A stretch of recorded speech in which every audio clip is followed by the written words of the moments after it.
that someone somewhere will soon make a change. We all a part of God's great big family. And the truth, you know, love is all we need. We are the world. We are the children. We are the ones who make a brighter day. So let's start giving. There's a choice we're making. We're saving our own lives. It's true, we make a better day. Just you and me. Good morning, distinguished guests, educators, students, school leaders, policymakers, innovators, and all our partners. Welcome to the Future Ready Education Summit 2026. My name is Ugona, and I'm your host for today. Our theme is building the education systems that empower the next generation. And our goal is connect, collaborate, and create. 3 words. And behind those 3 words is a very important question. What kind of future are we preparing our young people for? Because education is changing, the world is changing, education, everything is changing. The world of work, technology. So the question is no longer just, are young people getting an education? The question transitions to, are we giving them the education that really prepares them for what comes next? And today, that's what we're talking about. We'll be hearing different perspectives, challenging different ideas, meeting new people. So once again, welcome to the Future Ready Education Summit 2026. Before we go any further, thank you very much. Before we go any further, I want to acknowledge the person whose vision made it possible for us to be gathered today. Because every meaningful movement starts with someone who sees a problem and decides that something has to change. Someone who sees what already exists and asks, can we do more? The vision at the heart of Staring for Greatness Foundation, our founder, Mrs. Oluwabusola Oni. Please welcome her to the stage.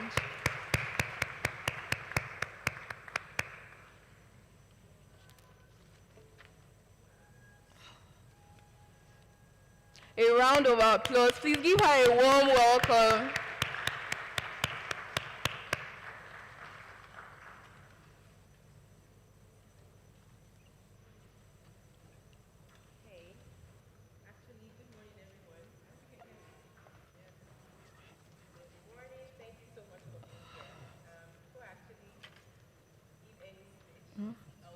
It's not called the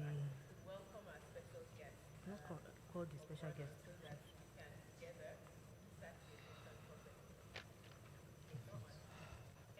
My phone.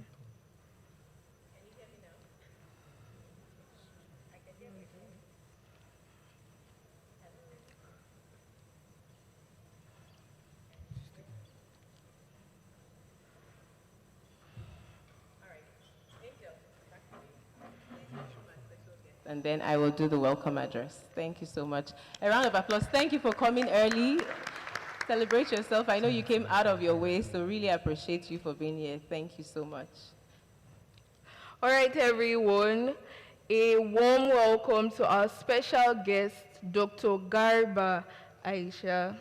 She will be well represented by Dr. Zahid Mahmood, Special Assistant on the Digital Transformation. Please welcome.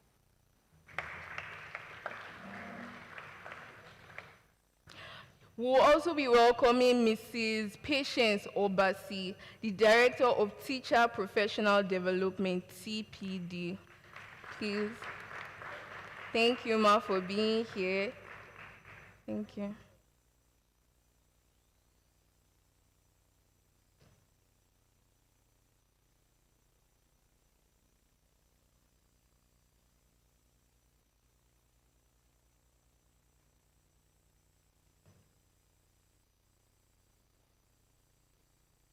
Thank you very much for being here. They are going to give us our keynote presentation today. Please give them another very warm welcome. Thank you very much. We appreciate you for being here. Okay, Ma, please.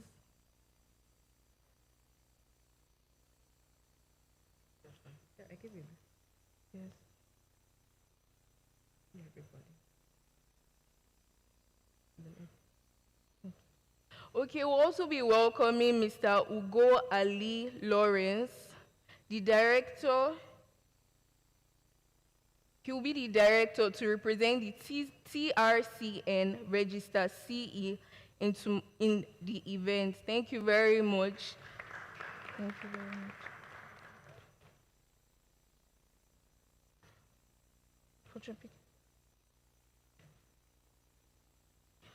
All right, thank you very much. We'll be moving into our panelists today. Our chief speaker for our panel today will be Dr. Benga Samuel Bamidele. Please welcome him. He's the Principal Education Officer, FCT Education Board, Abuja. He's an educator, researcher, teacher trainer, and he has 17 years in the secondary education. Thank you, sir, for being here. Our next panelist is Mrs. Edirin Okodaso Umar. She's an educator and an industrial leader, school improvement strategies, and the founder of Ed Toolbox with nearly 2 decades of experience in teaching and school leadership. Please welcome her. Thank you very much for being here. Our next speaker is Ibrahim Ismaila. He's a civil engineer, data scientist, and AI engineer passionate about using technology to transform education. Thank you very much, sir, for being here. Please give them a warm welcome. Thank you very much. Our next speaker is Mrs. Efwa Adabi. She's the co-founder of the Breaking Door Foundation and the head founding teacher of the African Science Academy. Please give her a very thank you very much. Our next speaker is Rahima Awal Panti. She's a Nigerian teen author, a poet, youth advocate, social innovator, and the founder of Panty Pads. This company produces eco-friendly sanitary pads from agricultural waste to address period poverty. Please give her a very warm welcome. Please, can she wave? Where is she? Thank you very, very much to our speakers. Please, would like to welcome Mr. Benga, Dr. Benga, to the stage. Our opening panelist, Dr. Benga. Please give him a very warm welcome. Thank you very much for being here.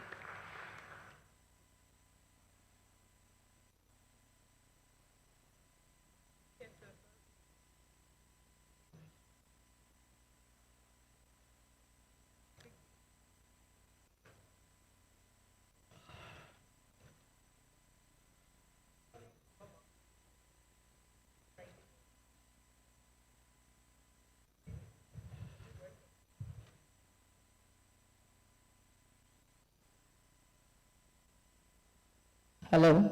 All right. Good morning. Thank you so much for being here.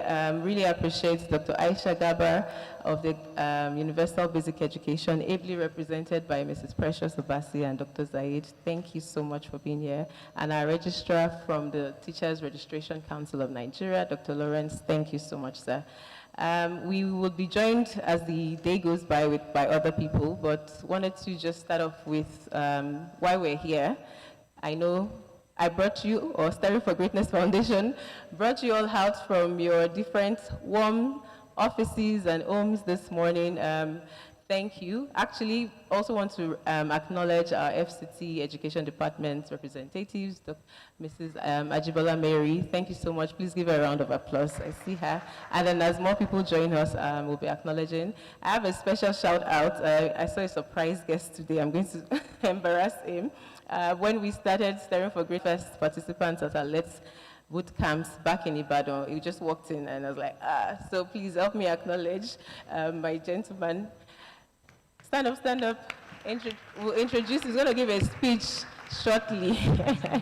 But just wanted to say thank you so much for surprising me. It was a full circle moment to say now you're serving in Abuja and I didn't even have a slightest clue. This work that we do really goes round. So thank you. He will introduce himself properly. That's why we're keeping the cards, because I've asked him to give an impromptu speech, which he didn't plan for. But actually, let me introduce myself. My name is Oluwabusola Oni, and I am the Executive Director, Team Leader at Stirring for Greatness Foundation. So I'm just going to tell you a short story of why we're here. So good morning again, everybody. Thank you. I give a shout out to our LED Club participants from Nasarawa and their educators. Please give them a round of applause. They've come here all the way, woken up very early. Thank you. You're part of the reason why this work exists and what keeps motivating us to do this work. So really grateful. And to the rest of the audience that's saw Stirring for Greatness somewhere, saw an advert, you signed up. Really grateful that you also made it out here this morning. So good morning again, everybody, and welcome to the Future Ready Education Summit 2026.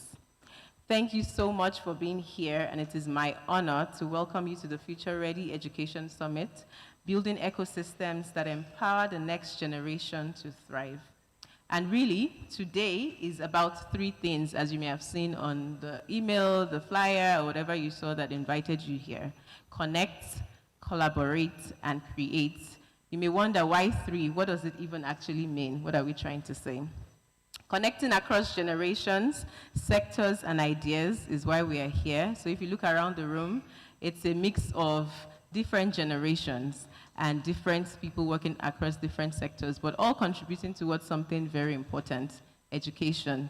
The life of the country, of our world, actually really depends on how we educate the next generation, because they're the ones carrying it forward. It's about collaborating, because we know that none of us can build the future alone. Not Stirring for Greatness, not UBEC, not TRCN, not the teachers in the classroom, not even the students themselves. What we actually desire requires all hands on deck. And creating the future that we want to see and that we believe our young people deserve. If you've ever complained, this is a room where we hope today we can shape and reshape what that could look like, a future that we're all proud of. From consulting into education. I came back from that trip to the United States of America, fully charged up, having met phenomenal young change makers from across Africa and experienced new possibilities, heard President Barack Obama challenge us to think about what was possible. I came back with a deep resolve that I was going to leave Nigeria better than I met it, which meant quitting my job as a tax consultant and switching into the unknown path of education. To be honest, I didn't have a clue how it was all going to pan out. But 10 years later, I'm standing here before you, really honored, and I realized that sometimes you don't need to know exactly where you are, how the journey is going to unfold. You just need to take the right next step. One step in front of the other, in front of the other. And for me, that journey has really been about connections. Many of you in this room are probably meeting me for the first time in person, but someone else did the connection, made the introduction, and said, oh, we should all be gathered together because you are doing some work related to education or young people or development in general. People I've met, young people I've listened to, educators who have inspired me, organizations that have opened doors, experiences across Nigeria, Africa, and the world that have shown me what is possible. And it's not just about exposure or travel. Now I'm speaking to the young people. It's really about what becomes when we connect to possibilities. That is why Stirring for Greatness Foundation has brought all of you here together today. Organizations that have opened doors, organizations that have actually opened doors for us has made it possible for us to be gathered here today, our partners and many others. We believe that collaboration is the best competition. When we work together, we multiply our impact. We have great people doing great work, but mostly in silos. I can bet it's not all the time that different people here have actually had the opportunity to be seated, and today we're hoping that you're not just going to listen to talks, but you're actually going to talk to each other. And that's why, if you notice around the room, we have boards trying to make it simulate a classroom where we actually talk. When we work together, we multiply our impact. And we have policies that our public sector stakeholders who are here are working hard to implement, but sometimes we never even hear about it on the grassroots. We have educators, schools, development organizations, businesses, and young people who are doing incredible things. But sometimes the policy doesn't quite feel like the reality on the ground. And closing that gap requires all of us to work together. It requires systems that speak to each other. It requires us to listen, which I hope today we can actually do, especially for the people that we are designing for. That's why we brought the students. At Staring for Greatness Foundation, design thinking and experiential learning is at the heart of what we do. No experience where we don't talk about it. I'm sure the teachers and the students here have heard and experienced it, and we want to bring that to all of you here today. Because we believe when we listen, we actually unearth even more insights than we could have on our own. We have learned so much by listening to the young people and educators who we've worked with, and we've allowed their experiences to shape how our work has evolved over the last 10 years. We didn't start with convening, for example, like this. We started by running camps, going to schools, doing campaign tours, as you would see in some of the documentary we'll show you today. We've seen young people come through our programs and go on to create their own initiatives. We've seen them use the exposure they've received to imagine something different and then bring others along with them. And that is the power of investing in young people.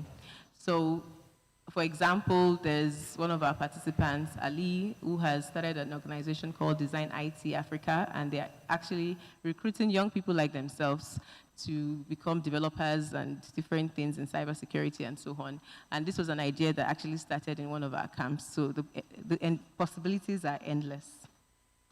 And that is the power of investing in young people. So I hope today you would leave here with that one resolve to invest, to keep investing in young people, because I'm sure that's why you're already here. To the educators in the room, my able-led club facilitators and teachers and everybody else, I want to say, please remember how important your work is. You are actually the builders of our nation. My favorite TED Talk is Rita Pearson's Every Kid Needs a Champion. And one of the things I hope we continue to pass on as educators is that every young person needs someone who believes in them. You are instrumental to building the future that we deserve as a nation, not just the one we complain about. And I'm sure we are all tired of complaining. I am, and I'm sure you are. And that is why we are here. To our government and public sector stakeholders, development partners, private sector leaders, parents, school leaders, and everyone else in the room, I want to say to you that we need each other. This summit is really about our collective future. And to the young people here, especially our LED Club students, I want to say something. I was at a camp recently, and I don't know if this has ever happened to you. One of the students had a question, is school a scam? If yes, why? If no, why not? And it was a question that the panel had to engage with. Well, I want to say today that education is not a scam, but we absolutely do need to ask, if education is not a scam, what should it actually become? What should education become for you? Because I know you are seeing people with the millions and the dollars and the splurges, and it just feels like, why do I actually need to go to school? Given the Olodo uprising of late as well that we heard. I hope today is an opportunity for you to contribute to that conversation and also learn why education is a window of opportunities that you could never imagine. I stand here as a testimony to that. Because the world you are entering as a young person, I agree, is changing. AI is changing work. Technology is creating new possibilities. Careers are emerging that many of us could not have imagined when we were your age. When I was young, I just wanted to be a chartered accountant. Now I am here as an education professional. Not too far off, I guess. Auditing the future. Anyway. Being future ready is not about predicting exactly what will happen tomorrow. It's actually about developing the curiosity, the values, creativity, courage, and adaptability to navigate whatever may come next, because we don't know. We will not stand here and promise you what will happen. None of us know what is going to happen, but we know that it requires you to change how you see life, your mindset, and your viewpoints. And remember, the future is not somewhere you are going to. I know they say we are tomorrow's leaders. It actually starts today. The future is being created right now. Your thoughts matter, your words matter, and most importantly, your actions do matter. So please, to my students and everybody else here, don't just sit and listen and check the box of another conference. I hope it's not. That is why we have the boards around the room, and it has questions. Pick up a sticky note and respond and share your thoughts, because at the end, we're going to actually collate everything and also even post the summit, share it as a communique in our reports to those that really matter and should hear what you think. If something comes to your mind as the different speakers speak or the facilitators, write it down. If you disagree when we have breakouts, disagree respectfully, challenge it. If someone has an idea that you've never heard before, build on it. So, connect, collaborate, and create something today.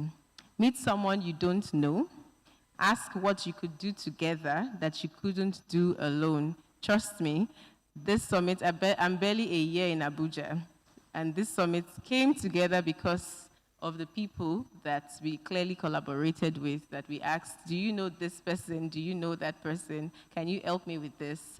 And we are all seated here because of possibilities. So I want you to leave this room with at least one idea, one relationship, and one commitment that you will act on. Because the future we want will not happen because we wished for it. We have to build it. 10 years ago, I came back from that fellowship believing that a better Nigeria was possible. I still believe it. 10 years later, I am still here because I've seen enough to know that it is. So, welcome once again to the Future Ready Education Summit.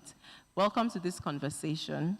Welcome to a room that is full of possibilities. And let's connect, let's collaborate, and let's create the future together. Thank you so much.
This is an important conversation because if we're not serious about preparing young people for the next future, then the systems around them have to be ready too.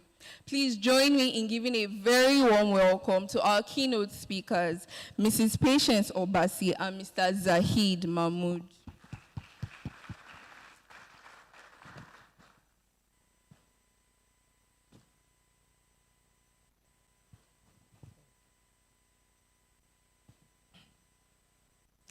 Let me stand on the existing protocols. Good morning, all. Thank you for coming. Thank you for being here. I am Mrs. Patience Obasi, the Acting Director, Teacher Professional Development Department in UBEC. And I'm here with my colleague, Dr. Zahid. Two of us have come to represent my amiable Executive Secretary of UBEC, Dr. Aisha Garuba. And I'm just here with her development. She developed this paper and asked me to come and stand on her behalf and tell this wonderful gathering that she is here with us. Though not present, but her spirit is here with us. She is unavoidably absent and taking up another assignment that is very, very key in the development of this nation. So bear with her, but accept us that we are here representing her. Thank you.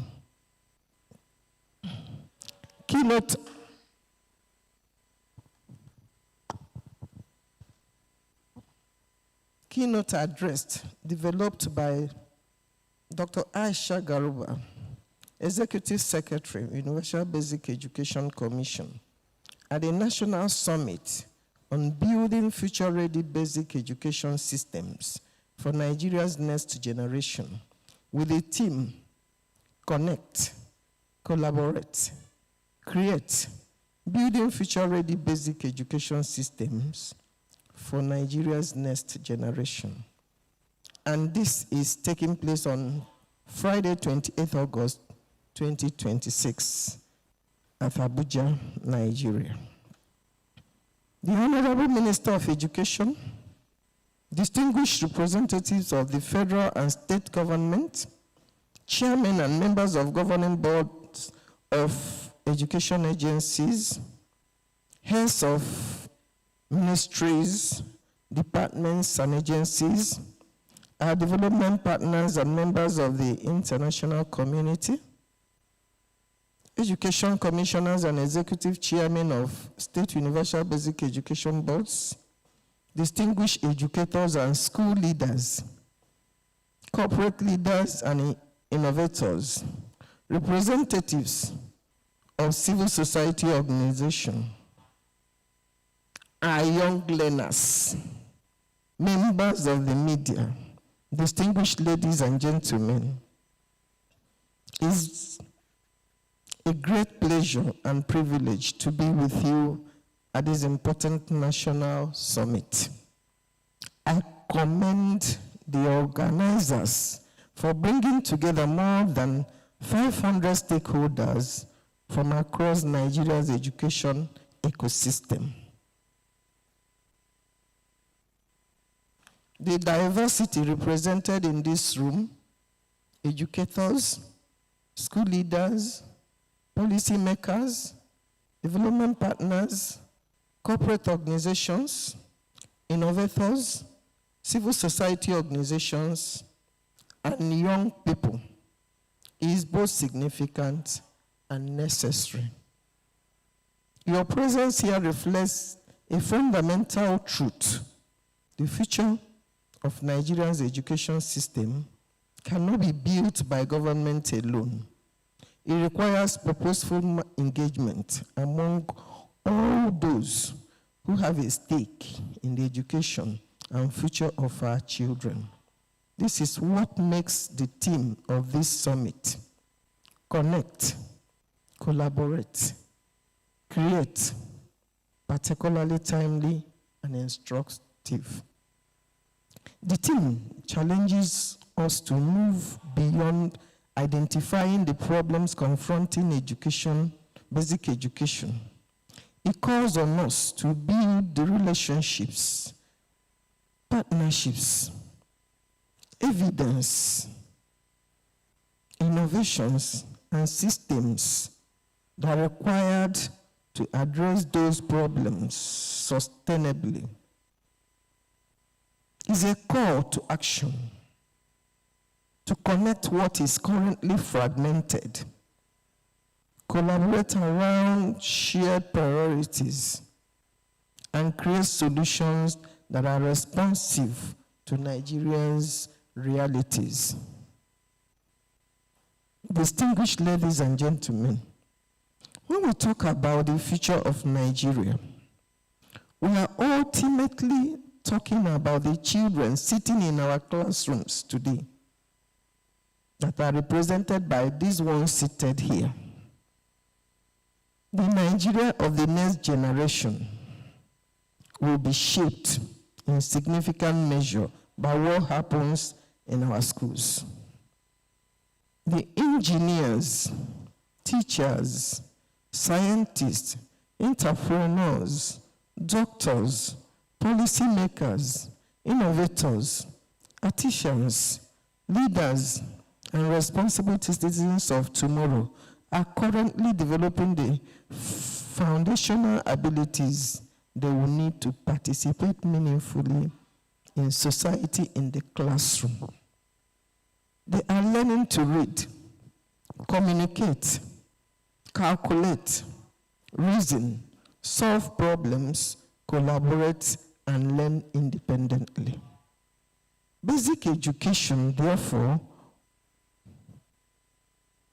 is much more than the first stage of the education system.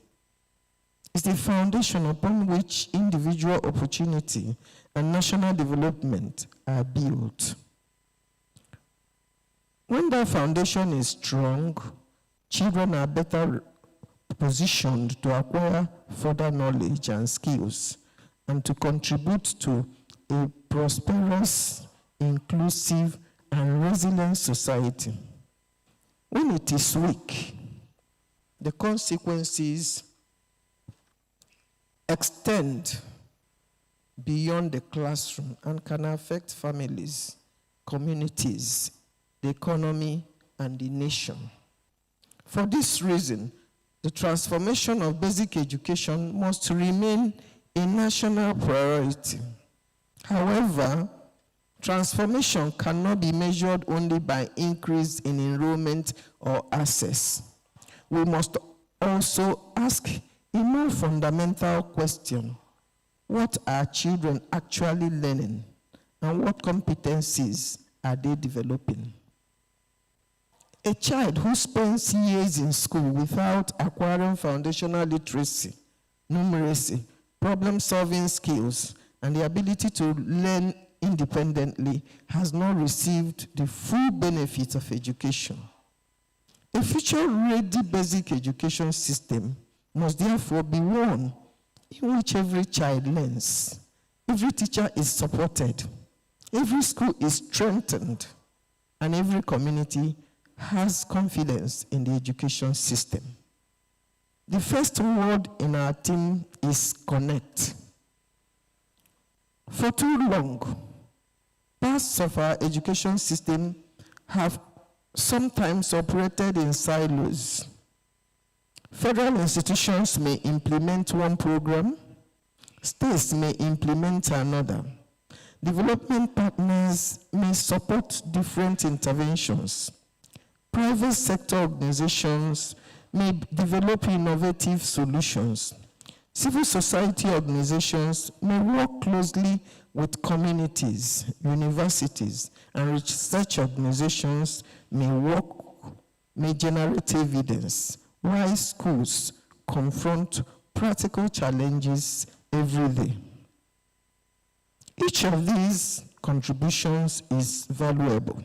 The challenge is that when they are insufficiently connected, the result can be duplication, fragmented interventions, inconsistent approaches, and missed opportunities. We must therefore move from isolated initiatives towards connected systems.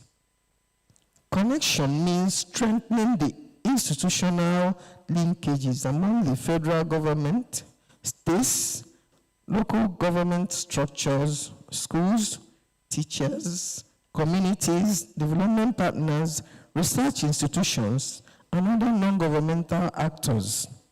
It means ensuring that our policies, programs, investments, and implementation arrangements reinforce rather than compete with one another. At UBEC, We recognize that strengthening basic education requires precisely these linkages. Our challenge is not simply to develop more programs. It is to connect what already exists into a coherent, sustainable, coordinated, and accountable education system that is ultimately judged by its ability to improve learning outcomes. The second word is collaborate. Collaboration is more than simply working together. True collaboration brings different strengths, perspectives, resources, expertise, and networks around a shared national objectives. Nigeria has considerable educational assets.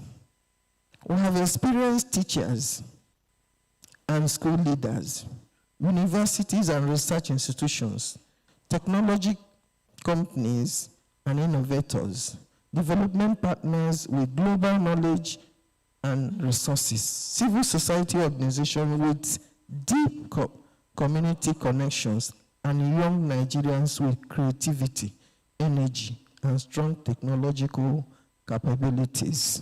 The question before us is, how are we bringing these assets together to address our most pressing education challenges? We need stronger partnerships around foundational learning. We need sustained investment in teacher professional development. We need effective systems for coaching, mentoring, and supporting teachers. We need stronger school leadership. We need evidence-based approaches to teaching and learning. We need to harness technology while preserving the essential human relationships at the heart of education. Above all, we need partnerships that can take approaches that demonstrate results beyond the pilot stage and support their adaptation, institutionalization, and responsible scale-up. At UBEC, we are committed to working with states and partners to strengthen the quality of teaching and learning. We recognize that teachers are at the heart of education transformation. No curriculum can transform learning without a competent and supported teacher. No technology can substitute for effective classroom interaction. No investment in infrastructure can by itself produce learning outcomes without effective teaching. This is why teacher professional development must remain central to our education transformation agenda. Teachers need more than certificates. They need strong content knowledge, practical pedagogical skills, opportunities to practice and reflect, and sustained support that is connected to what happens in the classroom. Professional learning should therefore increasingly be continuous, practical, school-based, and responsive to teachers' actual instructional needs. Training should not be treated as a one-off event. It should be connected to coaching, mentoring, classroom observation, professional learning, and evidence of improved practice. Distinguished guests, if we are serious about creating a future-ready education system, we must get the foundation right. A child must be able to read with understanding. A child must be able to communicate effectively. A child must develop strong numeracy skills. A child must learn to think, reason, question, and solve problems. These foundational competencies are the gateway to subsequent learning and to meaningful participation in society. Nigeria's effort to strengthen foundational literacy and numeracy must therefore remain at the center of our education transformation agenda. We must ensure that teachers have access to effective instructional approaches and that classroom practices increasingly focus on what works for children. Structured pedagogy practices, for example, offer an opportunity to strengthen the consistency and quality of classroom instruction when they are supported by effective teacher preparation, coaching, mentoring, and monitoring. However, implementation must not become another exercise in which training takes place in isolation and teachers are left on their own afterwards. We must maintain a clear chain of accountability. Training should lead to improved classroom practice. Improved classroom practice should lead to improved learning. And improved learning should be measured through credible evidence. This chain should guide the design, implementation, monitoring, and refinement of our interventions. The third word is create. Nigeria cannot simply import solutions and expect them to solve every Nigerian education challenge. We must create, adapt, and continuously improve solutions that respond to our own realities, contexts, and priorities. We need Nigerian innovation. We need Nigerian research. We need Nigerian educators, researchers, technology developers, communities, and young people participating in the design of solutions for Nigerian children. Creation also means being willing to rethink traditional approaches. The future classroom will not look exactly like the classroom of the past. Digital technologies, artificial intelligence, new approaches to assessment, open educational resources, and innovative learning platforms are reshaping the global education landscape. Nigeria must engage with these developments deliberately and strategically. However, as we embrace technology, we must keep one principle firmly in view. Technology is a tool, not the destination. Our destination is learning. If technology improves access but does not improve learning, we must ask difficult questions. If a digital platform reaches thousands of children, but teachers are not adequately supported to use it, we must rethink the approach. If an innovation works in a pilot but cannot be sustained, adapted, or scaled responsibly, we must learn from the experience before expanding it.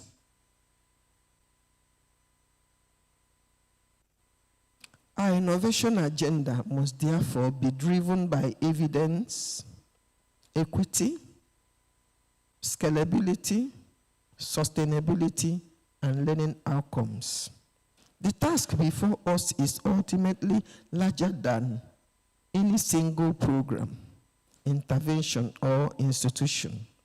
We need to build an education system in which successful approaches are connected to policy, supported by financing, implemented with fidelity, adapted to context, monitored with credible evidence, and sustained through strong institutions. This requires us to think beyond the life cycle of individual projects. It requires stronger government ownership, better coordination across levels of government, meaningful engagement with communities, stronger use of data and evidence, and partnerships that are aligned with national and state priorities. It also requires us to be honest about what works, what does not work, and why. Evidence should not be used simply to validate decisions already made. It should help us improve those decisions. Monitoring should not be limited to counting activities completed. We should increasingly ask whether interventions are changing teacher practice and improving what children know and can do. At UBEC, our responsibility is to support a basic education system that is equitable, effective, accountable, and capable of continuous improvement.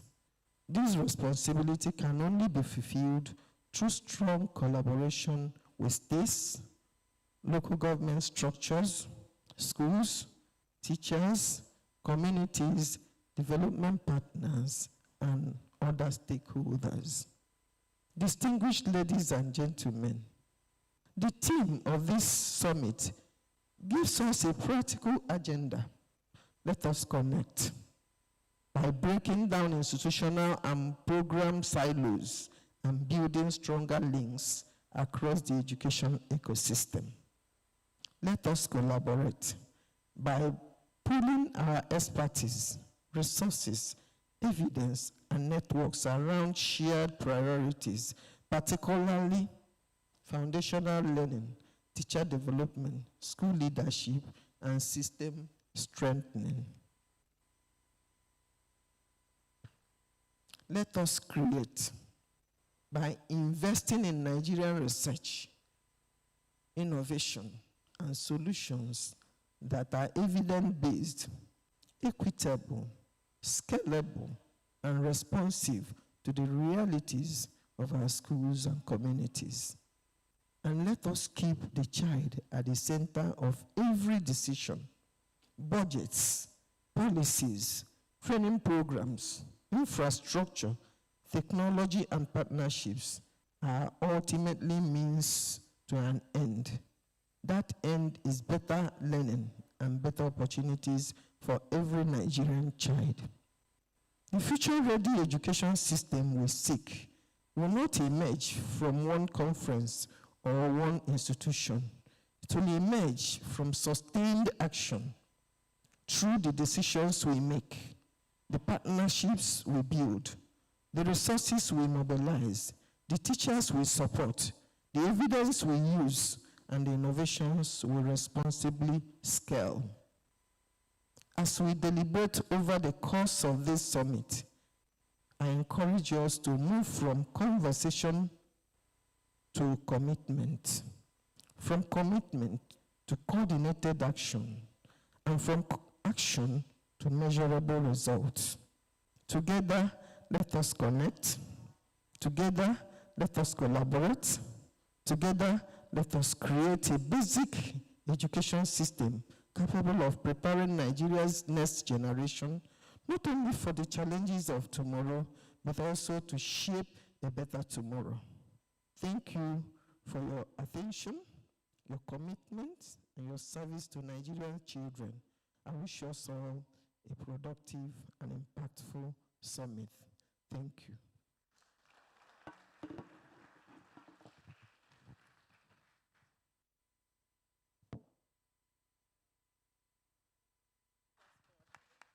Thank you so much, ma'am. Thank you so much. That was beautiful and really aligned with why we are here. And you may wonder, oh, why basic education? Because that's actually where it starts from. Basic education is the foundation. I remember when I was 7 and I had students in SS2 and they could barely read and write in English. And I was like, how did you get here?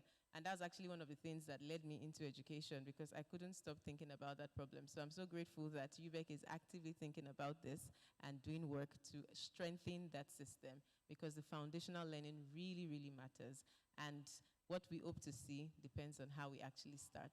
Thank you again, Ma. Thank you to Dr. Aisha, Gaba. We really appreciate you. Thank you, Dr. Zaid. All right, I just want to also take a moment to acknowledge other guests that have joined us in the course of the first keynote and welcome address. Earlier, I welcomed Mrs. Mary Ajibola of the Federal Capital Territory Department of Education. Ma, please, can you come forward and join us in front? Please give her a round of applause. Thank you so much. She's also an alumna of the U.S. government exchange program, so thank you, ma'am. You can give us a remark and then join us.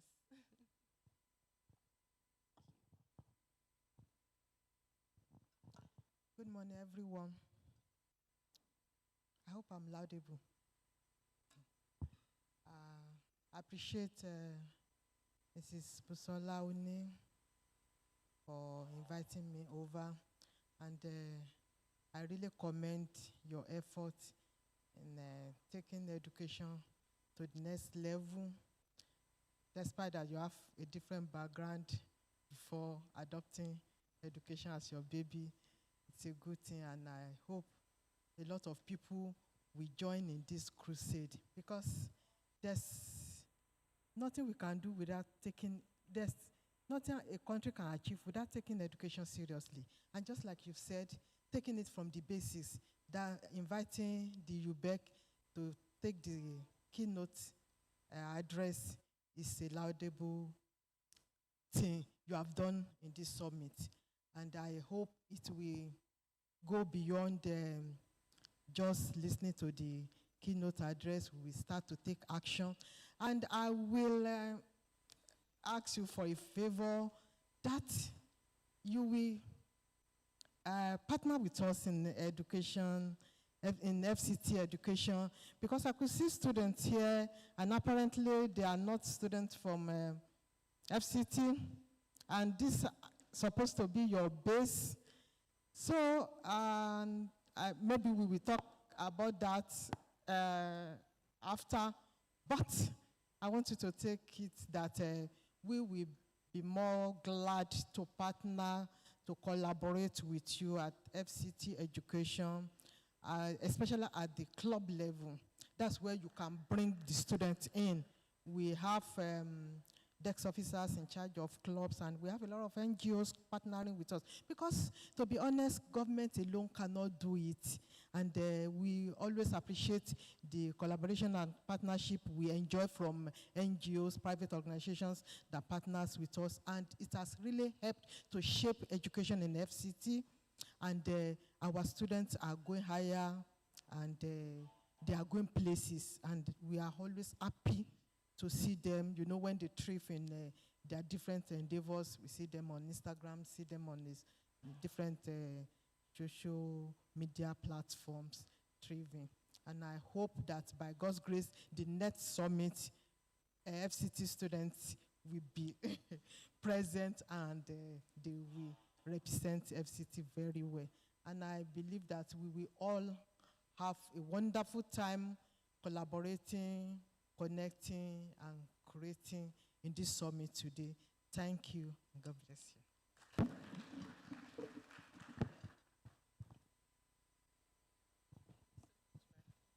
For your time here. Also just wanted to acknowledge the representative of the Teachers Registration Council of Nigeria, Dr. Lawrence. Please, sir, give us a short remark before we proceed. Please, a round of applause for him. Thank you very much, Bishola. Did I get that right? Busola. I bring greetings from Dr. Ronke Shoyombo, the Registrar and Chief Executive of Teachers Registration Council of Nigeria. She planned seriously to be in attendance. She doesn't like to miss out personally in an occasion like this, but because of other ministerial engagement that has taken her off, but she has asked me to represent her here and ensure that you have a good time with the director of the foundation.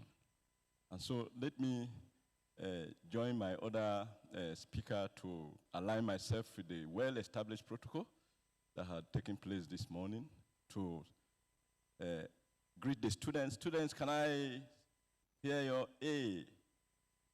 All right, let's appreciate the students.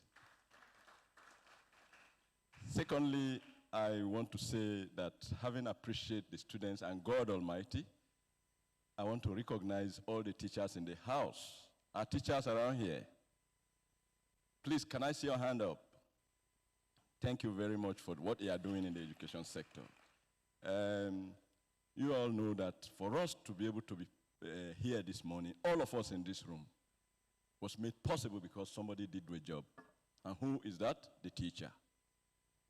You will agree with me that the engineers, the medical doctors, the accountant, and whatever profession you want to name around the world today is been and had been produced by the teacher.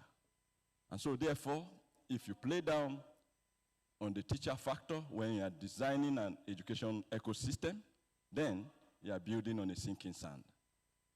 And so this morning, I want to appreciate the director of the foundation again for making this platform possible for us to discuss, analyze, see the challenges, see the areas we can collaborate.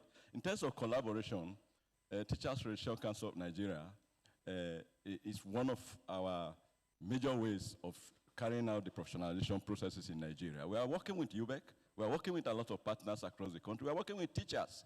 As of today, becoming a professional teacher has been made easy through what? Digitalization. Through the necessary agenda, the Nigerian Education Sector Renew Initiative of the Honorable Minister, we have done a whole lot of work in digital literacy training for the teachers. And so, let me tell those who are in the room today, who are intending to practice as a teacher, that you should prepare very well and ensure that you become a teacher yourself. Why did I say so? A survey that we did 2024 to 2025 indicated that over 70% of those practicing around the private sector, I'm sorry, but I need to say this so that we'll take this discussion seriously, are unregistrable. And what does that mean? Yes, they are intelligent, they have first class or whatever the case may be in whatever field they are practicing, but they are not teachers. They are not teachers because they have not read education as a background, and they have not been taken through the professionalization processes which we represent as Teachers Registration Council of Nigeria.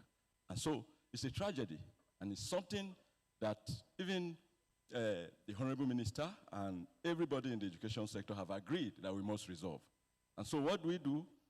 The Honorable Minister have directed that by the end of this year, December 2027, at least 75% of those who are teaching in our classrooms must and should have been professionalized, registered with Teachers Registration Council of Nigeria. And why did they give that gap? By the 2027 December, 100% must be achieved. We are collaborating with WAEC, with NECO, and all other agencies, such that any school, particularly the private schools, if your school is not engaging those who are professionals, know that your students cannot participate in WAEC, they can't participate in NECO, they can't participate in other policies that are around. And so the enforcement is around that angle. But however, that's why, what is the alternative? There is what we call ATPP, the Accelerated Teacher Professional Pathway, which we are working with UBEC, NTI, and all that. What does that mean? That, yes, you have read education, you have read other field of practice, and you want to be a teacher. You find yourself in the teaching profession. And in order to enable you to become a teacher, you can take this ATPP program, and then you are qualified to register with Teachers Registration Council of Nigeria. It's an access. Please, can we appreciate the Honorable Minister for that thing? I need to say this because it's the current thing that is going on at the moment. Yes, the postgraduate diploma in education exercise is ongoing. There are other opportunities that are ongoing. But this set of individuals who have find themselves in the education landscape are not, they need to also get professionalized. And that's what the Accelerated Teacher Professional Pathway has come to be. And so they are going to launch out soon. It's a matter, you are working, and at the end, you are also going to take this program to enable you to be able to register with us. And thereafter, if you are not done and you are still within the education sector, maybe you have to look for another job. That is the message. But however, that is something that we must do in order to take care of the quacks. We call them quacks, those who are practicing without the teaching qualification. Just like the medical doctor says in their field, in our own space, we also say they are quacks. Do you agree with me? Yes, because there is a law that is backing the professionalization exercise. And insofar, even at the moral level, what they are doing is a disservice to the children that you are teaching because they are not aware that you are not a professional. And let me tell you, you must be, you think you know, but you never know. And that's why the 23 subjects that was done before in the teacher professional qualifying examination have been reduced to 5 basic elements. ICT, the safeguarding, numeracy and literacy, like Madam talked about in the keynote address. And then, of course, the safeguarding is very important because we have found out that a lot of people who have not gone through the professional ethics, could be pedophile, could be child abuser and molesters and all that, and it's becoming very important. Yes, we have over 33 million teachers shortage around the world. Teaching, even in Nigeria, there are teacher shortage, but we mustn't encourage quackery. And so at this morning, let me join others to encourage the organizers of this particular program to ensure that our discussions center around how we can get teacher professionals. From our side of the table, for you to get a future-ready education, you must have a future-ready teacher. Because even if you have prepared that future-ready environment, and there's no future-ready teacher to be ICT intelligent, artificial intelligent, and conscious, and all the other digital learning space in the classroom today, you can't use it, then you can't function in the future. And so let me join others to say thank you very much for what you are doing. Thank you very much, ladies and gentlemen. Thank you so much, sir. Really grateful for the insights. I'm sure some of us have learned something new and also been challenged to do and take action in certification. Actually, I think you've opened up some questions that would be great to explore more when we get into the panel. So would love to hear more and also hear what the people in the room think, because like I said, this is not just a space to hear. We are going to exchange so that we can give you feedback to take back to TRCN for us and also for you, Beck, if we have any feedback, because that's why we're here, to connect and to exchange ideas. But I also really want to commend the safeguarding aspect of what you mentioned, because I 100% agree that we need to safeguard the next generation as part of being future ready, and our teachers have to be empowered to know what safeguarding looks like, feels like, sounds like, so that they are not the ones they're the ones supposed to be champions, they're not the ones that are actually endangering the next generation in how they show up. So thank you, sir. At this point, I'll pass it back to our wonderful host, Angel, to carry us forward. Thank you.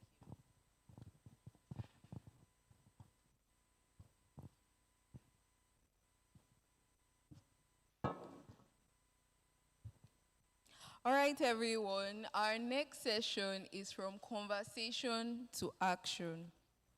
Because it's very important that we have these conversations, we explore these ideas, but the most important thing is, what are we doing with these ideas? Are we taking action? Please, I would love to invite the High Time Academy for their presentation. Please, where are they? High Time Academy.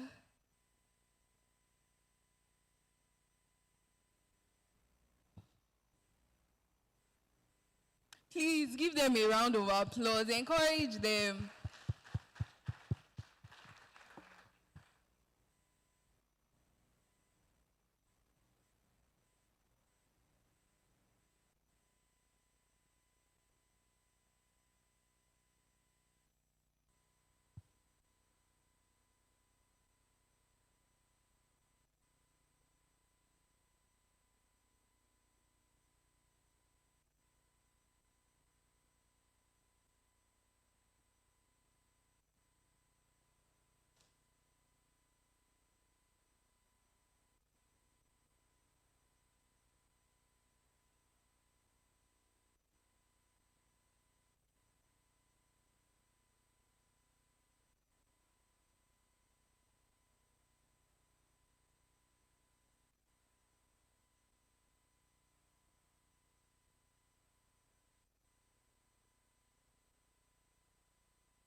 Question no one has asked me for a very long time.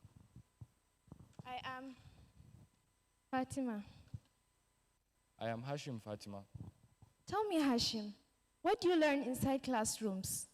Inside classrooms, we learn science. We learn to ask questions, to dream, to become. What do you learn? I learned how to become strong before I became grown. How to swallow disappointment without ever making a sound. I learned that sometimes people decide who you should become before asking you who you dream of becoming.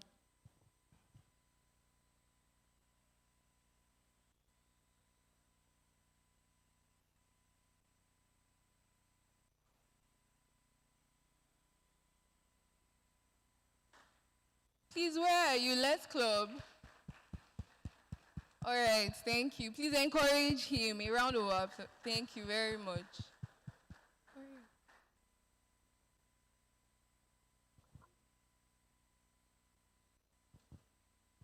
Please encourage him, please.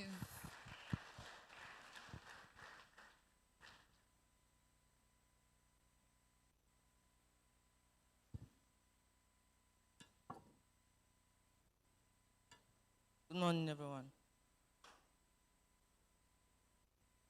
I'm representing the Let's Club members, and we're here to talk on power grid and how it can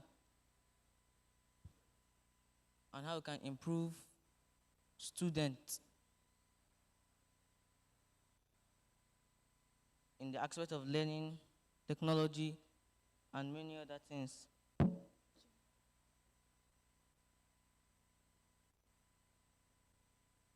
So,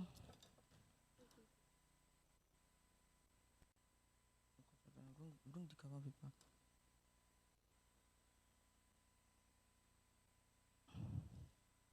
So, our topic is on the winds, final scarecrow, and our focus area is on agriculture. And since it's under agriculture, our target beneficiaries are supposed to be the farmers, which it is. Our target beneficiaries are the farmers. So, in our plan and timeline for us to be able to develop this project, the wind spinner scarecrow, you can just take us 1 week to develop the wind spinner scarecrow. So, they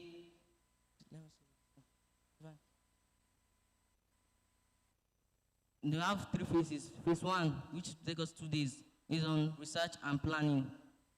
Then our phase 2, which will take us 3 days, is we'll be able to gather the materials and build the wind spinner scarecrow. Then our phase 3, which will also take us 2 days, we'll test the project and ensure that it is working properly. So during our research and planning, we have our researcher. There's a particular person for the researching project and all that.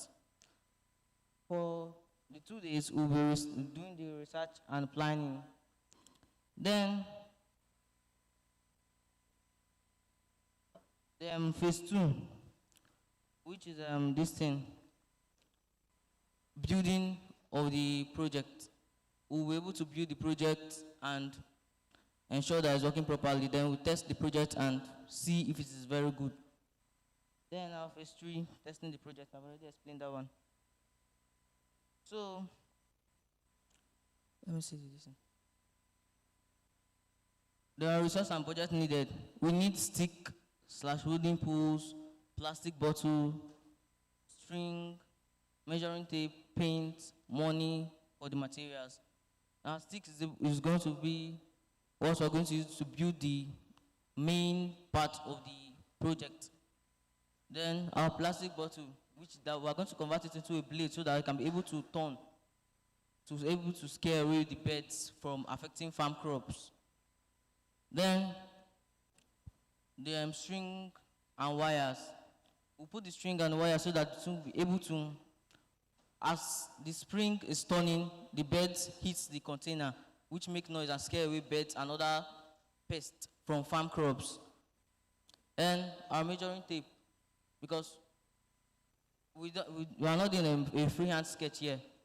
We measure the wood, measure everything to ensure that it is in proper form and function. So we'll need then the money for the materials. We'll be able to generate the money for the materials, buy everything and construct the project. So the team roles. We'll have the researcher, the person who studies how the scarecrow works. We also have the designer, the person who designs and puts the wind spinner scarecrow into practice. We also have the builder, the person who assembles the scarecrow. We also have the tester, the person who tests it, find out any fault in it, and rearrange it to ensure that it is working properly. Then, lastly, we'll have the presenter, which is me, of course, the person who presents the project. Then, our final reflection. What Let's Club have changed about us? Let's Club have taught us to be able to solve and think wisely, to be able to create, innovate, invent, and build up our community.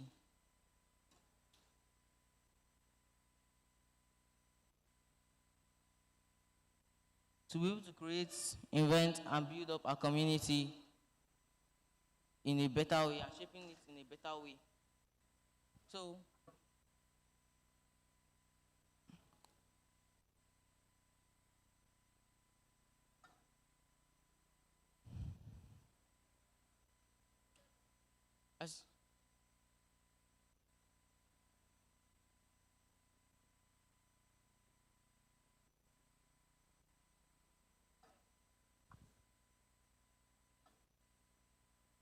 So, as you can see, this is the project.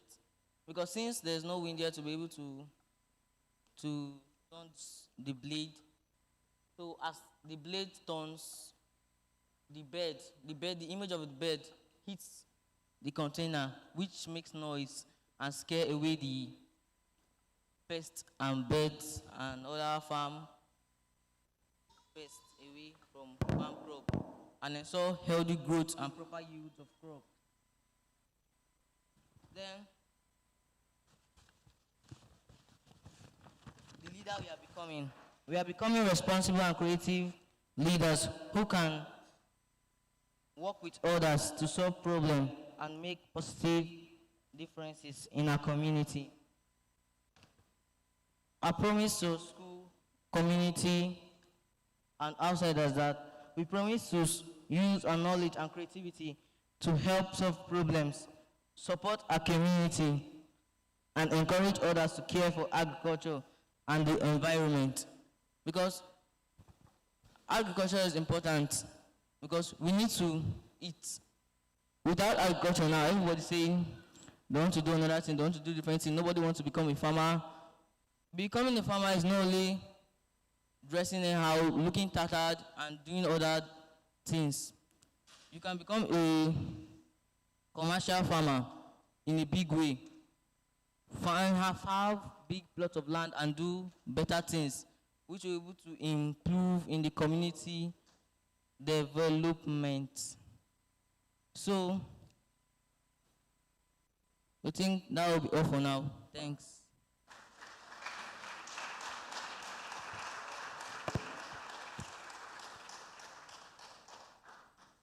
Thank you very much for this showcase. It's a very big deal to be able to stand in front of a crowd and give your ideas, show us your creation. So thank you.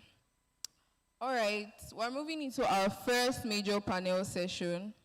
And I want to start this session with a question. Are we preparing young people for a world that no longer exists? Because the world our education systems are designed for are not necessarily the world that young people are entering today. So what needs to change? We have a very interesting mix of voices today, from youth and education to STEM, creativity, innovation, and the future economy. Please join me in giving a warm welcome to our panelists. Our first panelist of the day is Mr. Dr. Benga Bamidele.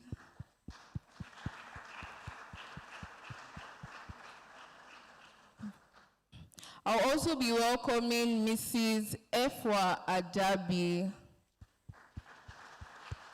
Please, thank you. We also have Rahima Awal Panti, Mrs. Mercy Andrew, And Mr. Bayo Omobu. Mr. Bayo.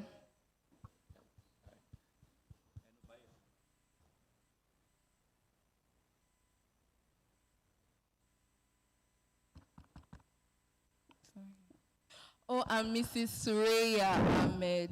Please welcome her. Thank you so much. Okay, you can sit here. They want me to be far away from all of you so that you don't fight yourself. Hello, everyone. Hi. Don't worry, we still have snacks and there's a lot of food for you to eat. So be encouraged with that. So my name also is Dr. Gbenga Oni, but that's not Dr. Bamidele. So I'm going to be monitoring the conversation between our panelists. And I think to begin, I'll just give them opportunity. So based on the theme of today's conversation, right? And based on the kind of work you're doing presently. So how can you link what you're doing to the theme in terms of educational outcome for Nigerian students? So I'm going to begin with Suraya. So please go ahead. Good morning, everyone. Thank you so much for having us today, and well done to the students. Really, really impressive. My name is Suraya Ahmed. I'm the managing partner at Sabu Capital. We're an investment management company. We invest in early growth, small and medium enterprises across Western Central Africa. So you can see I'm in the finance or investment space. And I think to Dr. Gbenga's question in terms of linking it to the educational sector, I think I'd rather go from kind of my personal story perspective, which is, am I practicing what I studied? Probably not, right? Because I remember at the time I was in secondary school, I didn't really know something like venture capital or private equity existed, or that you could come out and start something like a fund. Even after I graduated, 7 years into my working experience, I didn't understand or know that this line of work existed. So it's really something that I picked up eventually, and I had to transition through my career to be able to do what I'm doing right now.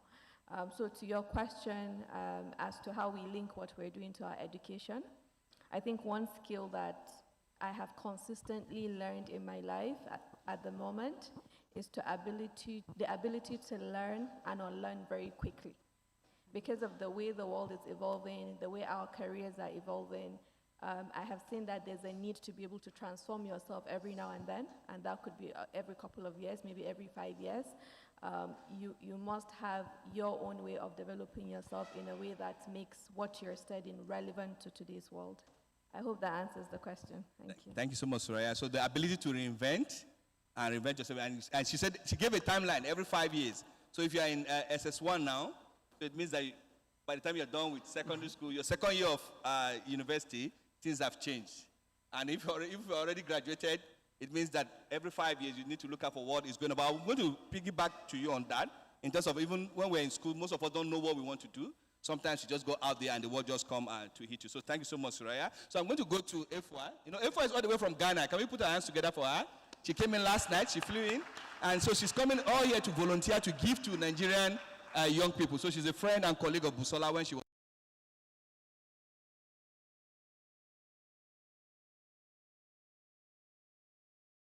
Dr. Efwa, I want you to be able to link it in terms of what we are discussing today. What will you say are the pertinences that are important for young people? Thank you for the introduction. So my name is Ifwa Adebi. I am an educator, or post-educator from Ghana, and I've worked in the UK, Ghana, and South Africa as well with Busola. If I go over my journey and I think about what have been some of the most important things, I think in STEM generally, is the belief. I think often as Africans, we sell ourselves short and we don't believe that we can do many things. And so we limit ourselves from the very beginning. If we're talking about the curriculum and if we're talking about education and are we educating ourselves for a world that no longer exists, I did, in the 90s, I did A-level computer science. And that was before the internet. So what I was taught at the time was local area networks, and none of it is relevant nowadays. So similar to what she mentioned about making sure you update your learning, making sure that you adapt. I'm no longer into computer science, but I can use a computer and I can get around, and I still have the skills of like problem solving, critical thinking that was taught to me at the time, so that I can transfer it and adapt to times now. Thank you so much, Jennifer. So I think what that's ringing is transferable skills. That you read agriculture. I love what those kids were presenting in terms of innovation of windmill. I was so impressed with them, and I love what the director was talking about. Oh, these kids are from, technically they are Nasarawa constituent, right? But that those are people that sometimes people do not even invest in some of those schools there, but that they are thinking about innovation and all of that transferable skills. And I love what the young man said. He said, when you graduate, you no longer need to start chasing this kind of job. You can decide to work in agriculture. Because sometimes when we hear agriculture, they think about our forefathers in the village. You know, sometimes you see kids in the States say, no, they don't, especially black kids, they don't want to work in agriculture because they say it traumatizes them. It brings back the slave era. But anyone that controls agriculture controls the nation, because people will continually eat, right? So it means you need to adapt, you need to begin to think. Even where we are now, if Bayo was here, Bayo would have told you guys a lot of things about this place. This is a very creative idea of Bayo setting up this place. And so I want us to be inspired, because having this event here is deliberate.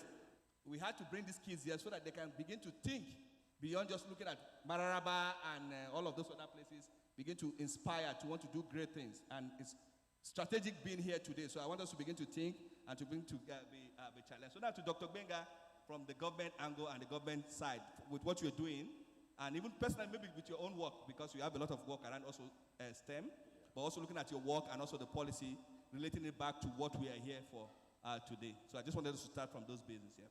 All right. My name is Dr. Bamidele Benga Samuel. I'm a teacher working with FCT Secondary Education Board. And being a teacher means we are the implementers of the curriculum. We are, a teacher is the one who help to nurture the dreams of the children. So, and it is our job to ensure that the children attain excellence. At my level, we are already inculcating, trying to encourage the students to believe in themselves. Right now, my idea of teaching is to make the students know that they should see beyond working for the government, become independent, job creators instead of job seekers. And I think this is where we are now, because, and the other part of it is we also prepare them for the future, because the world is a global village. We are what is called interconnectivity. The students, even if they are in Nigeria, they should see beyond the fact that they will remain in Nigeria. And even if they remain in Nigeria, they can still connect with the global world. So this is what some of us as teachers are doing, trying to build self-confidence in the students, try to make them understand that irrespective of where they are, the background, the challenges as the case may be, they can still get to stadium. They can still make it in life. And the other part of it is, like I mentioned, believe in yourself. When you believe in yourself, when you know that the future is waiting for you, then you think of how you can be creative. Also, the other part of it is we are already, I as a teacher, already bridging the old, how do I put it now? Shall I say the old? You know, we talk about the future-ready student or the future-ready world and the world before. How do we bridge the gap? This is my work. Make them understand that though the system may look as if there is, we are still in the past, but when you believe in yourself, you have self-confidence, the future you are anticipating will eventually come to be. Thank you. Thank you so much, Dr. Bamidele. And you laid emphasis more on the create. Yes. We need to begin to raise students that will create jobs. Not everybody that, when the federal government said, oh, the police application is open, we have 1 million applicants, and the site will crash. It's not because they are looking for job. Not really they want to become police officers, but because they just want the There are money, no right? jobs. Lifelong pension. Sometimes people do a lot of work, federal government. Now it's agri employment that's going on. Everywhere I go, I hear people talking about, oh, they are recruiting for agri. Is it extension services or that? So everybody's running there. They say tomorrow, custom has opened, everybody's there. This has opened, military, everybody's there. So because people are no longer being inspired to believe in their dream and find that ability to create. So you laid mention more on create and connect. So I'll come back to you, Messi.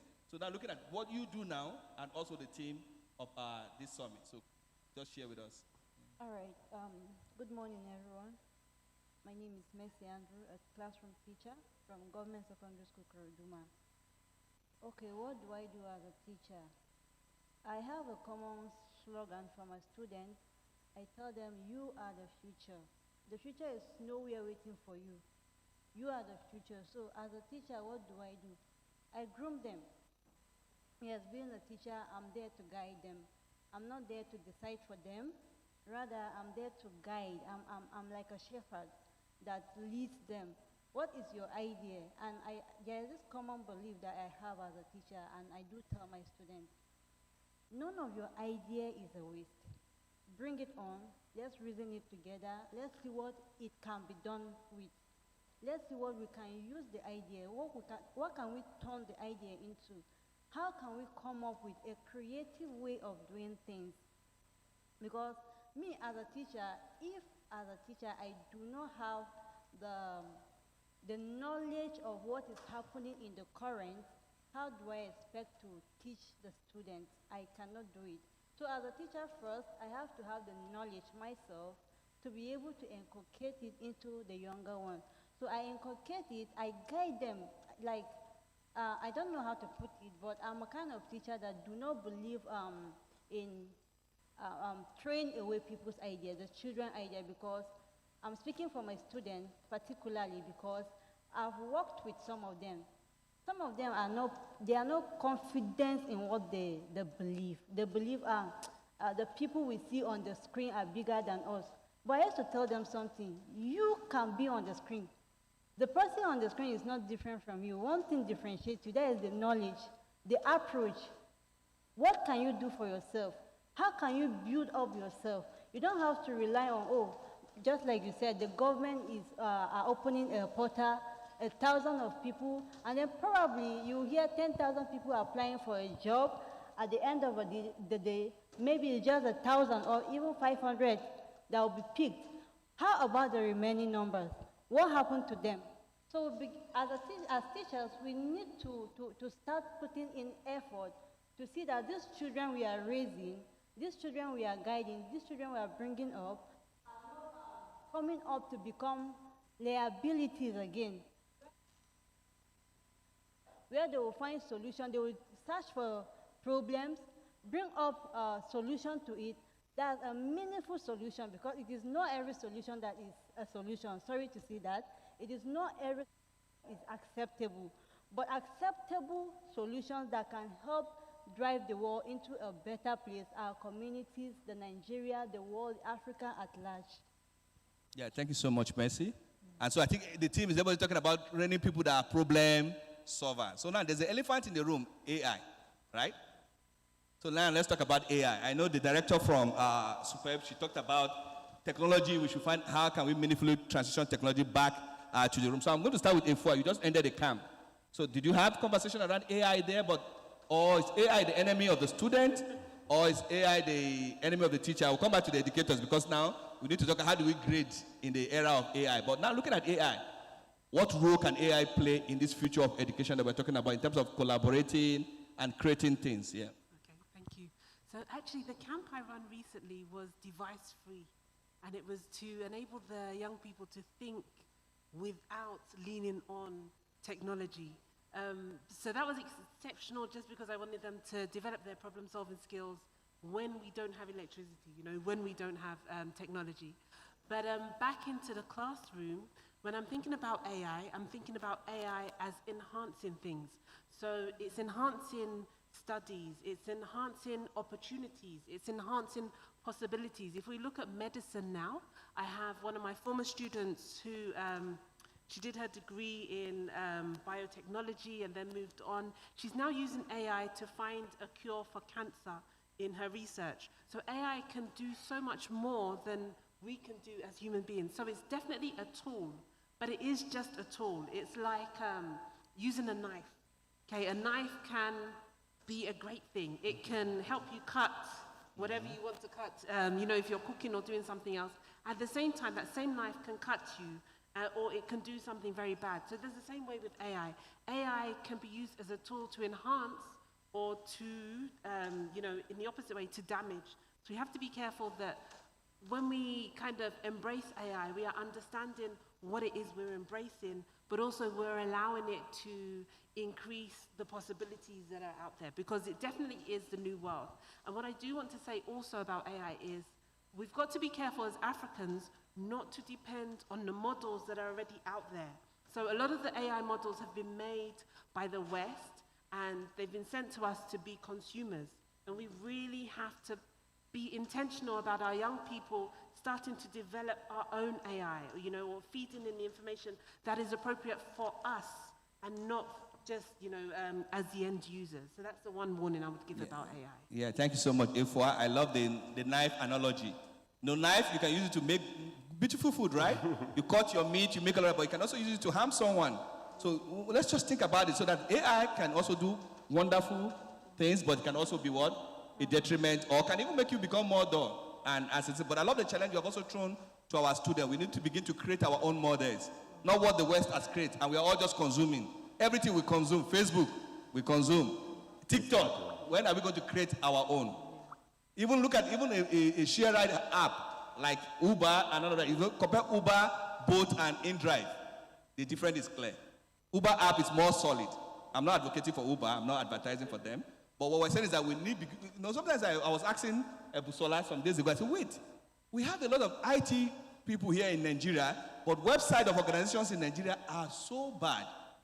We don't have any very healthy website in most organizations. You Google to go somewhere, it takes you somewhere else. The federal government of Nigeria, most of our departments do not have good site. So young people, let's be challenged. We need to start creating. Even the old ones too. We are not left out. We can reinvent our lives and begin to use this tool to create wonderful things to us. So I'll come to Suraya. Looking at you as somebody from the industrial system, finance, and all of that. So how do you see AI? How can our students leverage AI to begin to create? You know, now we have a lot of fintech company. Everybody wants to create app for money transfer. But looking at you coming from that angle, what do you think we should begin to think about, both as policy level and both as the educators themselves? What should they begin to think in terms of producing young people and the young people themselves, in terms of using the AI to leverage such career opportunities? Thank you so much. So I think the easiest thing to do now is to build anything. So if you come to investors with an application that you've developed, it honestly doesn't mean anything at this point. And the reason is because even I can go on Claude or GPT Codex and I can actually launch an app in 1 or 2 days that does exactly what I wanted to do. So it is no longer profitable to launch a mobile application. However, one thing that has not stopped selling in the market is understanding of the local market and the local context.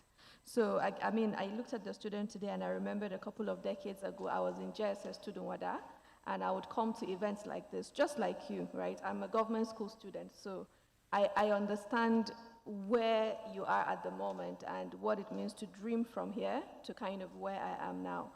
And I think one thing that continues to remain relevant, even as AI becomes what we don't know, right? From robotics to now junior level jobs at consulting firms are being filled by AI. So even graduates, people that are graduating in the UK and the US, they're not getting jobs. The job market is really bad out there, not just in Nigeria, in the private sector as well, because AI is replacing junior level jobs.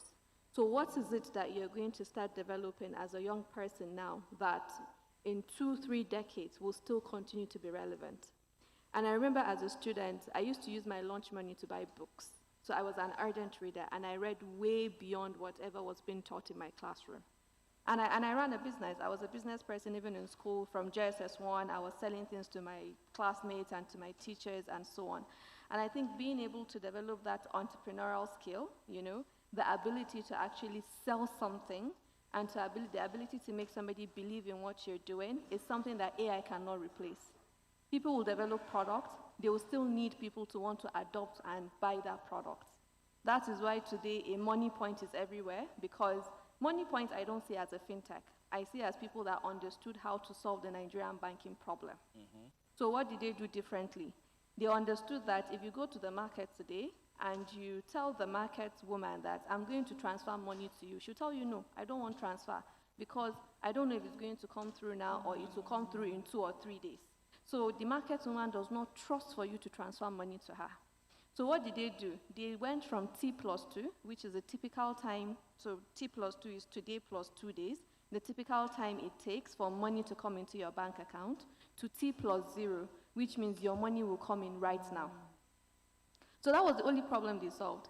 They just ensure that when you transfer money to their customer, even before the money goes to the customer's account, that they've used their own money to settle the customer, and then they'll find a way to collect that money later. So they won the trust of the ordinary person that normally would not accept a bank transfer. And today, almost 1 in 3 or 4 shops that you go to are using money points. So I think one thing that is never going to be stale is your ability to solve difficult problems. And that does not come from using GPT to do your homework or your assignments. It doesn't come from using these things to develop applications. It comes from equipping yourself with critical skills, being a very technical person at what you do, and building those core skill sets that allow you to build the AI that we're talking about just a couple of minutes ago. So I think... Thank you, Suraya. And I think I want the panelists to begin to think. All of you have been talking about critical skills. They will think 3, each of you are going to think of 3 skills you're going to tell them to begin to build even before they leave it. But let me come to Dr. Bamidele to talk about policy. In terms of AI, maybe share from the Abuja here, where we stay, from the Ministry of Education here in Abuja. So what are some of the things around AI policy that we're making so that it becomes the knife analogy that Ifua talked about, is we use it for good services and not bad, but helpful for the teachers. And we're going to also talk about the infrastructure. Do we even really have the capital to build this? Or how can we assess it? Or can government, every time government says we cannot do it alone. So how do we partner with government? How do we support them? Maybe we need to meet Suraya to help us raise money from the capital market for us to invest in our educational sector. Yeah. All right, thank you very much. As Suraya was talking, I was already looking at it from the angle of, I think he was just looking at a percentage of the people. I was already looking at what is happening to the students, even in the rural setting. All your analysis makes it look like everybody is already AI inclined, and which is not. For me, we have not even started using AI. How many of the students in Nigeria are even aware of it, have the facility? So that is the core issue. How many of them even have the knowledge how to apply the use of AI? Because maybe from the urban set, just like the drama, the short play, the playlet the students presented, we saw that there's a dichotomy, okay, between the urban and the rural, if I should add, between the private and the public, okay, and the maybe economic, those who are from a well-to-do family, and those who are from the, how do I put it, from whose income, parents' income are here. Yeah, they don't have access. So we don't have enough access as at today. At the federal ministry, they've done a beautiful work. My boss just mentioned that there's a curriculum change or review, and we have talked about incorporating AI and digital literacy into the present curriculum that will soon circulate all over. So there's an effort at the level of the federal government. There's a policy now that they will be taught ICT, taught AI, asked to There's even one of the core area is about research. But so, Doctor, maybe can I just ask you doing that? So, but now we have a curriculum, right? Yes. We're going to see, do we have the people that will teach it? Do we have the teachers? Are the teachers, is there plan to send these teachers for more training and retraining? Like I know our director from the Teacher Education Council is here. We can talk. So after that, I'm going to open it to the public. If you have one question, we'll take a few questions before we come back to them. But I just wanted us to think about that. You know, you're talking about curriculum. Yes. So are there plans in this new package? Definitely, the moment the curriculum comes to be, the teachers will be trained. So is that the right way to do it? The curriculum come first, then we'll not train the teachers. Or it can go side by side? It can go side by side. Note that the curriculum was reviewed and the present, the need of the society, a need analysis had been made, and we observed that we needed to take our children as a future-ready student. Therefore, these are the things they need. Many of us, like I wanted to mention, there is a program by NITDA for 3 million teachers to be ICT competent. Yes, it's going on. Is it going to be open to the public? Yes, I was part of it last year. Okay. So Were you part of it? No, sir. No, is there? NITDA 3MTT. Okay. We are never aware of that. Okay. That's to let us know. You see, that's what we're talking about, the divide, right, between the different areas. What I was part of. But you're a teacher in Yes, and there is also the other one that has to do with digital literacy for all. If you remember that, and. You know, Dr. Ben, you know why I'm asking this question is that for us to begin to see that there's already an access issue. Yeah. Because here we want to live here with solutions, right? Government cannot do it alone. Sure. So there are people here that run non-profits, there are people that run differently. Like what Busola is doing here, now it's also our own way of saying, I want to give back. Yes. And what every other keynote speakers, everybody that is going to be speaking here is that this is what we are doing. So I want us to begin to think, how can we do, like for teachers like Mercy in Nasarawa, you know, but their proximity to Abuja.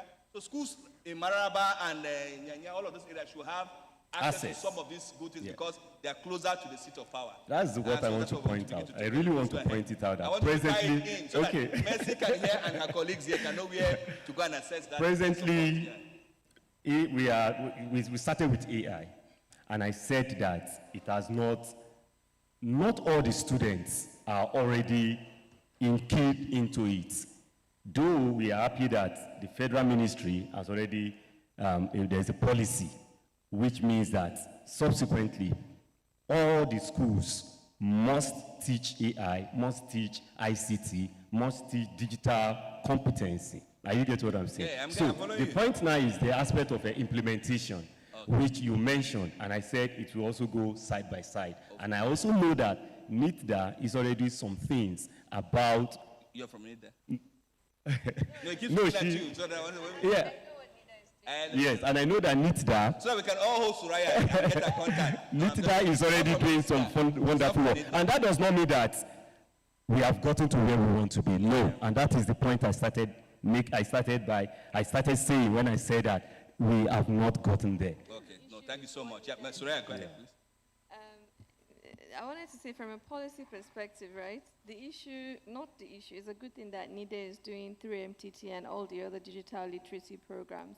But most of those programs are actually not for young people at the school age, right, or their teachers. Those programs are for people that either have graduated or are 18 to 35, so defined as youth.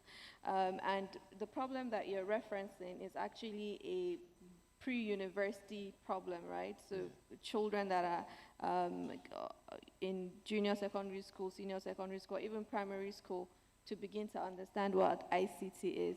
I'm hoping there's somebody here from he asked me if the teachers, you understand, he asked about the teachers to teach the ICT. And that's why I said there is already organizations trying to teach the students, teach the teachers to teach the students. So why we're asking this question is for them to know that those resources are out there and they don't have sexes. Yeah, please go ahead. So I think you can definitely get some response from your back. I know they're doing something on the digital side for teachers across the country all the way to rural communities through suburbs. And I think that's kind of what is what would fill in that gap in terms of like the educators and the children within universal basic education. Yeah. You know, one of the issues we have is that we have a lot of what we call semi-private schools.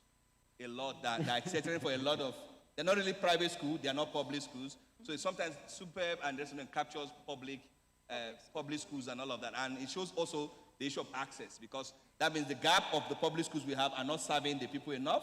Or some parents are also concerned about the quality of education they're getting there. And there's a lot of mushrooms, semi-private schools everywhere because of the funding. They're not charging as high as the ones charging the millions, but they're not as low as those public schools. And so sometimes they don't access some of these facilities. So it means that for the private provider, we can find access to collaborate with Super and all this kind of organizations to see how can schools, where these kids are coming from, can access some of these things. So that's why we wanted to leave it. So is there any question before we come back to Mercy? And we'll begin to tie it in gradually. Any question from the audience to the panelists? Yes, please.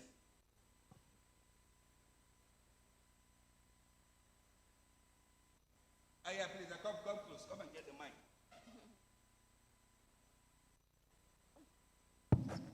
Okay, yeah, give me the mic. Thank you. I'm Jekulia by name, one of the teachers from Government Secondary School, Karu East, Karu Local Government. Okay, about what our doctor said here, talking about rural areas, saying how to see how to, and the new curriculum. I think I've come across, I don't know whether the one you're talking is not the one I have, because already my school are using a new curriculum.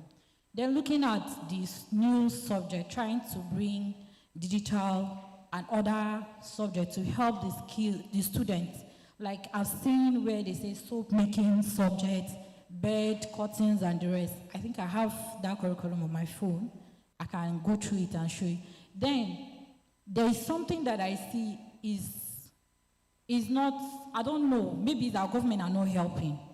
We are talking about training. You are bringing out curriculum. We don't have, some of the schools don't have enough teachers. And some of the teachers there, some of them are not even professional teachers, one. Then there are no facilities for this particular training you are talking about. Some of the schools, if you go to rural areas, some of the schools don't even have chairs. They don't have good classes, no good environment for learning. And we are bringing out this. How do you think it's going to be effective? Let's be true to ourselves. Unless we just want to waste money, because we have to go back and trace where the problem is. Bringing all this without going back to the root, it will be more of wasting of investment. It's not going to help. Then another notion that he said that is few people, looking at the percentage that have idea about AI, I will tell you that now teenagers, what they go after, a teenager in a village, in a rural area, can work himself out. He doesn't care just to get a phone. And after having that access of phone, they can have access to AI. It doesn't matter whether they have network or not. So saying that, looking at the percentage, I don't know, you didn't actually specify about the number of percentage, but then looking at it, it's higher than people having access to AI is higher. You might not see it, but then me, I've seen it, and I'll put you to go to some places. Okay, thank you so much. And then sometimes when we say people have access to AI, most times it's just people asking ChatGPT, I'm having stomach problem, headache, and ChatGPT will be diagnosing them. Those are not access to AI, you know? Like she was saying now, you have even higher grade. We're saying that responsible use of some of these things, because people are abusing even the AI. Yeah. You give students question, they'll go and type the answer. You can see even a parliamentarian in Canada that wrote his speech through AI and forgot to delete the AI side, and also read the part of the AI when he was reading it. And so we're saying that the important thing is that yes, the AIs are there, but a lot of what you say is that we should not look down on the rural people, but how do we harness what they have already? Even on your smartphone, right? Even on WhatsApp, you can access Meta AI, but how do you use them? How do you develop the prompt and all? But those things are not even the real AI, you know. Suraya has something that's biting her to say. Please go ahead. Yes, I think I actually agree. There's this book I read that's called The Poor Economics. And I think, great book. Yes, it talks about how we assume for poor people or people that are not doing as well as us do not think or do not have that level of self-awareness. I do think there is a lot of digital penetration in Nigeria. I think over 70% at the moment. And in my opinion, the regular access to GPT right now is synonymous to access to Facebook and Instagram. Yes. And I think you can even see people in very rural communities like nomadic Fulanis coming on TikTok to create videos and so on. So people do have access to digital technology, whether that is, as you said, efficient use of or it, productive use of it is another question. But I think there's quite a level of depth in digital access across the country. Yeah, thank you, Suraya. And thank you too for sharing. And so it's important that we begin to all now look at how can we step in to begin to help these young people to begin to have responsible use of some of these facility and some of these tools. But how can we also, like Ifua said, begin to build our own facilities? So Mercy, I will come to you, then we'll go around for a final round of questions. Mercy, you are a teacher, but you're also a Let Club facilitator. Yes. And so how do you think we can replicate the idea? Because we saw those kids from the Let Club, what they were able to do in having this club. And I love what Madam said, that we need to do it for kids in schools in Abuja, which I think by next semester will be the target of Stand for Greatness, to work together with the Ministry of Education here at the municipal level to be able to take it down. So, but how do you think we can replicate some of this club to begin to bring in all of these things we're talking about? Because like we said, government can't do it alone, but how can we replicate the club? And what do you also think as teacher in terms of responsible use of AI, in terms of grading and marking of paper? You know, yes, students, those type, people are losing critical thinking skills because they're outsourcing their thinking to a machine, but not knowing that this machine is also harnessing our knowledge and just telling it to create more knowledge. So how can we help students to first think and use machine as a tool, but not as their master? Okay. All right, for your first question, how you can come in, I want to appreciate the organization for doing a wonderful job. I, as a teacher, have benefited from it, the trainings, because ever since I've gotten a work with the government, nobody sat me down to train me on anything. Yes, nobody, no government organization, no school management, nothing. I'm just on my own. Except on a personal basis, I search for courses online, and I do them, I participate on them, and then organizations like this that come to our school, and I welcome them, because if being a teacher, I am not informed, how then do I inform my children, the students? Because it starts from me. Sincerely, it starts from me before the children, because it seems more like these children are coming with a blank check for me to sign on it. And whatever I sign on it is what they are most likely to believe that it is. So if I'm not informed, I cannot really inform them. So I, as a teacher, first, I have to be trained. That is established. And then the second question about AI. Wow, this is a long discussion.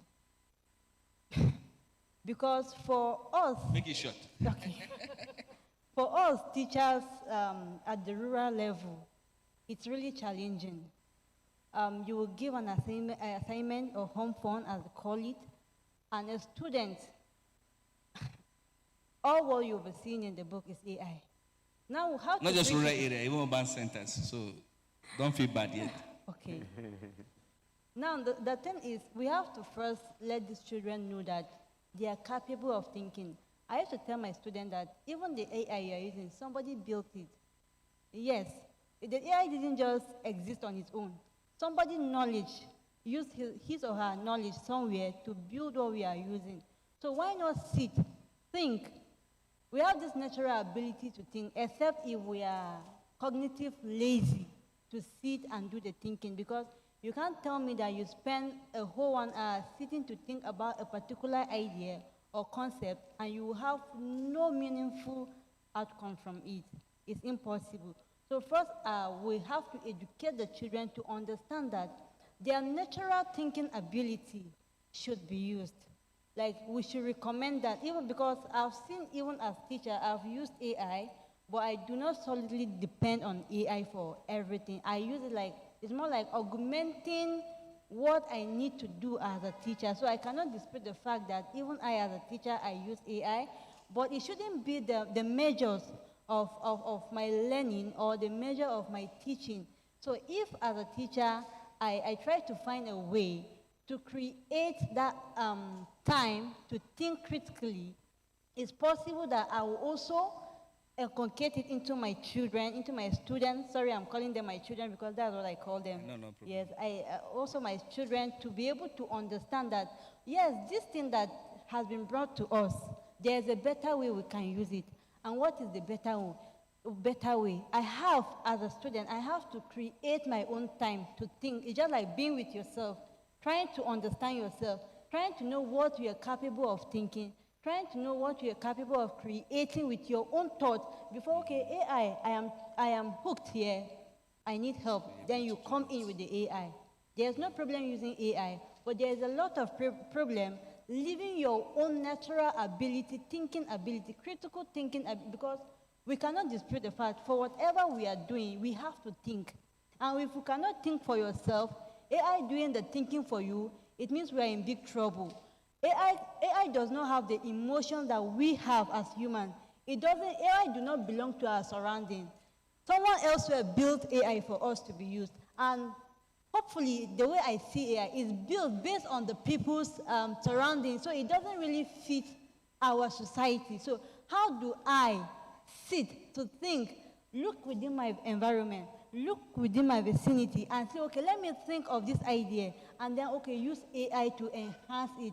Not that AI give me this, and I will use AI just thinking or writing to enhance what AI does. AI do not know what is happening in my locality. Okay. Like in my school, AI cannot tell what is happening.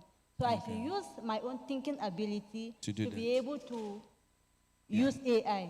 Thank you so much, Mercy. Don't worry, when we're back from the break, there's a session for teachers on AI. I will encourage most of the teachers to sign up for that, and you'll be able to talk vastly on that. So, FY, I want to come to you in closing, looking at the work you do and the future of education for, from your experience in Ghana, since you're also familiar with Ghana, but you're also familiar with the British system, also been, you've stayed there, also South Africa, so you've been almost everywhere, so you know all of the systems. So what will you say will be the future or some of the things that the young people here in this room should be thinking about in terms of what skills they should be honing for the future, but what do you also encourage Nigeria as our guests for this weekend? What do you think Nigeria government should be thinking? That we have people from TCR and we have our Honorable Simi here that's going to talk shortly to also the policy level work that we're going to do. So what do you think we can do, even as a country, to strengthen all of this conversation in terms of collaborating, learning, and creating a future that will be for us, not just copying everything in Western society? Okay, thank you. I think the biggest thing I would ask people to have is curiosity. I think you have to be open to new experiences. Recently, I watched something on TV about Elon Musk building something in Louisiana, rocket launching pad or something. Really amazing, really big. I don't know what it is, but I want to know more about it. That's on my level. I also think about the fact that we are not all the same. So like our fingers, every finger is different. So the intervention is going to be different for each situation.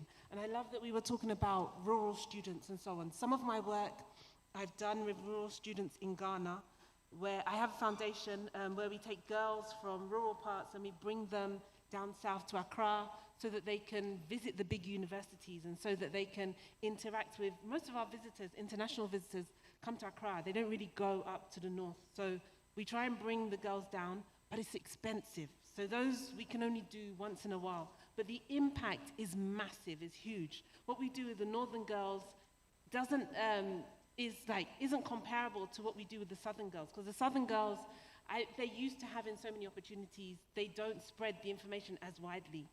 But what we do with the southern girls is we can go digitally. We can do online sessions. We can run in-person sessions because we are down south. So definitely any intervention that's coming in has to be tailored to the audience, and remembering that we are very different and there are different issues in each of the places.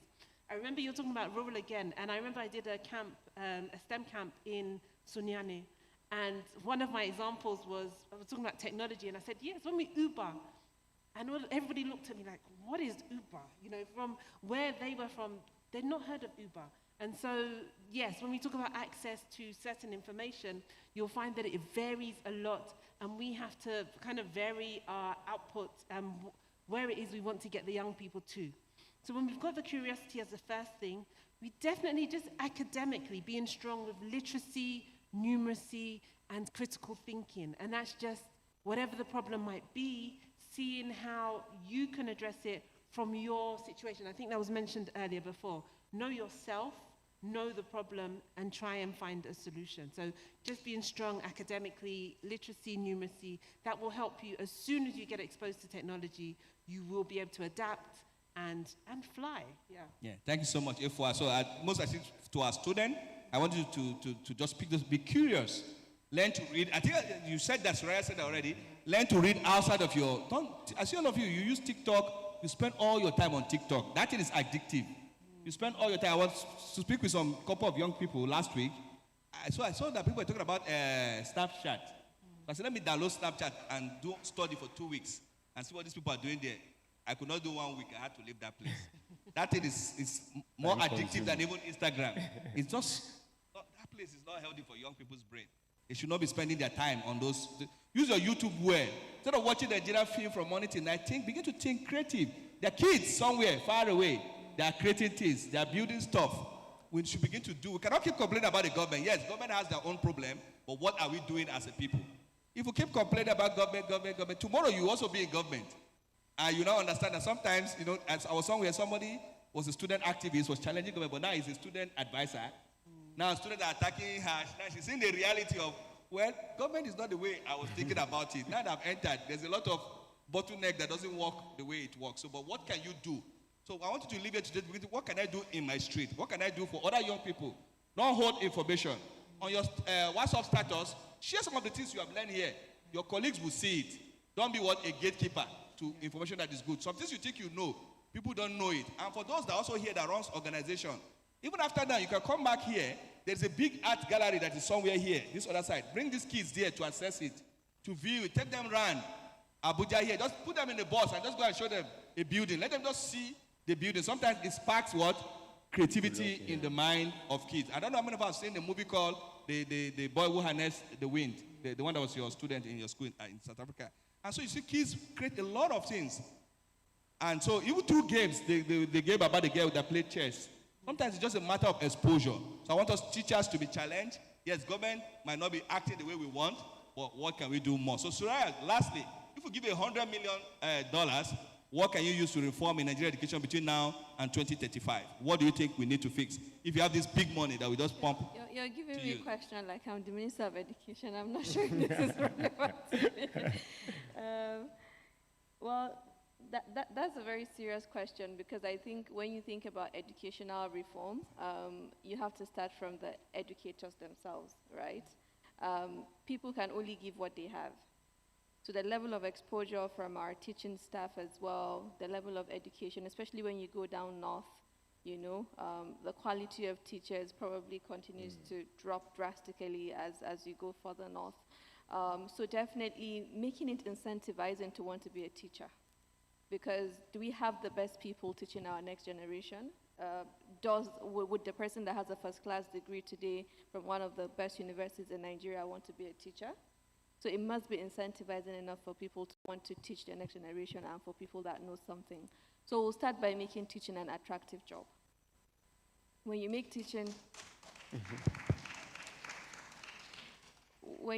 an attractive job, then you would attract the software engineers, then you attract the computer scientists, you attract the AI people that would live in those classrooms and teach the students. So that's kind of on the teacher side of things. The second is infrastructure. People cannot learn where the infrastructure is not conducive, and I think this is a no-brainer. This is like the building we're seeing is a containerized building, right? Yes. You do not need a lot of money to create good environment.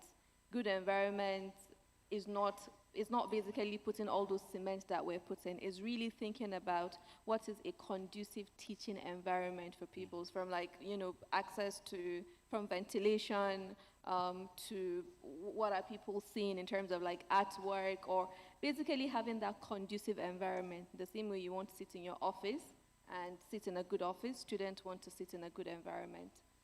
The third would be, so that's outside of the environment. Infrastructure-wise is also tools and equipment, right?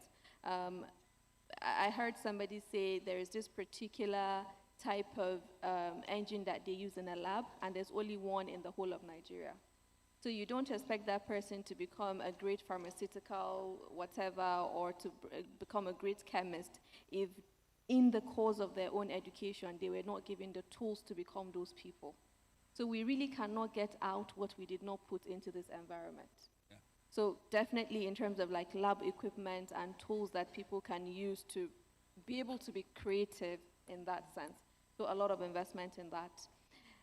The last is actually investment in the curriculum itself. And I know we're saying we're churning out curriculum, but I think putting together a curriculum is beyond saying let's start teaching curtain making or bead making or no. AI. Creating a curriculum goes all the way to thinking about how to make it easily digestible to the peoples that are in those environments, right? How do you assess, even assessment? Because now in the age of AI, for example, and I would like to just give this very quick example. I did my MBA at the University of Oxford last year. And during our MBA year, we could do assessments, like just write essays and submit. And most people got A's and distinctions. But that was the peak of ChatGPT, and the school realized that many people might have used ChatGPT in their assessments. Now, the new MBA year are all writing pen and paper exams. All of them are writing pen and paper exams for 2 hours, and people are failing woefully, right?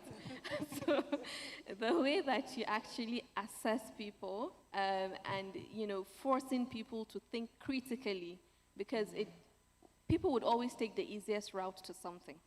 If it's easier to do your assignment using AI, it doesn't matter how much you say they will use AI to do their assignments.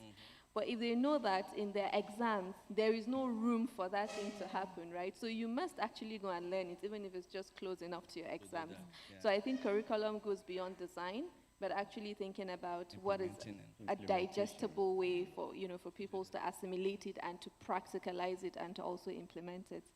I hope I've used your $100 million. Yeah, right? You've used it very judiciously. You've used my money judiciously. And I think it's good. We're going to try to capture all of what you've said in terms of like in communique and in writing to SUPEP and the Ministry of Education, so that they can begin to think this. Sometimes we say, form committee, reform. But beyond the reform, how do we really bring this thing practical? We are losing writing skills. A lot of people cannot write for too long because you just get tired. Your hand even begin to... Most kids cannot write again because everything is computerized. They type everything, but it also builds your brain when you learn to write. Kudos to Oxford. But I don't think I will enroll at that time, because at this time I don't think I will sit for a 2 hours exam writing. Just give me the computer, I'll write in 30 minutes and I'm gone. But like you said, if you also know how to play AI, you can get AI and edit the document and it will not look like it. But making them to really do the work, it also shows you're using your brain. So finally, Dr. Bamidele, in 2 minutes, what do you think will be the future? What can everybody here do to support the education department at the FCT level for us to have a future for our kids? Thank you very much. My advice is that we should start implementing the 21st century skills. I am happy your organization mentioned collaboration, mentioned creativity. And of course, we know with all that we have been talking about, trying to challenge AI is about critical thinking. We want our students to be critical thinkers. So we need to go back, understand at least the 4 C's of the 21st century skills, which is communication, collaboration. Are you writing it down? The first one is what? Communication, collaboration, critical thinking, and creativity. So in addition to that, we talk about problem solving.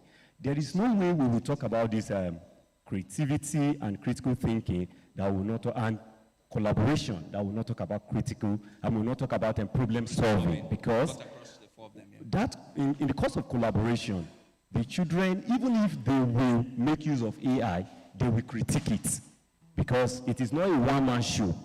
There is a collaboration, maybe in pair or in group. You give them a task-based learning or a problem-based learning and encourage them to employ the C's, like I mentioned. And in the course of doing that, their ingenuity will be harnessed, and they will be better critical thinkers, and they will be able to produce creative items for their use. Thank you. Yes, can we put hands together for the panelists? They've given them speak for the last one. Can you put your hands together for them? This is better. This is better. So, like they say in the Bible, right? Let no one leave here and say, I don't know what to do again, right? You know what to do. You know how to contribute in terms of shaping the future of Nigerians' education. So, thank you, Efua, Dr. Efua. Thank you, Mercy. Thank you, Dr. Bamidele, and thank you, Soraya. I think they have a gift for the four of you before you leave. So, where's Ms. Busola? Yeah. So, yeah, come. They have a gift for the four of you for coming to. Where are the gifts? I know that you are looking at your tea and your tea break and your snack. Don't worry. I'm the one standing in between you and your tea break. And Honorable Simi too, standing in between you guys and your tea break. What's your sweet? Okay, we'll take tea break then. Okay. Yeah, bring them on. Yeah. Come on. The two that's baby can come on. So let's see. Come down. Yeah, look at it. Yeah, before we all take pictures together, but first take your gift. If not, I will take all.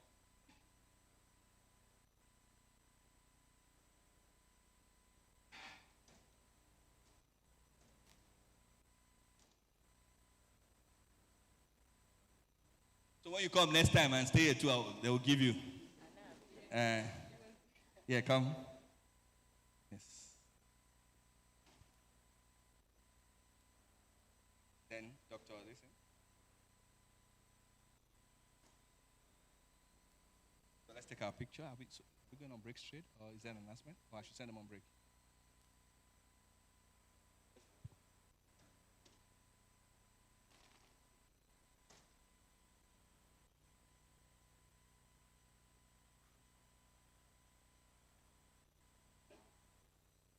Thank you so much, everyone. Ose, so I'll call Ose to Miss Ose to give us some announcement before we go on the short tea break. Then we'll go to the group work after that. Don't worry, there's more than enough food for everybody, so don't worry. There's snack, there's lunch, and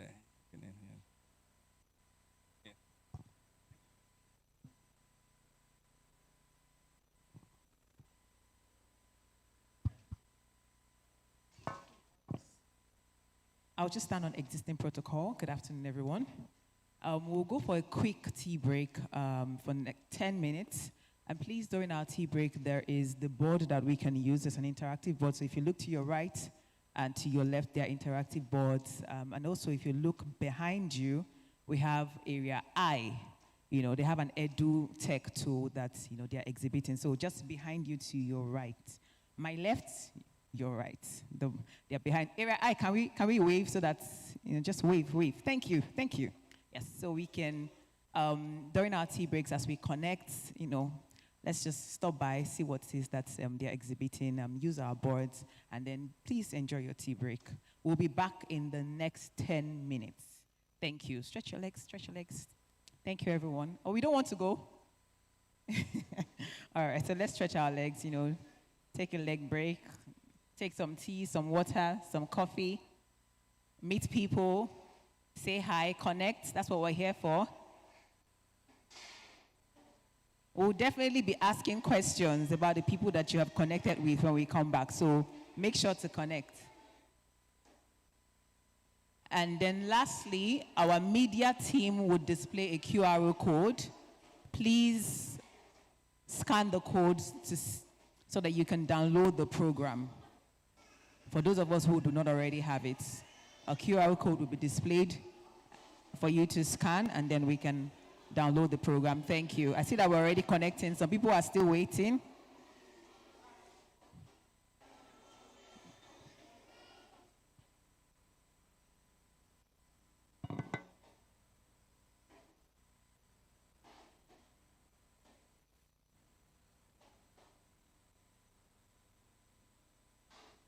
Ooh.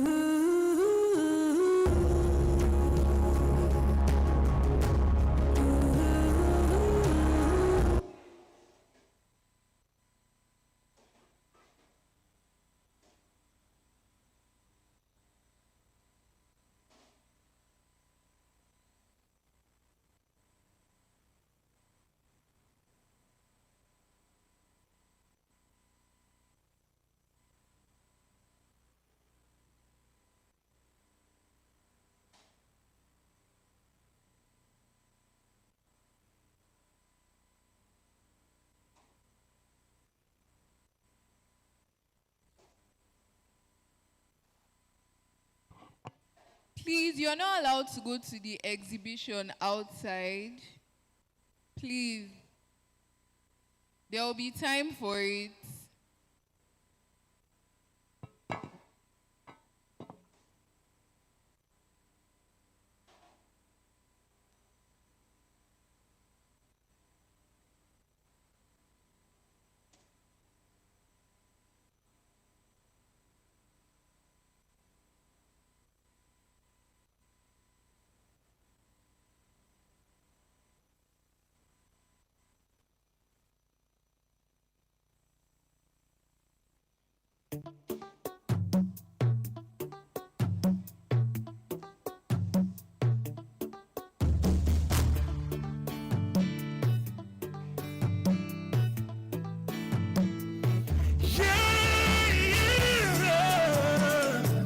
He has given me victory. Almighty God has given me victory. He has given me victory. All the days of my life I praise you. Everything that I have now you give to me, Baba. Lord, I say for your love I'm grateful. Yes, you love me plenty, you came to die for me. Jehovah Rapha, Jehovah Nissi, I am the I search around, there's no one else like you. Lion of Judah, you're the man, battle. God has given me victory. He has given me victory. God has given me victory. God has given me victory. He has given me victory. He has given me victory. Hallelujah. Hallelujah. Hallelujah. Hallelujah. Hallelujah. Hallelujah. Hallelujah. Come and see what the Lord has done for me. He has taken away my sorrows and now I'm free. I got me, hallelujah, bro. I got my power, hallelujah, power. Because of Jesus, every day now shakara they do. Double, heavenly blessing, now him I they receive. Yeah.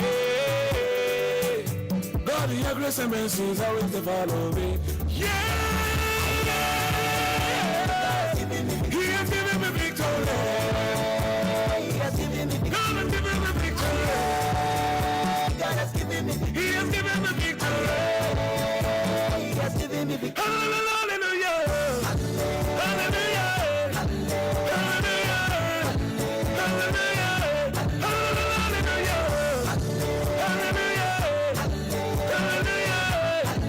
Hallelujah. If Jesus has given you victory, come let's dance, let's give him praises now. If Jesus has given you victory, come let's dance, let's give him praises now. Because of Jesus, every day now shakara they do. Double, heavenly blessing, now him I they receive. Yeah. God, your grace and mercy is always to follow. Yeah. He has given me victory.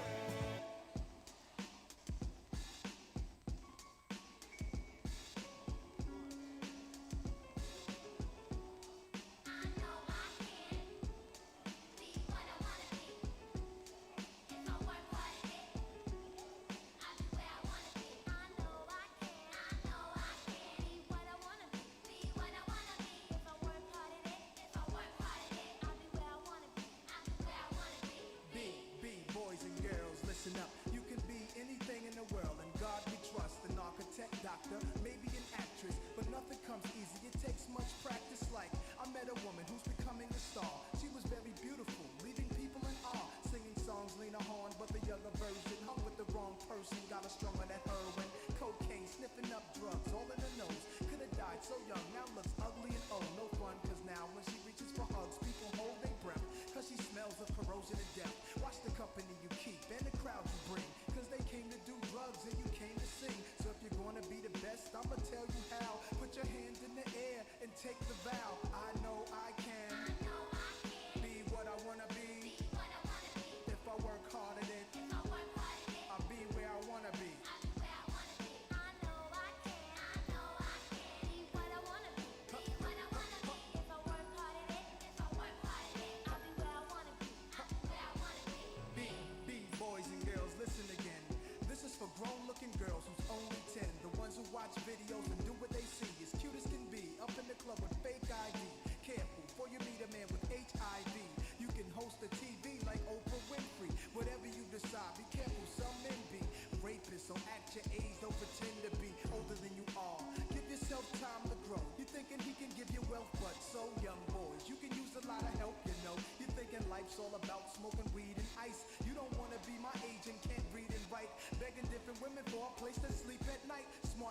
turn them in and do whatever they wish. If you believe you can achieve, then say it like this.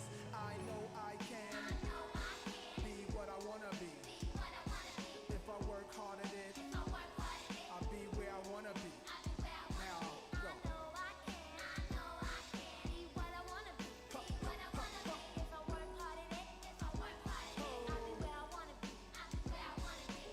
Before we came to this country, we were kings and queens, never porch monkeys. There was empires in Africa called Kush, Timbuktu, where every race came to get books to learn from black teachers who taught Greeks and Romans, Asian Arabs, and gave them gold. When gold was converted to money, it all changed. Money then became empowerment for Europeans. The Persian military invaded. They heard about the gold, the teachings, and everything sacred. Africa was almost robbed naked. Slavery was money, so they began making slave ships. Egypt was the place that Alexander the Great went.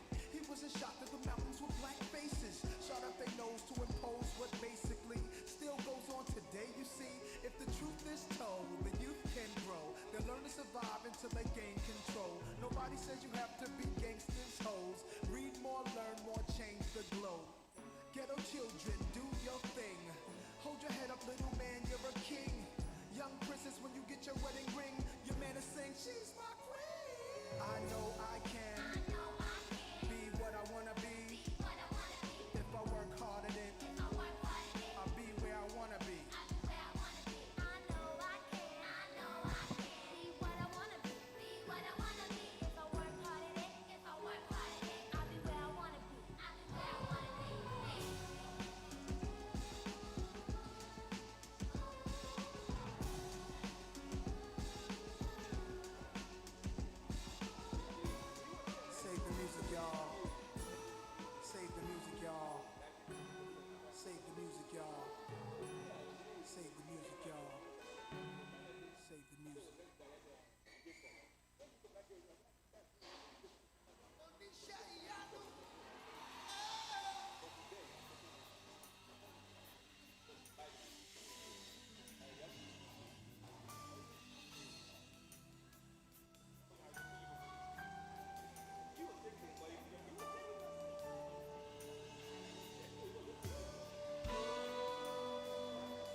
worship you. You are here, working in this place. I worship you. I worship you. Hey, waymaker, miracle worker, promise keeper, light in the darkness. My God, that is who you are. Waymaker, miracle worker, promise keeper, light in the darkness. My God, that is who you are. You are here, touching every heart. I worship you. I worship you. You are here, healing every heart. I worship you. I worship you. You are here, turning lives around. I worship you. I worship you. You are here, mending every heart. I worship you. I worship you. Hey, we make a miracle worker, promise keeper, light in the darkness. That is who you are. Hey, we make a miracle worker, promise keeper, light in the darkness. My God, that is who you are. You wipe away all tears. You mend the broken heart. You're the answer to it all. Jesus, you wipe away all tears. You mend the broken heart. You're the answer to it all, to it all. Jesus, yeah. Waymaker, miracle worker, promise keeper, light in the darkness. My God, that is who you are. Waymaker, miracle worker, promise keeper, light in the darkness. My God, that is who you are. You are here, touching every life. I worship you. Oh, shadadabakasa. I worship you. You are here, meeting every need. I worship you. I worship you. Oh, devotion,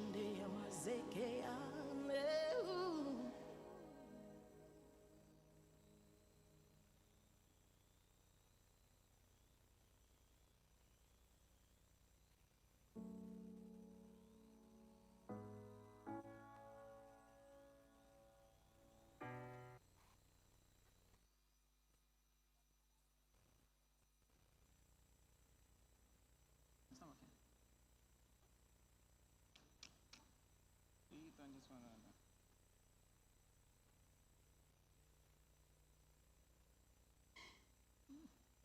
Am I bush?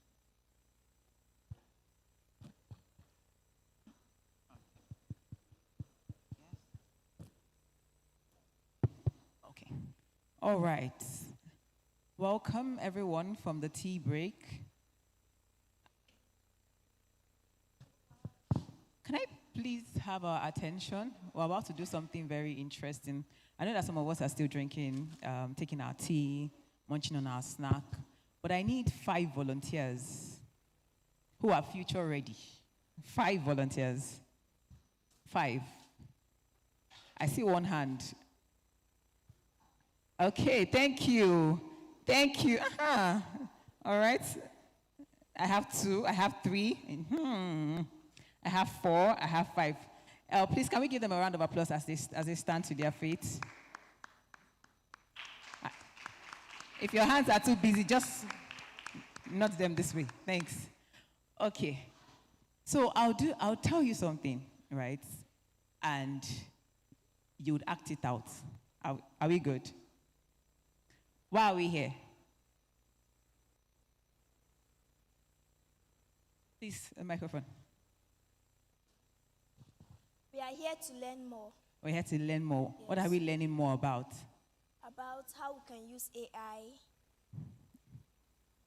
Okay? We're also learning about entrepreneurship, critical thinking. Beautiful. We are learning how to create, to think. Okay, that's beautiful. All right. So, what's the name of this program? Anybody? Of the two of you, what's the name? Anyone? If you go back home today and they say, okay, where did you go to? What would you say? Future Ready Education Subject. Thank you. A round of applause for yourself. All right, so we're going to do something with the word education, right? No, don't sit down yet. Let's start with the last person. Just tell us your name. I'll tell you how to pronounce education, and then you do that for us. Okay, my name is Williams Queen Darlene. Beautiful name. Queen, I want you to pronounce education like someone that is crying for help. Education. Is that how you cry for help? Are you sure anybody will come and save you with that tone? Do it again. Okay. Education.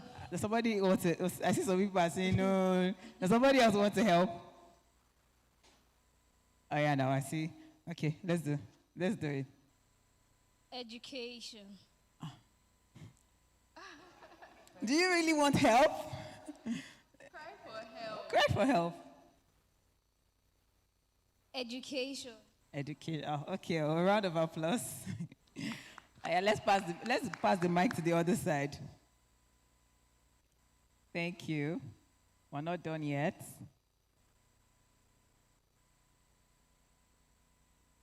Your name, please. My name is Tabitha Moses. Tabitha. Yes. Oh, hi, Tabitha. Can you say the word education like someone that just received $10 million?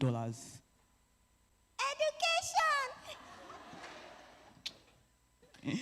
Are you sure? Do you want to try it again? Do you know what $10 million is? I'll try again. Education. All right, so let's clap for Tabitha. Pass it on to the next person. What is your name? Audukula and happiness. Say that again, please. Audukula and happiness. Happiness. Oh, okay. So say education like someone that is very happy. Education. Are you happy? Yes. Say it again. Education. Okay. All right. Let's pass it on to the next person. Thank you. Okay, my name is Daniel Mata. Daniel Mata. Hi, Mata. So please say education like someone that is very angry. Education! I like that. Thank you, Mata. A round of applause for yourselves. Please, you can sit down. Thank you. All right, so we asked everyone during the tea break to connect, to check out our boards, and also to see if they can check out the area I. So those of us who got to meet someone for the first time, your hands up. Could you indicate? Your hands up. Okay. Only 2 people. I met someone for the first time during the tea break. 3. All right. Okay, 4, 5, 6, 7. I'm not good with maths, but I know numbers because of money. So 7. Just 7. All right, so we'll give us 30 seconds more.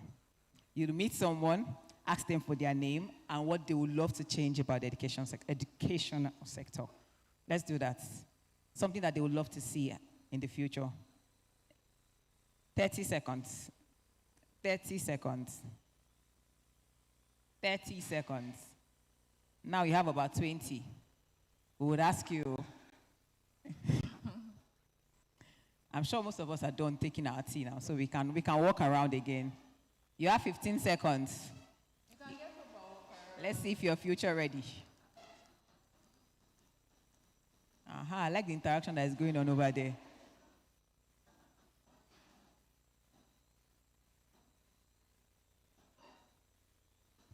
Ten more seconds.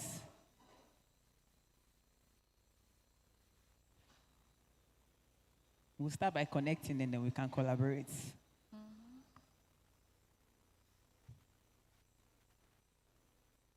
5,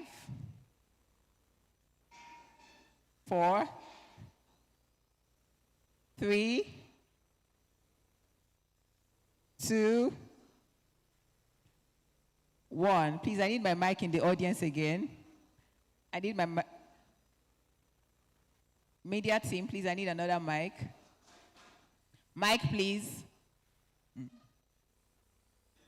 Okay, great. Before I nominate you or ask the person beside you to nominate you, just with a show of hands, you want to tell us about the person that you just met and what they said that they would love to see. Aha, thank you. Good afternoon, everyone.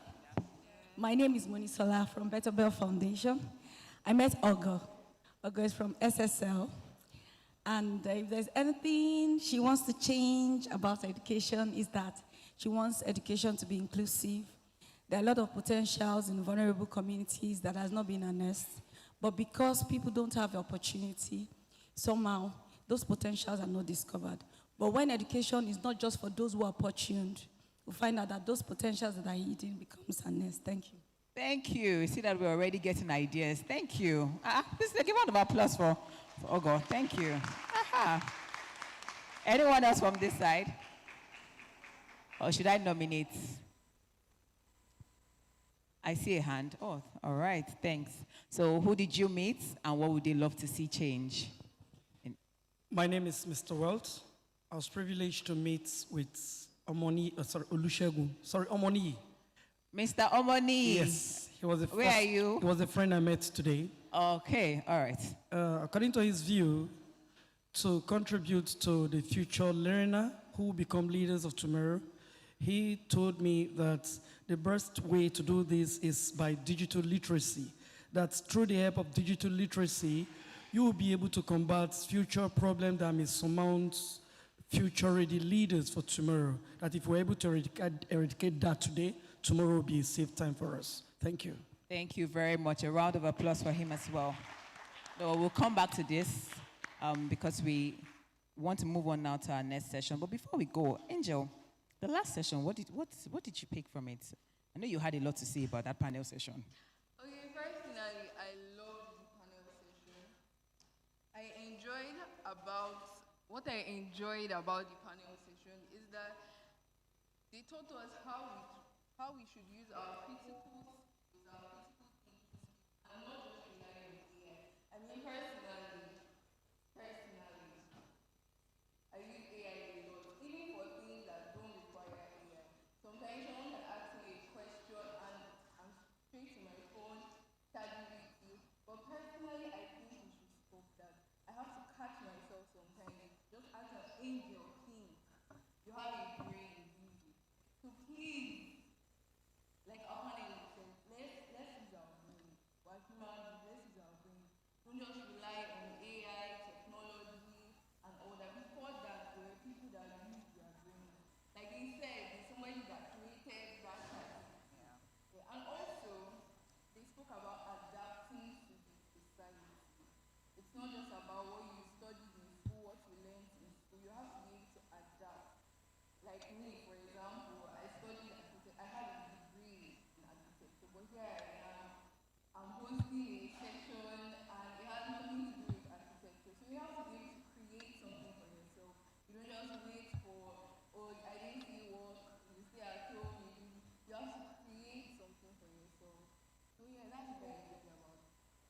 right.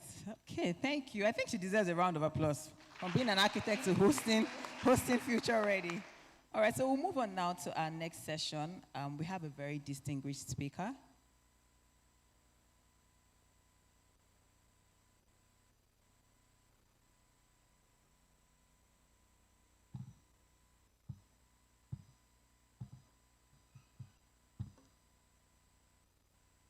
Okay, so it's our pleasure to introduce our keynote speaker. She is a distinguished policy and development professional and an executive secretary of the West African Economic Summit. She is the former senior special assistant on strategy and investments at the Ministry of Foreign Affairs and has contributed to global conversations at WEF, African Union, and UNCTAD. Please join me with a resounding applause to welcome the delectable, honorable Simi Fajemirokun Ajayi. That applause can be louder, please.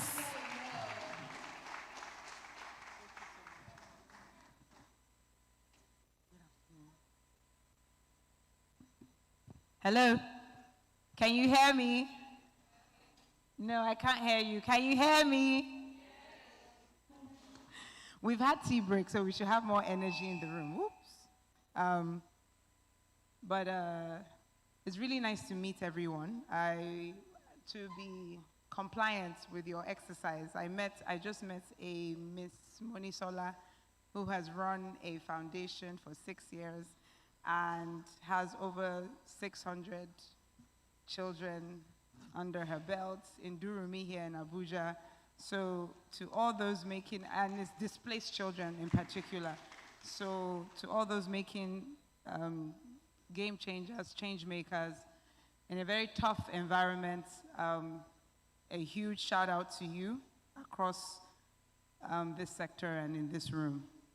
Okay, so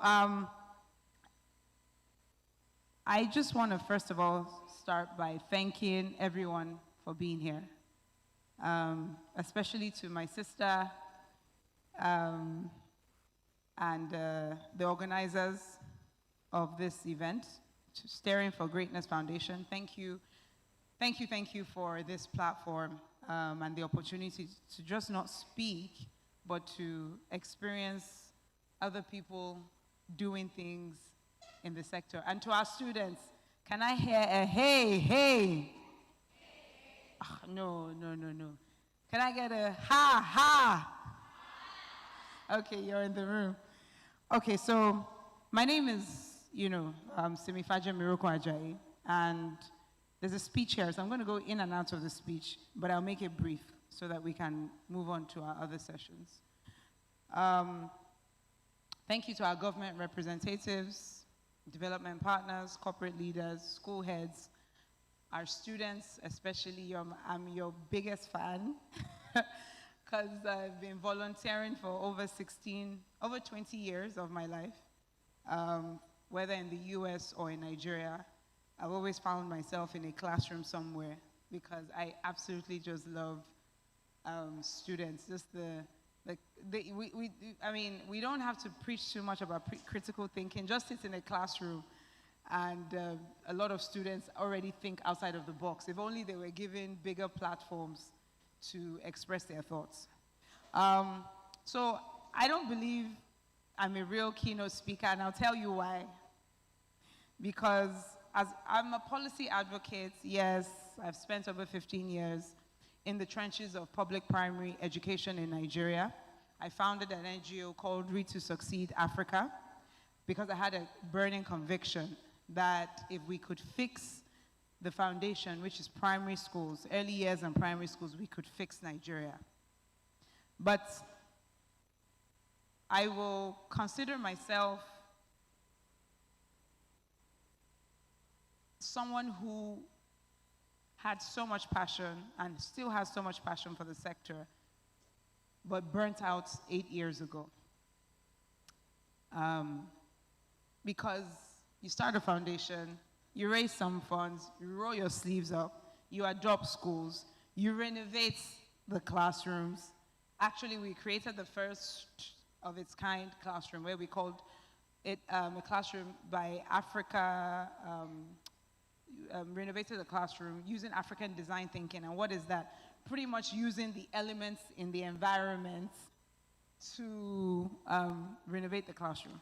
I'll give you a quick thing that we really messed up on. So we wanted to borrow from India after sitting in the classroom for weeks, because I didn't just want to renovate, put new chairs, tables, and paints, and put electricity. I really wanted to understand how children were currently learning. So I sat in a primary 6 classroom for 6 weeks, every day, going in and try to start with them and close with them. And it was from that we now renovated the classroom in Utako. And so we realized that a lot of the times the classroom was hot. So around 11 to 1, you start losing students. They're either sleeping, they're sluggish. And so wanted to find an innovative way of cooling the classroom. So we learned from India that you could use cow dung to paint the classroom. And we attempted that, and the smell of the cow dung almost killed me. So we decided we would do a bit more research and leave the cow dung out of the classroom. And then we just use regular paints, but we'll work on that. There is a way around it, but I guess we couldn't just throw any cow dung on the wall. So, but yes, we renovated the schools. We did projects, programs where we got students to be future ready by actually designing the future via their vision boards. And we had over 400 students participate in what we call the Dreamers Project, where they pretty much designed the future on the cardboard. And that was what took over 200 students to the presidential villa to meet the vice president in 2020, I can't even remember, 2022, 4 years ago.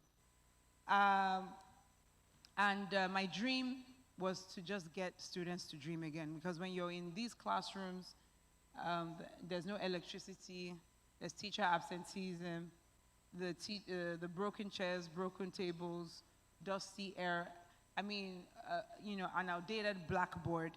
Everything tells you that you don't matter. And I was on a mission to ensure that it's not the president, it's not the vice president, it's not National Assembly members. The most important subset in this country are actually our children. And so we told the villa, the presidency, that we're coming and we're bringing our children. And people didn't believe that even that was possible.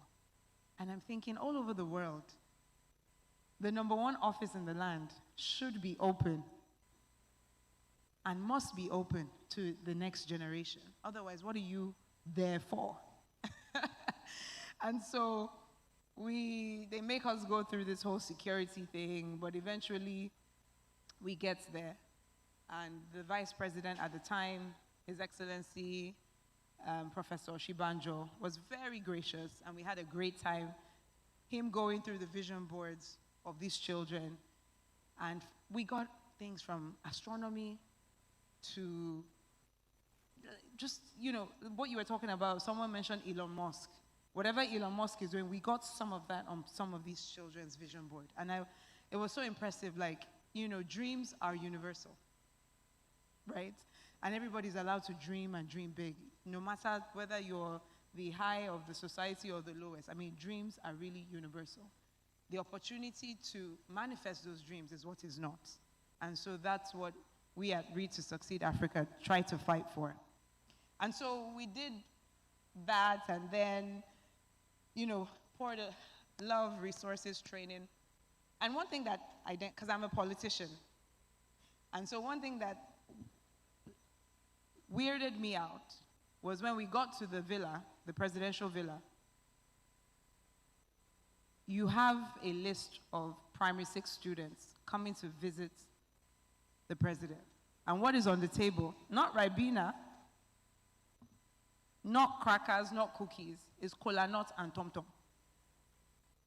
And And I had to ask, with all the preparations to bring these children here, there's absolutely no way you could tell me you didn't know children were coming. So why do we have kola nuts and tom-tom? And so they felt bad a little bit and said, oh, because they always have elders come for meetings. So the kola nuts and the tom-tom is to keep them awake. So they didn't really connect that for children, you needed to, prepare for them and, do things that are relevant. Create a conducive environment, like someone said. And so that let me know that at the highest office of this land, children are just not important. And I'm, as a politician, member of the ruling party, we must speak truth to power. Because no matter the efforts of development partners, the international community, the donor community, we cannot donor our way out of fixing education. We just cannot. You cannot outsource your most important treasures for somebody else to come and take care of them. It's not possible. It's like there are parents in the room and we give our children out to strangers to feed them. It's crazy. And so I think the first thing we need to do, I have a speech here and I'm going off my speech, forgive me, because I just tend to speak from the heart. I think we're about to enter into an election cycle, and I believe that maybe one of the ways we could reshape education to reshape the world is ensuring that people don't get into office based on their education policies. I think it's part of the simplest ways, because I think if somebody said teachers need to be compensated, teachers need to be, their salaries need to be made attractive, a lot of teachers are not even earning the minimum wage. I was at NCCE, the platform, the regulatory body for colleges of education. And across the over 204 colleges of education in Nigeria, they can barely get people to register. They have recorded in a lot of colleges of education, 0 registration, to let you know that people actively don't want to be teachers. And even when you sponsor students to go to college of education, they will rather wait for either to go to university or to, if they can't make university, go to a polytechnic, but college of education, they will never agree. And so that's where we are. And I wanted us to have a healthy dose of, before we can even begin to reshape, what is the current shape? The current shape is that nobody even wants to be a teacher. And even on those vision boards that we did, and when we ran the Dreamers Project, none of our children also wanted to be teachers. There was no teacher vision board. And it took for the vice president, who was a lecturer, who said, I didn't notice my constituency on the board. And so, how do we reshape what is currently out of shape completely?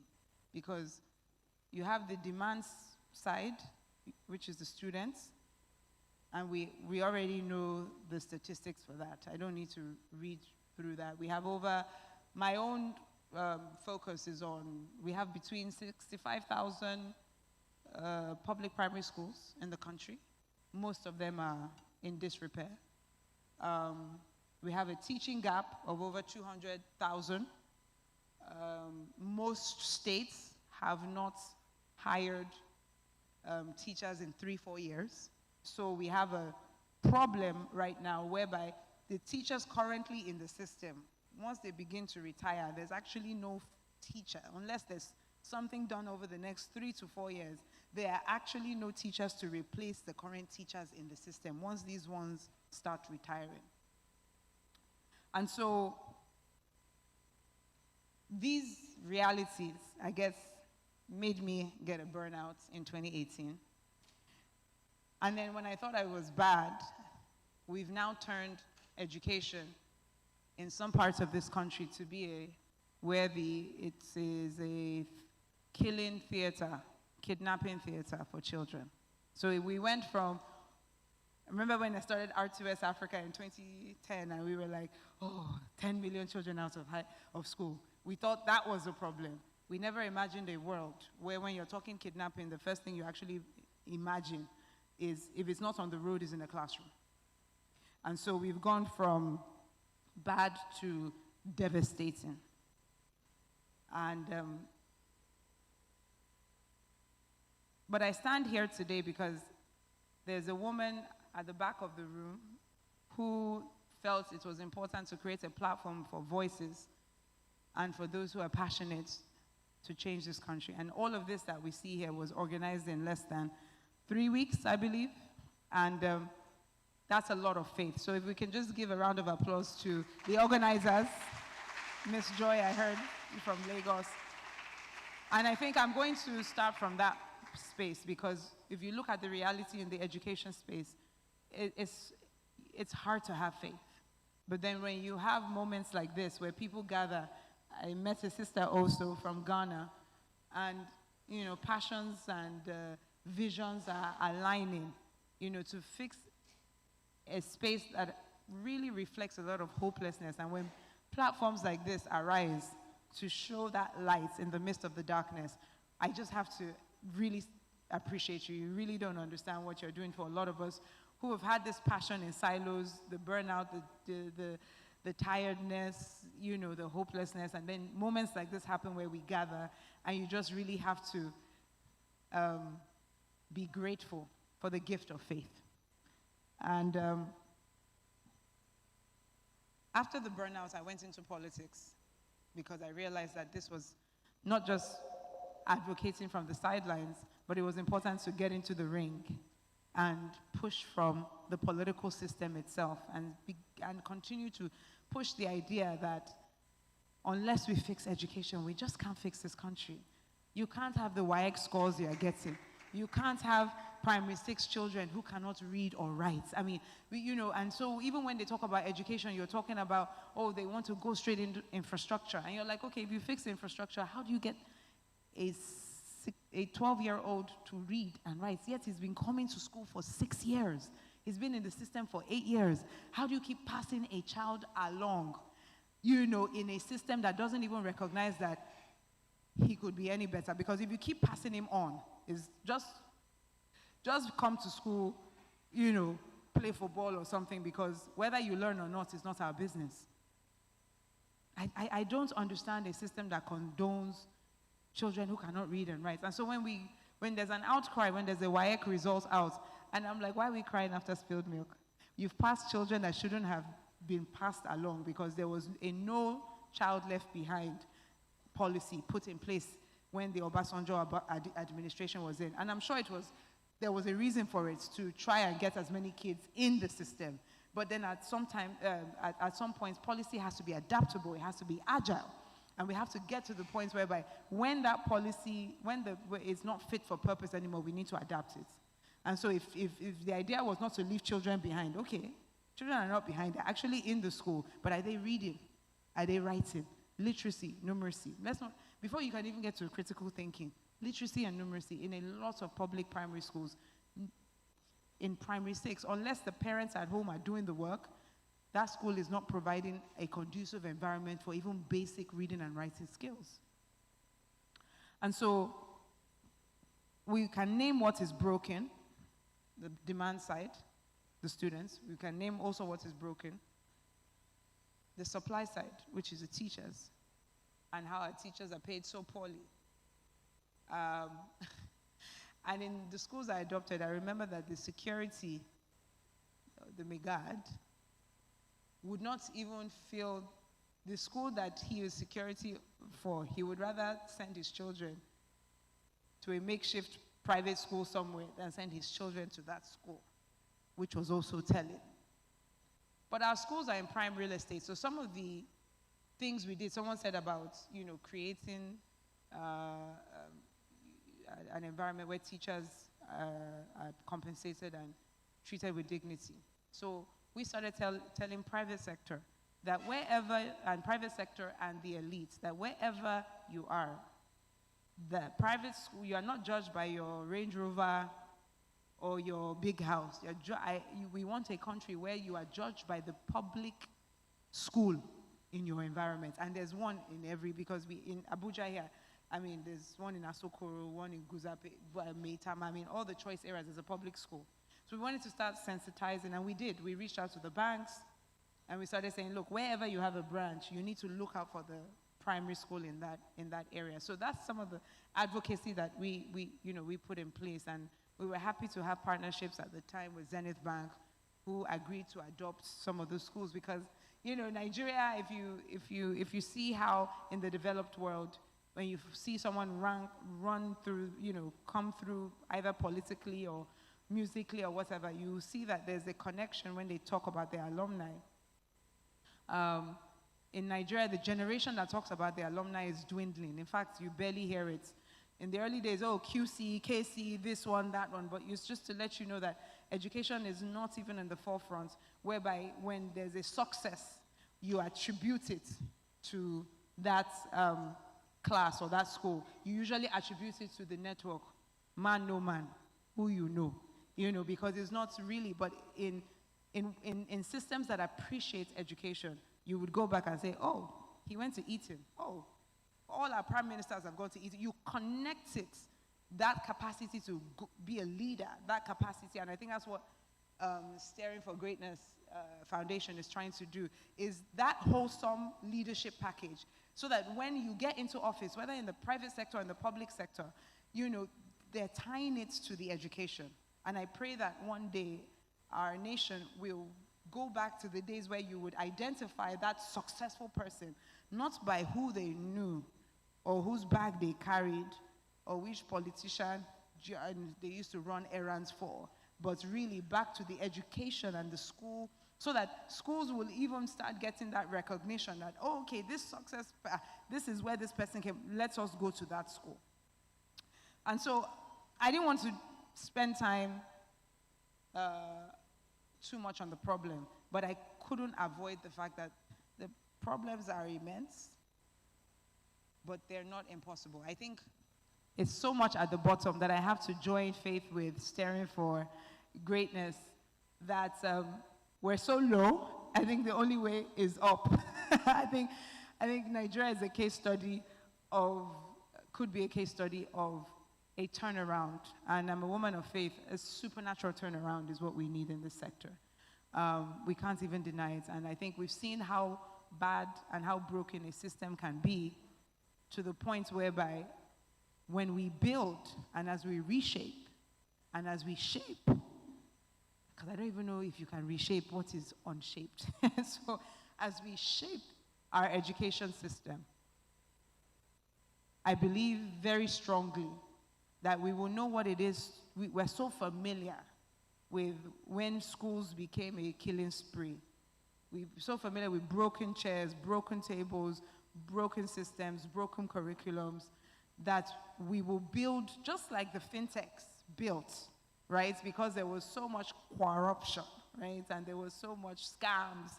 And so when it's not an accident that the unicorns in the world, in the fintech space, out of maybe 12 unicorns, 7 or 8 came from Nigeria, because we were building against the negativity of scams and all the corruption. So I think as we begin to shape and reshape, or build from scratch, we could possibly, by God's grace, build an education system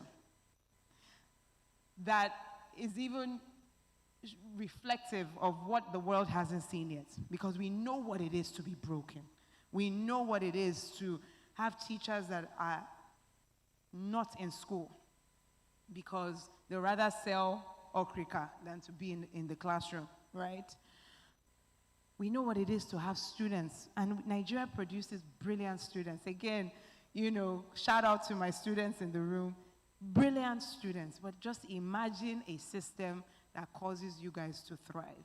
And so I dare to go back to my days of the Dreamers Project and be a dreamer again and imagine an education system shaped, reshaped, built to be so resilient against the brokenness that we're so familiar with. And that maybe one day, that giant of Africa could be a giant where other African countries come to our public schools again. It happened once briefly, right? Post-independence, and where the Arabs came, and they came to UI Ibadan, and where they came, believe it or not, students, yes, it wasn't people jackpine, it was people jackpine into your country to leverage off your education system. It happened once, though brief. I believe it can happen again. So God bless you and God bless Nigeria.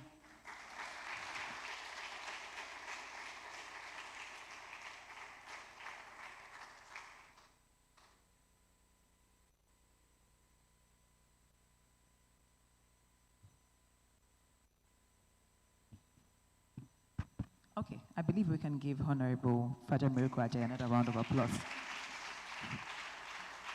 That was a very, very, very insightful speech, ma'am. Thank you. Thank you for sharing from your heart, really, and inspiring the rest of us to really go back and build. You know, we need to build. All right, so I see that we've started to, establish, a good rapport with ourselves. For those of you that I haven't had the opportunity to meet, my name is Ose, and I'm really here to join my amazing compare to stand on business. So we said we're here to connect, collaborate, and create, and that's what we will do before we leave this place. Is anybody else with me on it? Okay, for those who are not yet on this train, we'll ensure that we'll do that before we leave. All right, so we'll quickly move on now to our next segment, which is a speech from Mohammed Umar Dan Fulani, who is the country director of High Time Academy, United Kingdom, and a senior liaison officer to the governor of Yobe State on community outreach. Now he's ably represented by Mr. Hashim Buba, who would come and give us his speech on building ecosystems that empower the next generation. Please, a round of applause for Mr. Hashim.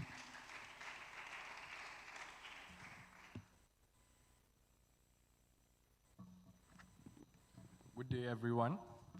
Unfortunately, Mr. Muhammad Damfulani, Country Director of High Time Academy, United Kingdom, and Senior Liaison Officer to the Governor of Yobe State on Community Outreach, is unable to be physically present. However, I am pleased to share this message on his behalf and on behalf of the entire team of High Time Academy, United Kingdom. The theme, Building Ecosystems That Empower the Next Generation, is a powerful reminder that the future of our young people cannot be built by one institution alone. Talent is everywhere, but opportunity is not. We need an ecosystem where education connects with mentorship, technology, practical skills, innovations, and global opportunities. At High Time Academy, we believe education must go beyond certificates. It must equip young people with the knowledge, confidence, skills, and character to compete globally and create meaningful change in their communities. That is why we are taking practical steps to expose young people to the world beyond the classroom. High Time Academy will soon launch an international education excursion and future-ready bootcamp, creating opportunities for children and young people from an early age to experience global education and opportunities in the United Kingdom, Turkey, and beyond. The goal is simple. Let our children see what is possible, understand the opportunities available to them, and begin preparing early for their future education and careers. We want them to dream bigger, plan earlier, and understand that the world is full of possibilities. As technology and artificial intelligence transform our world, we must prepare young people not only to use technology, but also to think critically and uphold values such as integrity, discipline, hard work, and service. To our younger people, your present circumstances do not have to define your future. Keep learning, seek mentors, develop skills, and embrace opportunities. I commend the Steering for Greatness Foundation for bringing stakeholders together around this important conversation. Let this summit go beyond speeches. Let it create partnerships, opportunities, and practical pathways for the next generation. Because when we invest in a young person, we invest in a family, a community, and the future of our nation. On behalf of High Time Academy, I reaffirm our commitment to education, mentorship, capacity building, and global opportunities. The future is not something we should wait for, it is something we must build. Let us build it together, empower the next generation, and raise young people who are not only ready for the future, but ready to lead it. Thank you all, and God bless you all.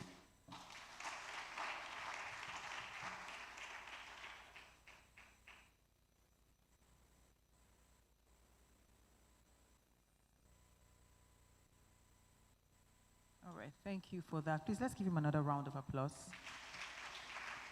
Very brief, but very powerful. So just before we go into the next one, just in the spirit of connecting, collaborating, and creating, I'm targeting some people there. That's why I'm looking very intently. I'm really targeting. If you're a student in the house, can I see your hand, please? Don't worry, don't be afraid. I'm not going to put you on the spot. Don't worry. The students in the house, wave confidently now. Aha. Okay. Teachers in the house. Teachers, educators. Okay. AI enthusiasts. By a show of hands. Only one AI enthusiast. Okay, 2. 3 at the back. 3. Okay. You just really, really are passionate about education. Hands up. I'm trying to fill the room. Okay, those of us who are passionate about education. Okay. I'm just here to really find out what it is we're doing here. Hands up. All right, please give yourselves a round of applause. Thank you for being honest. Okay, so I know we have our program, but we'll quickly skip and then come back to following it. We want to present some awards now to a set of people. And if you will please indulge me, I'd like to invite Honorable Simi Fajamiroko Ajayi up the podium, please, ma'am. She'll be joined with our, please, a round of applause. Thank you, thank you, thank you. Okay. Mrs. Oni is here already, so just in time. All right, so the first award that we'll be presenting is the Teacher Excellence Award.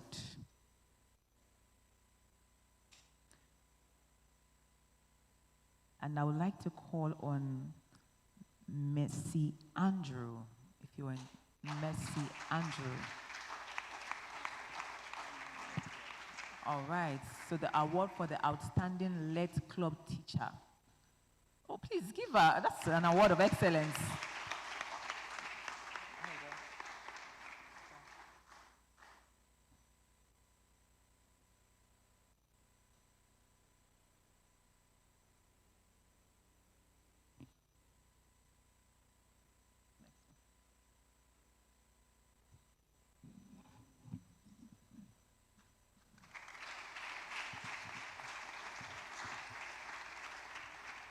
All right, so I'll present the next award, the Let Club Teacher of the Year.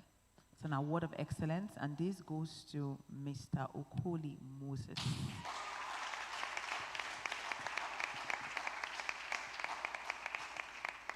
Let's keep clapping now until we receive the award. Thank you.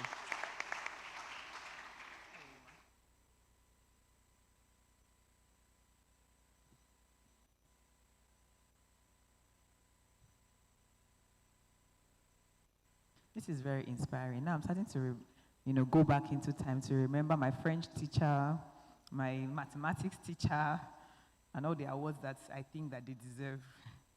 All right, so our next award will go to the Let Club. It's a Let Club Award of Excellence that will be presented to Government Secondary School, Cairo East.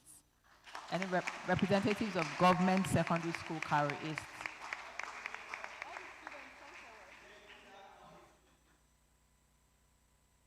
So, and the teacher, oh, please a round of applause.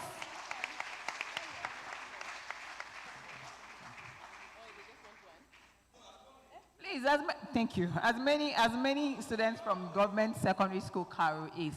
Rep your school, rep your school, rep your school. It's not easy.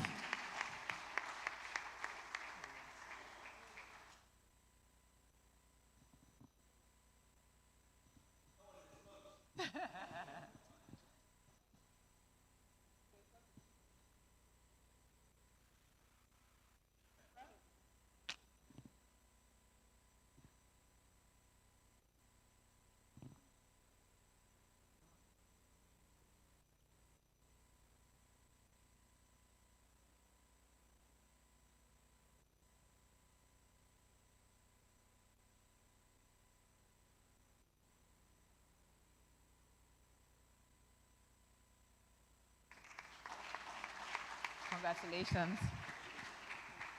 Congratulations to all our awardees. Please let's just give them another round of applause. It's not easy. It's not easy to win an award.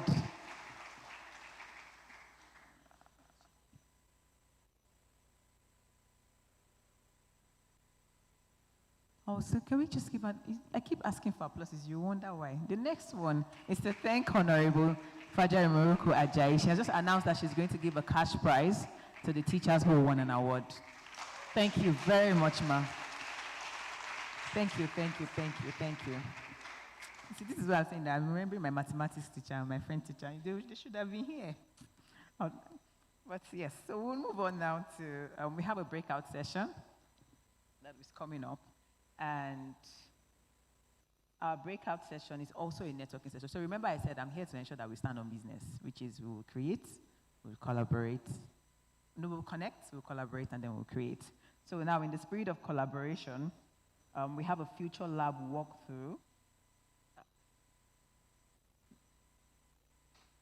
It's a networking break, and it's a future lab walkthrough. If we'll just face, okay. So I'll invite Mrs. Oni to walk us through that, and we'll be back after our breakout. Thank you. Thank you. Actually, before we announce the breakout, I want to just make a presentation to Honorable Simi and then to say thank you for coming. Yes, please. We have to appreciate you. Please come forward. Who's going to help me? I did myself.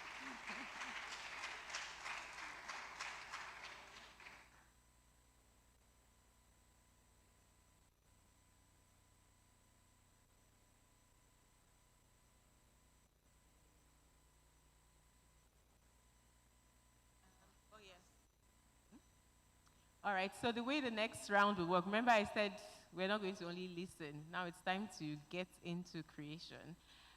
So we're going to split up the rooms for the breakout, and they're going to project the four options for today. Our fifth facilitator is on our way, so if she makes it, then there'll be a fifth option. So we have, these are our facilitators actually, let me just welcome them forward. Mr. Femi Ogunleye is going to be doing Future Ready Me. Please give him a round of applause. Come forward, sir. So if you are thinking about, they've said a lot about how I can be prepared for the future. What's actually the next steps, especially in terms of like identity, values, and all the things that, like I said in my speech earlier, about being adaptable. Mr. Femi Ogunleye is going to be taking that session. He runs UBU, and they're a phenomenal values development organization. It's going to be great. They're going to be on this side of the room by that board. So we're going to ask you to create with us this space as we change it. Remember when I first came here, the founder said this is a canvas. So we're going to use this canvas together. That's why it's very malleable. So Future Ready Me will be here. Thank you so much with Mr. Femi. And then we have the wonderful, delectable Mrs. Ederin Okodaso. She's going to also be hosting a session for the educators and school leaders. She is the founder of Ed Toolbox, and they're doing great work in teacher education innovation and helping schools to actually be future ready, having the systems that makes them strong. So she's going to be at the back of the room towards the area I section at the back. So if you are an educator or if you're anyone interested in how do we actually build stronger school systems, this is our wonderful facilitator for today. Please give her a round of applause. Thank you so much for coming. And then we have the technology, future-ready classrooms thinking about like technology. Miss Efwa, whom we met earlier, is going to be taking that session. And so, oh, sorry, I wasn't looking. I'm reading from my head, so I think I'll introduce Miss Efwa and then I'll introduce the AI. So Miss Efwa will be on that side of the room. So thinking about technology, future-ready classrooms specifically. So the difference is one is systems and schools, and the other is more specifically in the classroom, centering around conversations on technology, but also beyond technology. How do you actually, as an educator, she's a seasoned educator, been in the classroom. We're both in the classroom together in South Africa, so she knows what she's saying. And please be on that side. It's open to anyone and everyone, to be honest, because if you're a parent, you need to know if what your child is receiving is actually what they should be getting. And last but not least, we have AI, future. Talking about, we said earlier, AI is changing the way the world of work works. So we're going to be upstairs. So if you're interested in artificial intelligence with the wonderful Mr. Ibrahim Ismaila, they can't see you come, so they know who they're going with. So yes, he's going to be doing AI creativity and my future. He's an engineer and an innovation advocate working at the intersection of artificial intelligence and how that can actually improve your work. This is beyond just the classroom now. So even any individual thinking about how do you work more efficiently with artificial intelligence and still have that humane side, you'll be upstairs with him. So for the transition, you can stretch, connect, respond to questions while we set up. We'll have like 5 minutes and then we'll officially start the breakout for the next hour. Any questions? Do we know this track? Should I go over them again? Femi Ogunlaye, Future Ready Me. So students, you can choose, but the ones that are really targeted at you, Future Ready Me is very student-centered, so some of you can go there. The Future Classroom also is student-centered to an extent, but also with the teacher, so you'll be challenging your teachers if you go to that one and sharing your insights. AI also is tailored to both everyone in the ecosystem, so you can go upstairs, and then specifically educators and school leaders, parents, anyone else, you can actually go to the school systems and site at the back with Mrs. Edirin. Well, good. So we will just ask you, crave your indulgence as we set up together. Thank you very much.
just had to somebody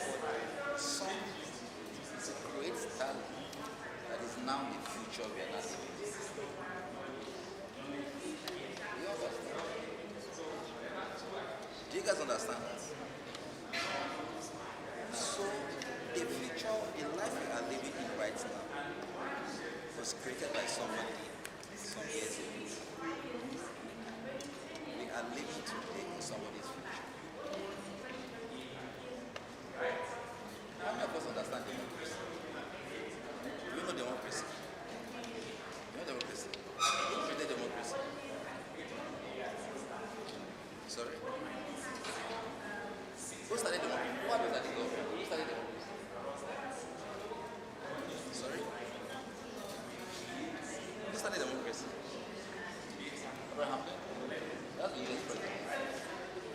But who started democracy? Does anybody want to try?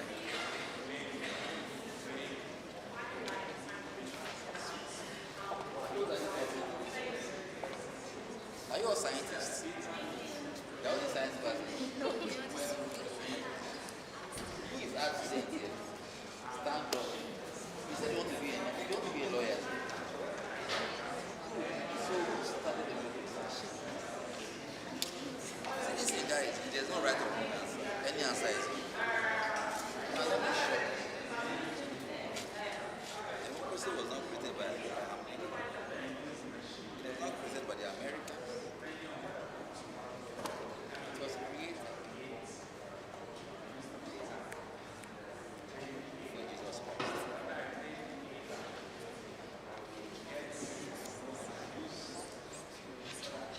Okay, sorry. Okay, maybe not for Jesus Christ. But long time ago, some group of people came together.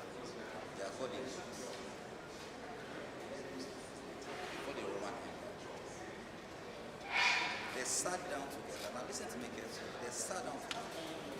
They looked at the world and they said, let us create a system where people can live under this community. That was what they created democracy. How many of you have heard of Aristotle, Plato, Confucius, and these like them? These are the thinkers that created it. And they kept it on one side. The Romans came to think it and do it. What am I saying? The democracy that we are shouting to was made by human. The future we are talking about was created or is created by humans.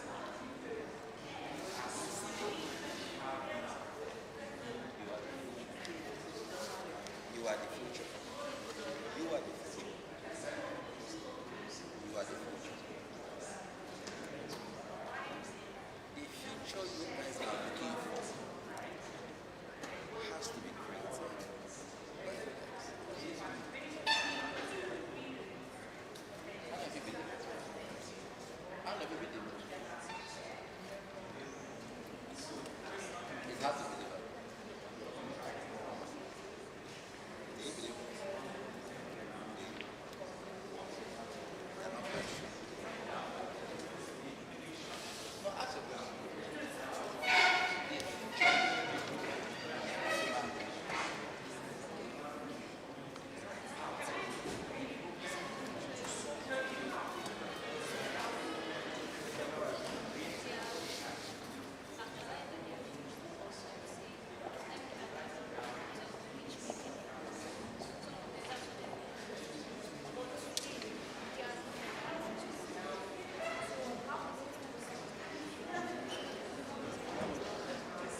Can you get that question?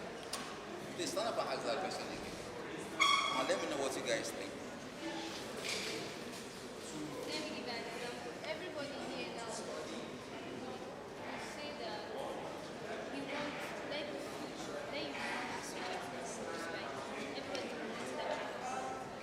But people have determined that they will feel like they have done that years on. But today, we are not that. So my question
the cars will be safer.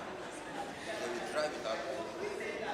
We also connect the entire world using Starlink. It sends shuttles to space without human beings. He wants to dominate space. His passion was not but in the sense of fulfilling his goals and ambitions, money followed. A lot of us make business because human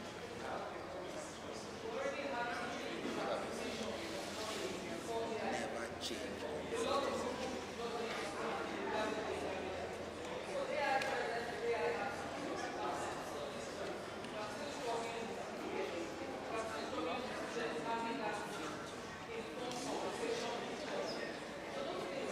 You might want to get money to give you a sense of comfort, but there has to be a bigger reason for doing what you're doing.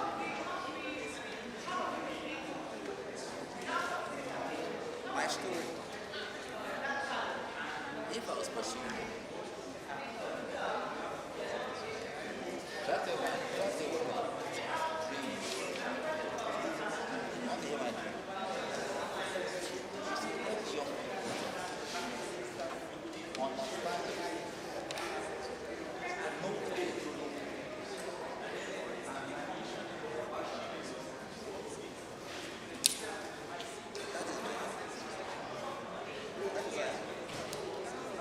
That is why I was in camp last year. That is why I held the class 2 weeks ago. That is why I'll be somewhere next week to bring young minds. I'm not being faithful, but I'm talking to you. My joy of meeting is to see you guys do something and not make the mistakes that I did. A certain point in my life I was pushing. I got a job in 2005. They are paying me 50,000. Wow, how much 50,000? Within 3 years, they are paying me 50,000. Within 3 years, they are paying me 750,000. As far back as 2008, 9.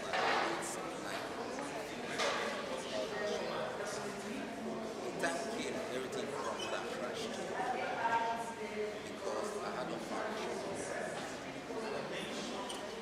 When you push,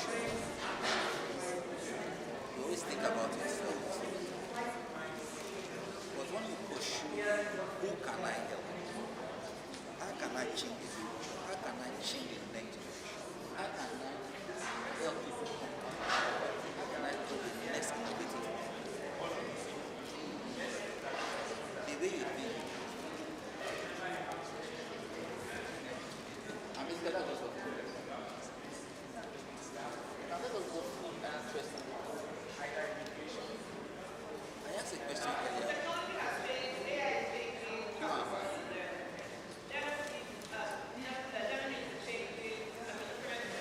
A lot of us will think we know who we are. But the truth is that we don't. People have told us who we are. Our father, our friends, social media. How many of us have Android phones connected to the internet?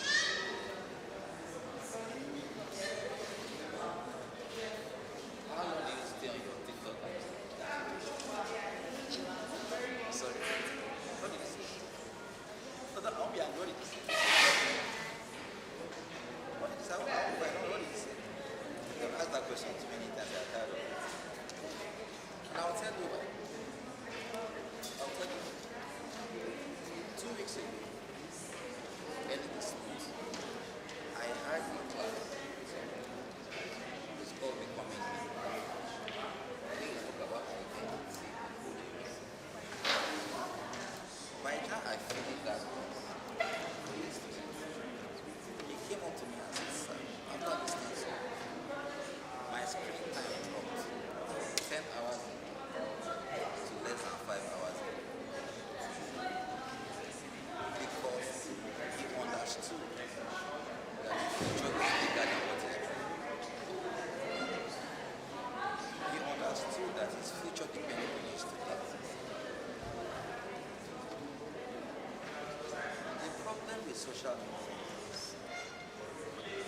She wires it.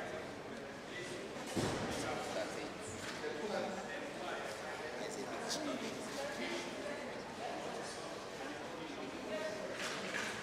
A very big struggle. If you spend 5 hours on social media and you spend 5 hours or 4 hours studying about the future of the world, what do you think will get to that future first? The social media or research?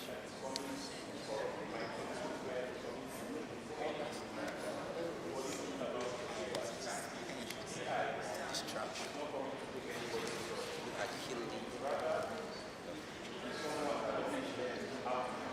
I'm not saying you shouldn't money.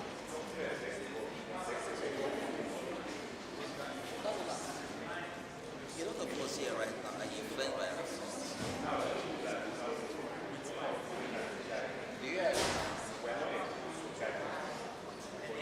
Like your son right now, my friend is influencing her to talk and not to listen to me. Bam, happy.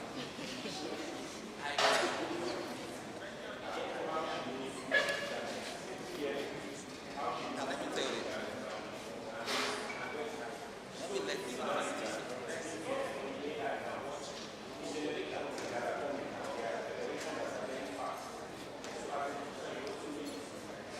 You are the one that will discover bias.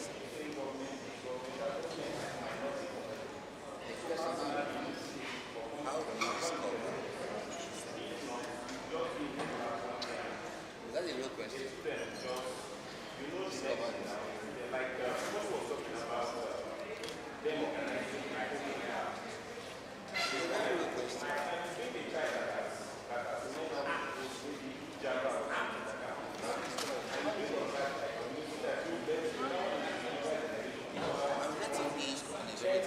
Write these things. Now, write these things down. Go and think about it. Number one, what do I believe about myself? What do I believe about myself? What do I believe about other people? What do I believe about me? What do I believe about the world?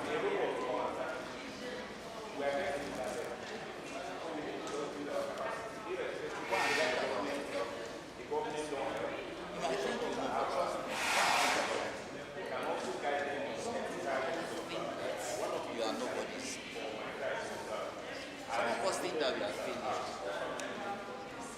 Some of us think that because we fail an exam, we cannot do well in life. That is what we believe about us. Some of us think that because they came from a certain kind of home, we cannot do certain things. Now that is your belief. Now let me show you. What you believe shapes who you are. Write this thing down. What are my values?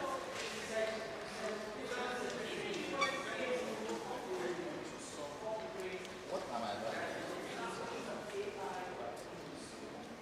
Simple definition. How do you know your values? What do I spend my time, energy, and money on? When I say time, it also includes what do I think about all the time.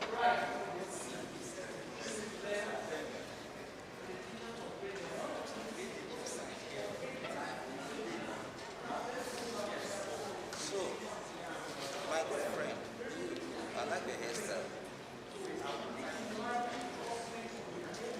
So are you from the north? Where are you from?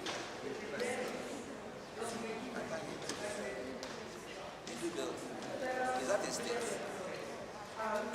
Then stand up. Why are you shy? I like your hair. What's your name? Rachel. Jodin. Is she shy?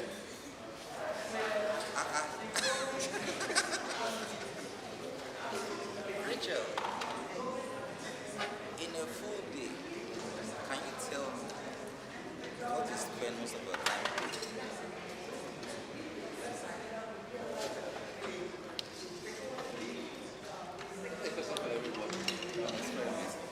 Tell me what you spend your time on. Making hair. What do you want to become when you grow up? Sorry? Now, guys, listen to me carefully. Rachel, I am not trying to put you on the spot. It's for everybody to learn. Rachel wants to become a what? She spends a lot of time doing what? Do you see a future?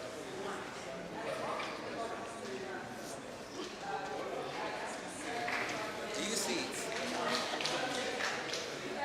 Do you see a future in medical doctor when she spends a lot of time treating people? No, sir.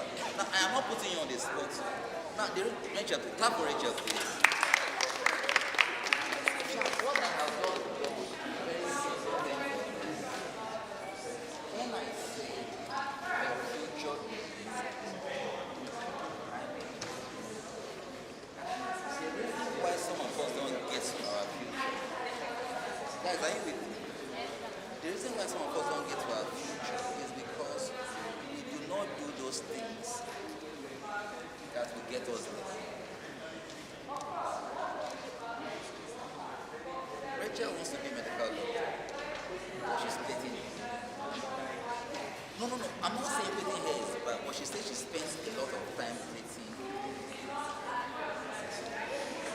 Let's pick somebody else. My guy, you want to become a what? Again, what do you spend most of your time doing? What do you spend most of your time doing? Don't lie because of every preacher. Don't lie. Don't look. What do you spend most of your time doing?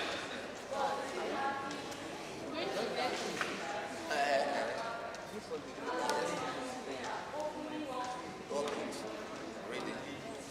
You guys reading?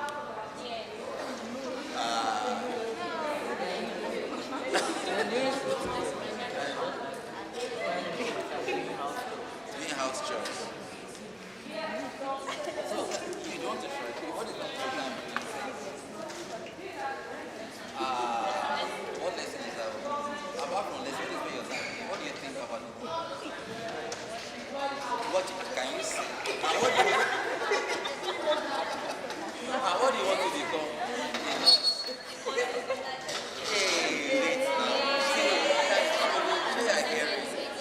Wait, show your hearing. I asked you, what are your values? And your values are what you spend most of your time, money, energy.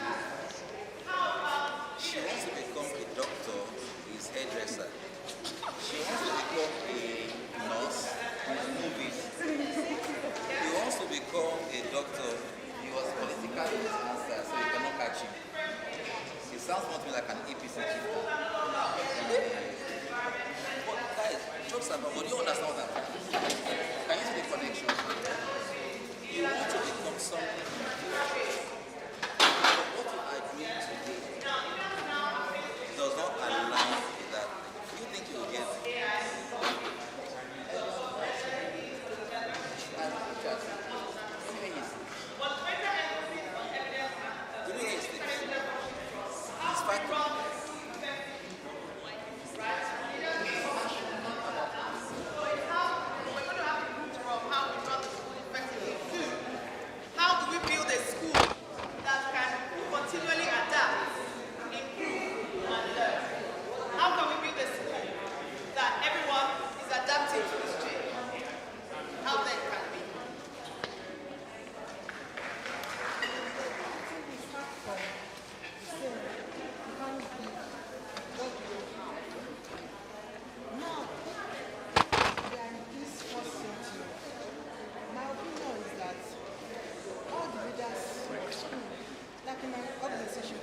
doing that for a couple of years now, I think 3, 4, 5 years now. All school leaders and leadership, we are being subject to training, 21st century leadership training, so that to equip them, so that they'll be able to mentor to the new generation they are leading. If not, we can't have. So I think this thing has to go back and go to all organizations that are in the forefront of meet up with the new program.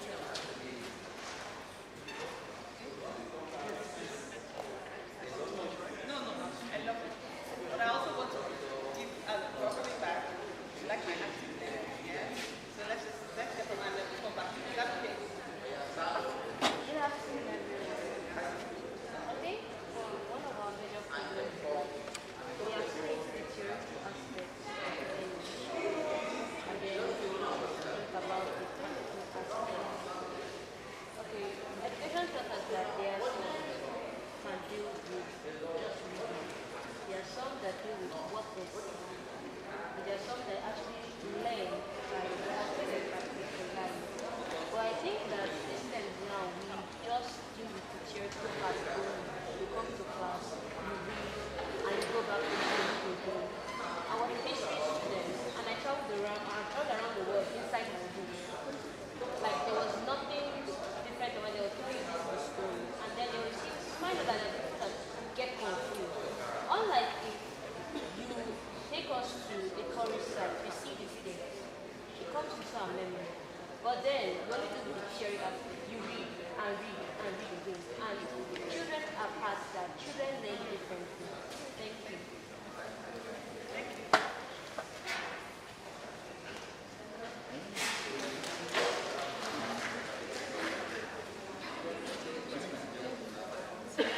All right, so talking about the leadership. Okay, yes, let's hear it. All protocol changes. Please, I talk too much when it comes to tutorial. You see, the question you asked says, how do you build school where everyone will adapt to the system? A Lebanese man was told, he said this to us, the problem of you people in this country is that you believe in the world. That them in China and in their country, they don't believe in qualification too much. They believe in your skill. That's where I would adapt to. But in order to build a plenary section where learners, educators, and owner of school have a good list of learning and understanding, the owner of the school should first of all understand the theory of what he has, which is the school, that is Minister of Business venture first. If the owner of the school removes that ideology that the school is a business-making center, that place will become an educational ground where future leaders train. That's number one. Number two, in order to have a building where learning will be equal, the educator and the learners need to work in the same place. That is, if the educators, the learners, are being given the ground where they will learn academically well, then the educators also should be motivated both humanly, physically, skillfulness, and pocket-wise. That will teach, it will touch their emotional, psychological feelings to put more effort in that place. So, of course, you can very well. If I'm teaching your children, I will teach you more mind. You understand? Thank you. Thank you very much. So you will all agree with me that change always starts with us as leaders. Yes? So we are the ones who model that change. Yes, we have school owners that pay us nicely, nice. But then if that's sorted, or that will be sorted, we're talking about how to get the children. I mean, times are changing, technology is coming, there's lots of challenges that leaders face, and all of that. So I want us to explore the kind of leadership that we need. If we say that everything is leadership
have been able to, I mean, that's what's missing for them. They don't have those opportunities like children in the urban areas to be able to have access to such things. So it's just about, speaking to them, teaching them the advantages. So it's it. All right? Yes, please. My name is Simon. So let me give an instance. In trying to be more practical about what we teach, right? I remember one time I teach literature in English. So one time I was teaching, trying to analyze the text in literature text. Afterwards, I gave them like a classroom, and I asked them to tell us to discuss the character in the text and relating it with a Nigerian politicians. So that character happens to be a very good politician, and how can our own leaders be like this kind of politician now? And yeah, this is one student.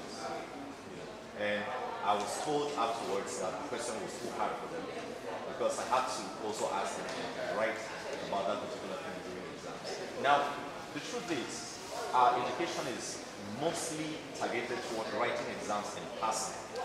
I must give it up to government schools that even though government is not doing much, right, and that most of the time teachers don't also do much because they are not being prioritized, but at the same time government schools are trying because of the quality of education they give. If you go to private schools, sincerely, most of the time, they are after the image of the school, right? So students should write, pass exams, most of it, right? They pass exams and then they tell the world that, okay, our students are passing, so that other people can enroll their own children into the school. Our education can be practical as well. Okay, imagine mathematics that is kind of like a monstrous subject where people don't like. Even I think it took me time to really realize how important it was. So I got to university and I had to deal with the course like syntax. And then it was by Noam Chomsky. He was a political, he was a mathematician. And then he brought mathematical concepts into it. Now, if we move from teaching just calculations and formulas and all of that, and okay, how does it apply to real life situations? How can you use this in certain professions? We move from being theoretical to being practical. Those that do not like the subject will develop an interest for it because they've seen how important it applies in their lives. But you solve quadratic equation from one side of the board to another, and they seem to be wondering, how does it help me? All right, I need to say something. I think, yes? I have to say something, right? In as much as this, what we're going to do today is how we, as leaders, I know we have all of this, but how we, as leaders, are going to be able to drive the change in our schools. I want us to also look at that angle. How we are the ones, now we have to drive this change. The change, everything is changing, right? How do we get our schools to move with that change as leaders? Remember I started with asking everyone, I wanted to know, and I said we're all stakeholders, yes? So I want us to first of all explore, I'll come to your questions and then we'll but let's just, first of all, let's see the kind of leaders that these schools need. Visionary leaders. Leaders who can see beyond today's challenges and establish a clear direction of where the school needs to go. Those are the kind of leaders. You already have vision to know that, the future is not even ahead, it's already here.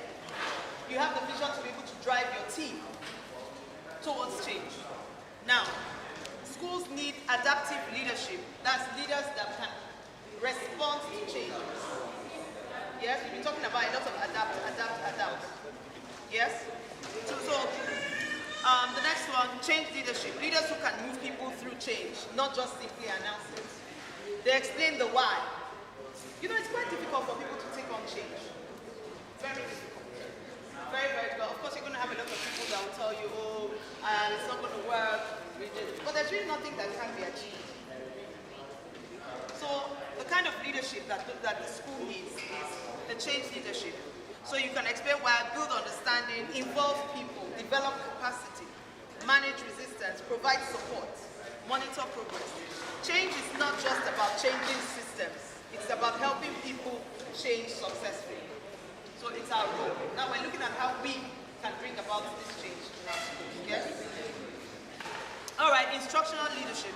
Future-focused leaders must remain deeply connected to teaching and learning. They ask questions like, what is happening in the classroom? What differentiates to learners?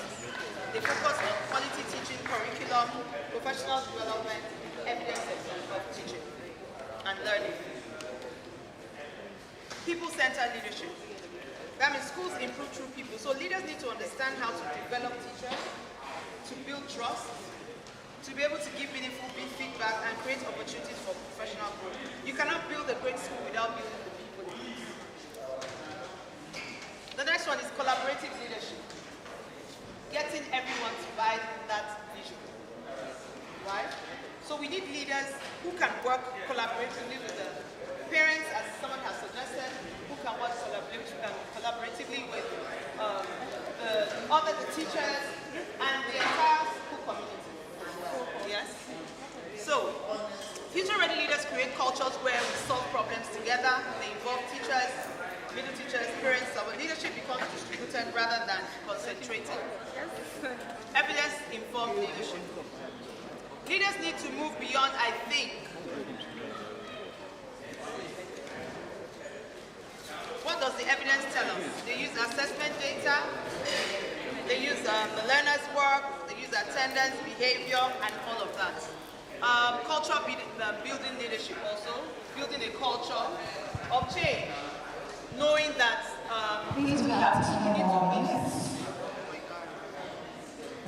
innovative leadership, leaders that are able to innovate, that are curious about change and wanting to implement them. And then reflective leadership. We try the change. Is it working? What else do we need to take on? So the schools need reflective leaders. Now, how can school leaders support teachers through rapid educational change? All right, I'll just list them. They create clarity.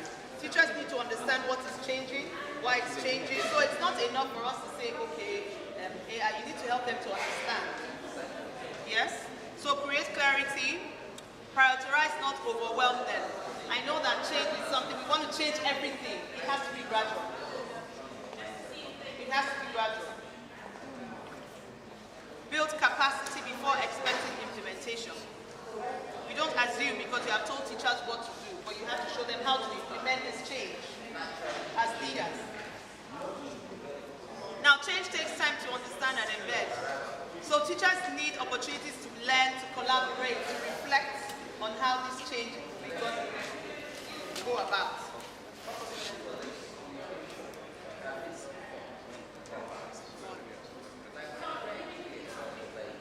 Okay, so how do we build cultures of continuous learning and improvement? If we say, okay, times are changing, there are lots of demands, how do we do all of this? So, this means learning cannot be something that happens only during days, workshops or that. It must become part of how the school thinks, it must become part of the school culture, how the children learn, and how they solve problems. A school with a culture of continuous improvement will have teachers who regularly collaborate, reflect, experiment, share, question, receive, and leaders who constantly listen, model, develop people, and protect time in all of that. All right. How do we build this culture of change? You know, as I said, it begins with us. This is about how we lead change, right? So it starts with leadership. You model what you want to do.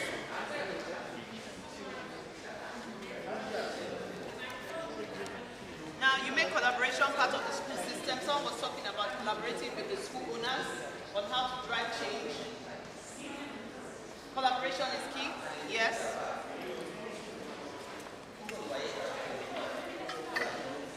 We make reflection a habit. I can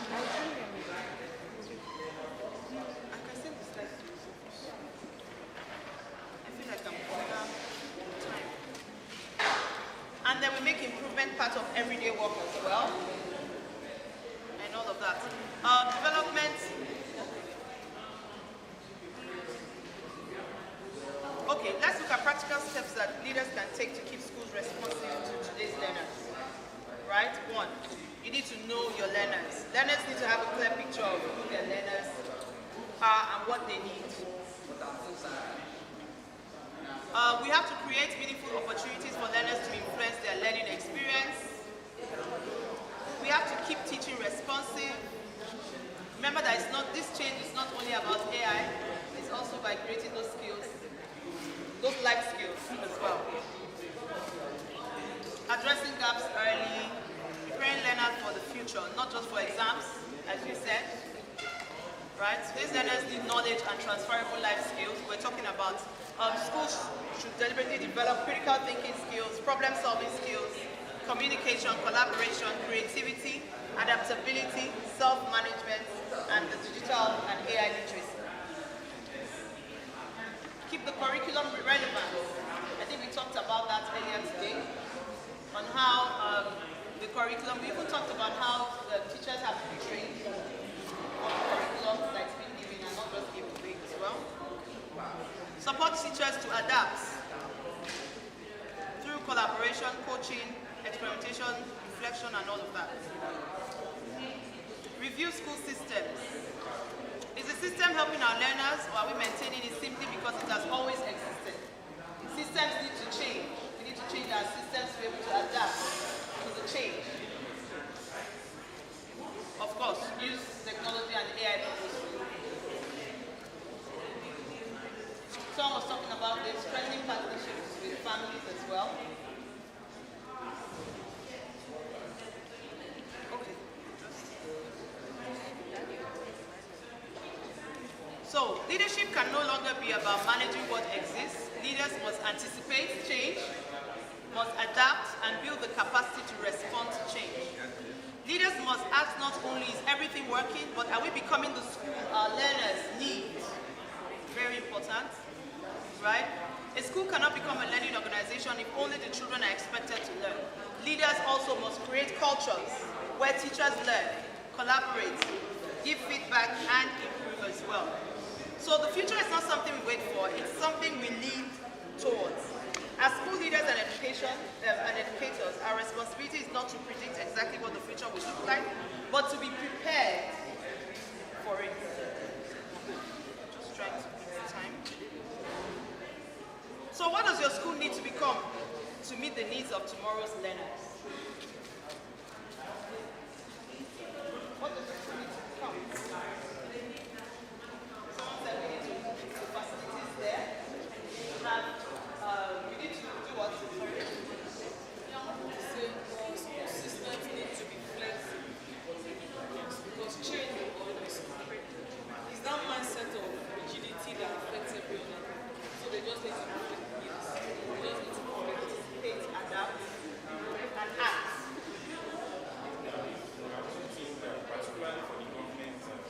Particularly for the government,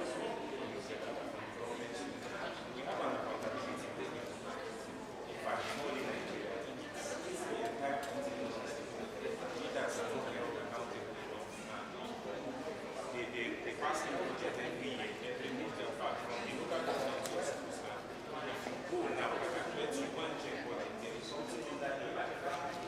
Or now, somebody is not, yes, it's there in the budget, but somebody is not checking. Somebody is not monitoring, so there is actually lapses. And I heard that some colleagues from civil society organizations, this is where coalition comes together, where they go with the government and tell them that this is what we do, these are some of the challenges we discover. You pass budget and you say you are doing AI, you are doing digital school. You are not taking care of the welfare of the teachers. You say you've trained them. How many teachers do you train? Who are the teachers that you train? They don't even know about anything. So this is where civil society needs to come out and help. Then as parents, if a politician does have to come and say he wants to do this, that one of the things to hold the person accountable is to do a scorecard. What have we been able to do? So not just we come again, maybe next year, and then vote incompetent people, they just invest money, invest effort, and do this. So it's more of an accountability issue. If these people are held accountable, I think we get I think it's up to us as leaders to lead change, to get our schools to adapt, because we understand that change is inevitable. Of course, the future is already here. If we say we're preparing for the future is now. So the question I'm giving everyone is, how are you contributing? How are you leading change in your school?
identify what kind of tomorrow we want. Problem-solving society, problem-solving people for ourselves, students. Once we're able to define that, then we can tell how trained teachers will kind of teach the world. Institutional kind of school that we can do. So we have to be able to define what our tomorrow is going to look like. Then we can know how we can train people to move on to that tomorrow.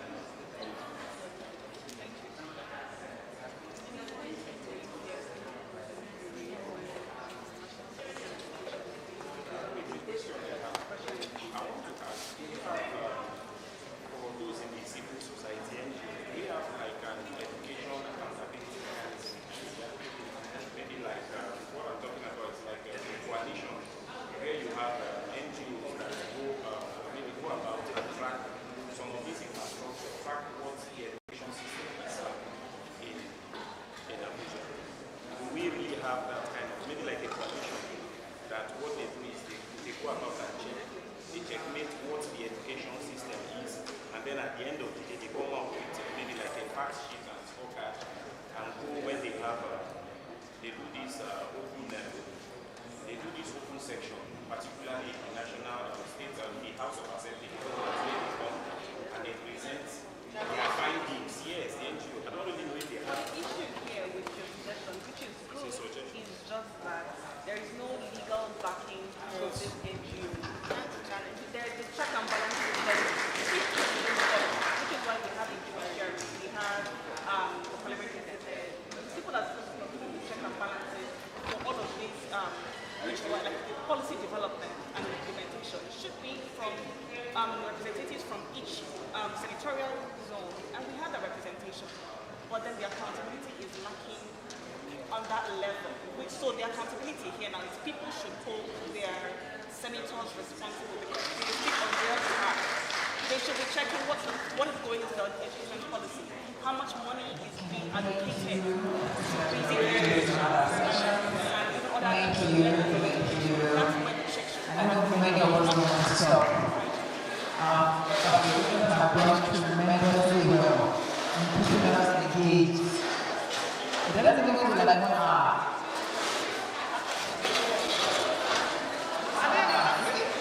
Our amazing participants. Tremendously well. Let's just go back into our seats. We have to operate to see our feedback.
you're from track A and you're ready to say, let me hear you say future ready. Okay, so that's a problem. I'll just say it. Let's take that again. If you're from track A and you're seated and ready, say future ready. Thank you. If you're from track C, can I hear you say AI? Well, oh, okay. Let's wait for them.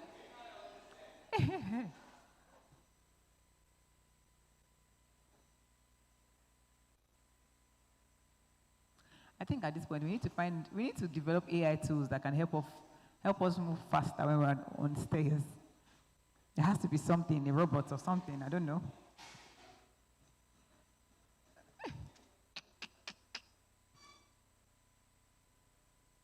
All right, so while we wait for the AI group to come downstairs, they are here. Oh, that was faster than I expected. Let me check the pulse for track D, reimagining the future.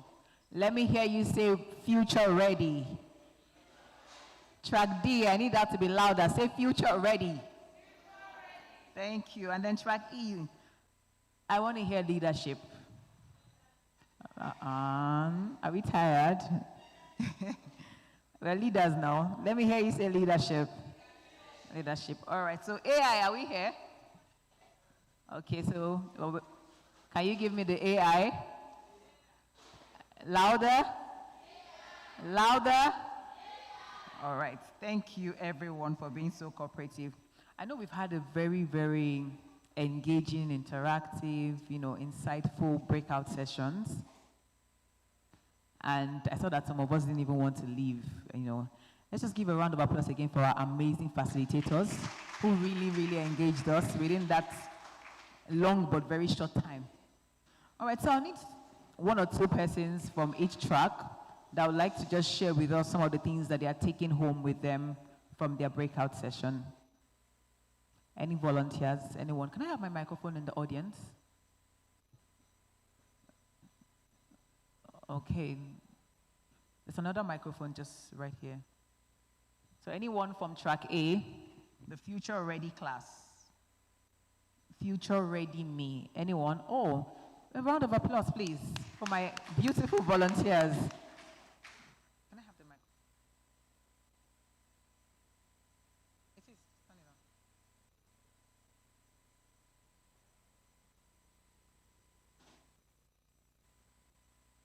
All right. So tell us your name, your facilitator's name. And then what you learned, what you're taking home. Okay, my name is Uche Divine.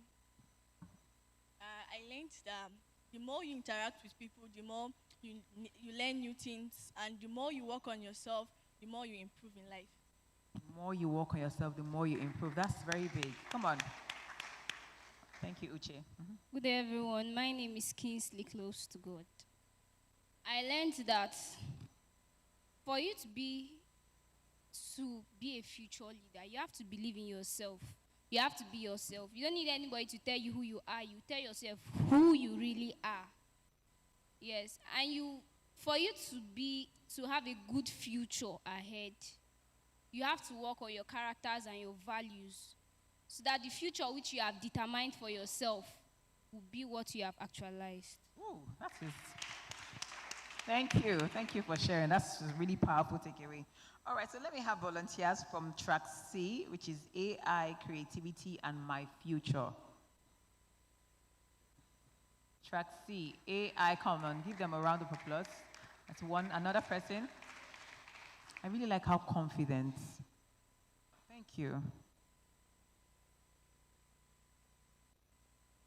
So your name? My name is Nancy. Our facilitator is Mr. Ibrahim. So from the AI, I've learned that you use AI to solve problems. Like for example, instead of going to the market to sell your products, you could use AI to create a website where you could sell your products online. My name is Martha Daniel, and I learned that we could use AI to solve many problems, And we can also use AI to create other things that can give us income. It's a lot of AI to do business. Thank you. Please, if we are clapping, let's. I don't know about you, I'm learning. All right, so let's have two other volunteers from track D, Reimagining the Future Ready Classroom. Reimagining the Future Ready Classroom. Thank you. Reimagining the Future Ready Classroom, track D. If you are clapping, clap now. We're not selling this now. We're not we want AI to clap for us. Thank you. All right. Hey everyone, my name is Williams Quindali. Okay, our facilitator was Mrs. Efwa, and we talked about varieties of things. But one particular thing we dealt with was social media and digital awareness. We learned that social media can be both useful and dangerous. So it matters on how you use it, and it was advised to use social media positively to help create a better future. Thank you. Thank you for that. Good day, everyone. My name is Yakuba Debola. I learned many things, and she taught us on how to use technology well in our education. And she also taught us on how to become a future leader and how to work to our future, how to work to know what we are going to become. And it also helps and it also encourages us to be self-reliant, that we should not depend on technology, we should also depend on ourselves. Thank you. Thank you. With how very articulate and brilliant our students sound, I have so much hope, and even I think my hope has just increased really for the future of this great country and Africa. Thank you. So last but not the least, let's have two volunteers from Leadership for School Leaders in a Fast-Changing World, track E. Two volunteers, please.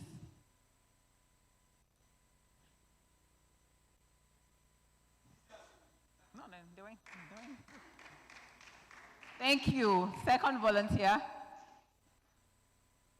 If you don't volunteer, I will call my students, so they will come and speak to your class.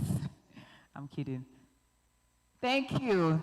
Thank you, ma'am. Thank you, sir. All right. Say? Okay, please, all protocol duly observed. Standing before you is Mr. Innocent Welch. Our group was anchored by Mrs. Umar. She really did marvelously well. One of the key notes there, she taught us on the leading change in school. There are school leaders. What do we need to do in order to build a school where everyone will have a holistic learning? And in that area, we dealt with the learners, the instructors, and the owner of the schools, and the government entirely, that these four persons will come together to build a better and a befitting learning environment. And then when I looked at how to implement or to introduce AI in the school, does it cause devastating effect or not? Well, we'll look at it that it is important AI remain in the school, but the application should be checkmated. We should look to the application, how we should use it amicably, where students, the learners, will not be overtaken by the AI. They should depend on themselves, their teaching, and their learning, then use the AI as a mode of consulting, not to lie on the AI. Also look at the kind of leadership we need in our school in order to make the school grow, because we believe that a nation is in school, country is in school. A nation began from our home. So everybody is a leader. The first thing we talked about here is visionary leaders. Who do we think visionary leaders are? They are those kind of leaders that will sit today and look beyond today to think of what tomorrow will be.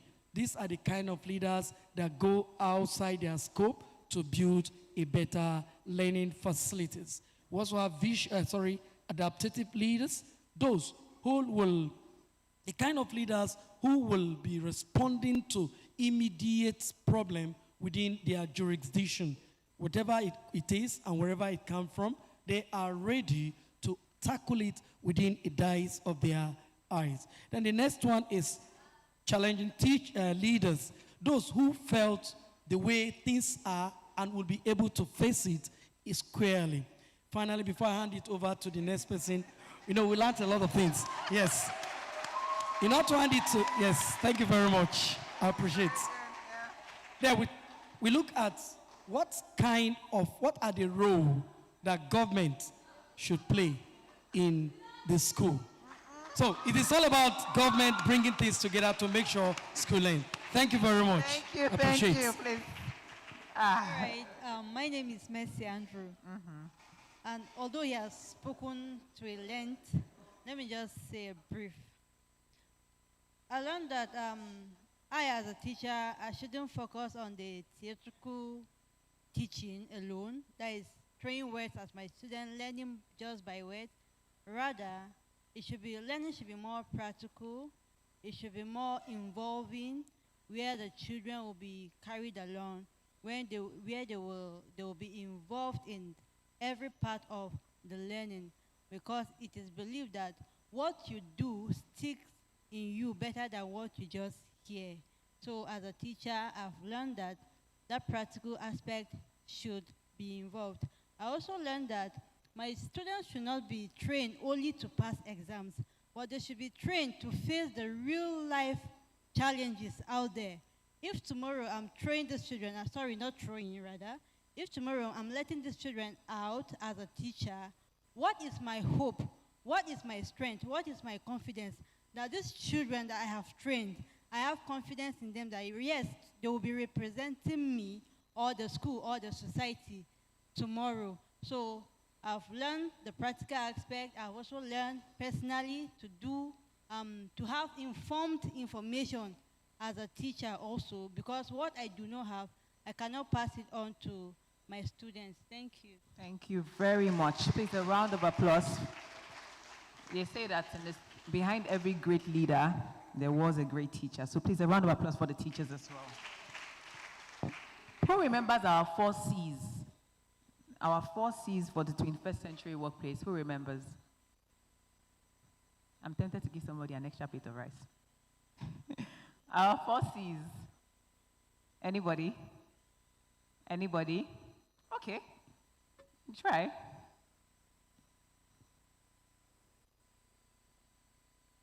Beautiful. Communication, collaboration, critical thinking, and creativity. Please. Thank you. All right, so just a quick reminder that we're on social media, Staring for Greatness, so STEERING for Greatness. And then the hashtag for today's event as we come to a close is FRES 2026, so FRES, hashtag FRES. Remember to tag us, follow us, and also use the hashtags. Now, we've been having a lot of conversations. We've been talking, connecting, collaborating, creating together. It's time for us to move into action. And I know we've all been hearing Let's Club, Let's Club, Let's Club. What is this Let's Club? Join me as I invite very, very beautiful Mrs. Joy Peter Fality to come and give us a brief on what Let's Club is about and how we can all be involved. If you don't clap well, no, they will not give me the clap well. Thank you.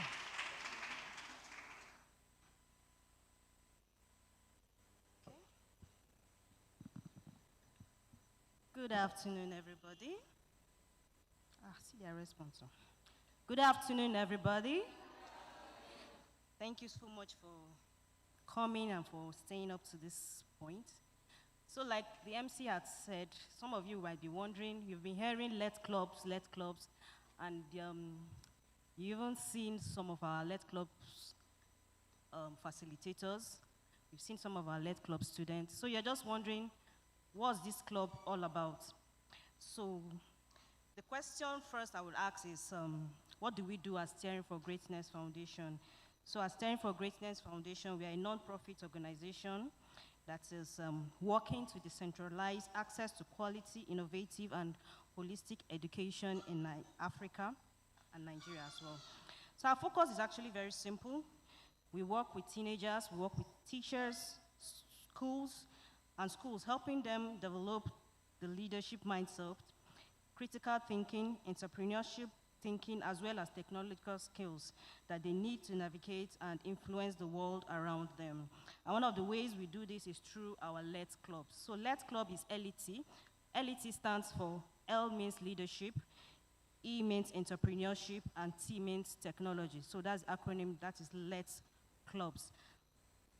But this LET is not just a word, it's not just mere 3 words. It's a belief that young people should not only be taught what to think, but they should be given opportunities to create, to question and experiment and solve problems and also take actions, just like we've seen with some of the showcase that our LET Club students have done previously. Our journey did not just begin with the clubs, it began with the LET boot camps. So for over the years, we have run multiple editions of the residential boot camps up to non-residential boot camps, beginning in Nigeria, and later we extended the experience to our folks in Kenya.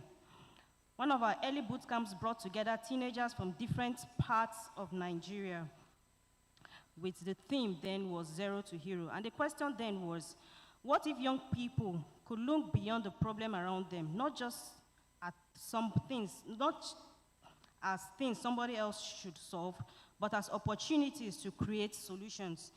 And yes, they did. They explored issues ranging from teenage pregnancy and water scarcity to poor education and food waste. Our participants visited organizations, they interacted with entrepreneurs, and we are challenged to think beyond the classroom. But as soon as we realized something, a powerful 7 days experience boot camp was not enough. But what happens after the boot camps? That was when we now decided to think beyond the camps, and we came up with LET clubs. The LET clubs bring this philosophy into schools and communities. So instead of waiting for young people to attend a special program or once in a year, or create spaces where they can continuously explore leadership, technology, and entrepreneurship, they learn things about themselves. They learn how to identify problems. They learn how to work with others. They also learn how to use technology. And most importantly, they learn to move from conversation to action. Because we don't want a young person to leave a session saying, this is interesting. We want them asking questions. What can I do about this situation? We want them to know that every problem has a solution. That is what the LET clubs is all about. We are not looking for we are not perfect young people, not young people who already have the answers, but we are looking for young people who are willing to ask questions, who are willing to try, who are willing to even fail. They learn and again, try again. Our work goes beyond our LET clubs, and we have other programs apart from the LET clubs. I would like to show you a video of what we have done so far. So our media team, kindly show us the video.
Thank you very much.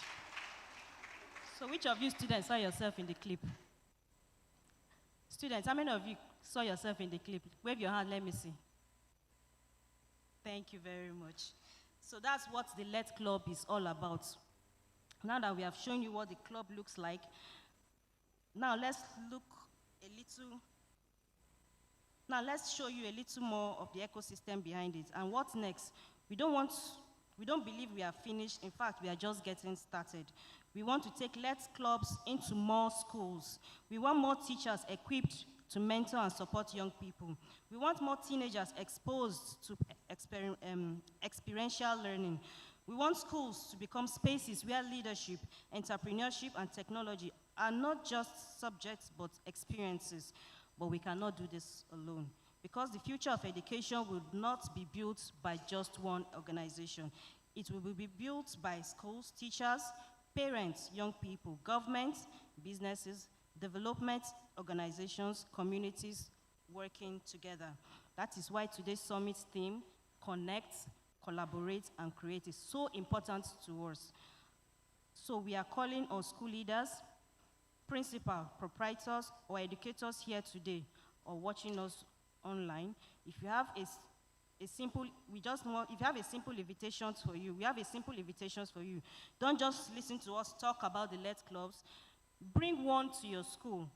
If you believe your students deserve a space to discover their leadership potential, explore entrepreneurship, understand technology, and develop the confidence to solve real problems, we'd like you to scan the code that will be shown on your screen shortly.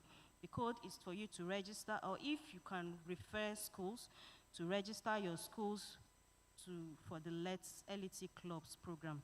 If your school is ready, please kindly scan the code. Thank you. On the screen. Thank you very much.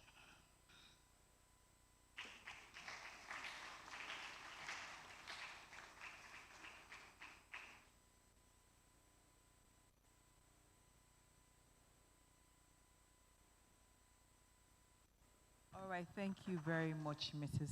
Joy Quality. Who remembers what LET stands for? Can we echo it? Technology. Thank you. A round of applause for yourselves. We're quickly coming to a close, really. I know that, we're eager to go to the other side to see what's there. So after the closing remarks, we'll all move, I was about to say in a convoy, but no, we'll move together to where you have the Dotun Kukuola exhibition. So we'll have all our picture taken there, our group pictures will be taken there. Then we've been granted permission to, as a group, oh, right.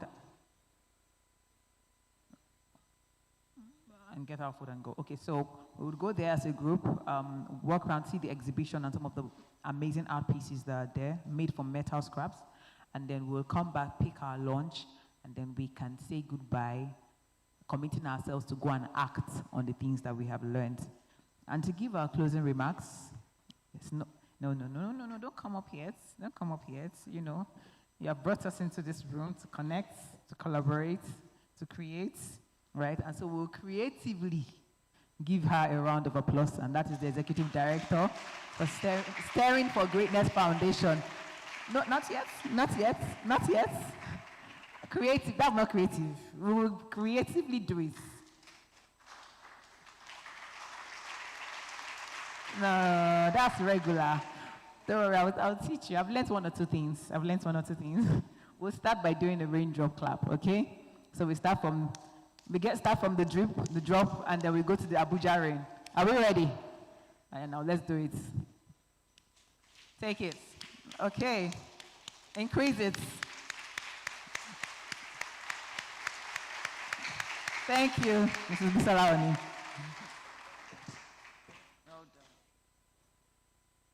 Oh, wow, what a day. Thank you so much, everyone. Good afternoon. Thank you for still being here. I remember standing here earlier in the day, and how has it been? Did it satisfy or exceed expectations? Exceed expectations? Thank you. Where do I start from? I just want to thank God because, like our keynote speaker said, all of this came together in less than 1 month. because we're just going to do a round table. And then we thought, why not bring everybody into the room? And I'm so glad that you came. So thank you so much for being here. Thank you. What a day it has been. This morning I said today was about connecting. You have heard that word. I'm sure it's going to be ringing in your ears after this summit.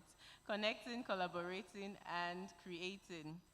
And thank you to everyone that engaged with the boards. We're putting all of that together, and we're going to be doing a commitment lab and a communique that we'll be sharing. We'll send them. Please look out for our emails. We'll send them to you, and we're also going to be taking them to the offices of the public sector representatives that were here today. But before I go on, I promised you earlier that I got a surprise gift at this summit today. So please permit me, as part of my closing remarks, to welcome Abdullahi, my very first Let's Bootcamp student. Walked in this morning and surprised me at this summit, and is here serving in Abuja. So I just want him to give a few words. This is like a full circle moment. 10 years ago, he walked into a camp, and then today, 10 years later, he walked into a summit as a grown adult. I can't believe it. Okay, good afternoon, everyone. My name is Yusuf Abdullahi, and one of the pioneers of the Let's Boot Camp, which started in Ibadan about 10 years ago. 10 years ago, I didn't know what I was going into initially, because my mom was just like, I should go. And I was like, okay. But it was a very great experience. I met great people. I met a lot of people able to connect, create, and I think that was the first place I heard about critical thinking, and we were able to come together because we had roundtable sections like this, and it was a 7-day event. So we were able to come together as a group, create, we were given problems, create solutions, and do much more. And it's been amazing so far, honestly. I did take a lot from what I learned, and I've been applying it in my life so far, and it's been good. And to Madam Busola Oni, I knew her as Madam Busola Majakodumi, but now it's Madam Busola Oni.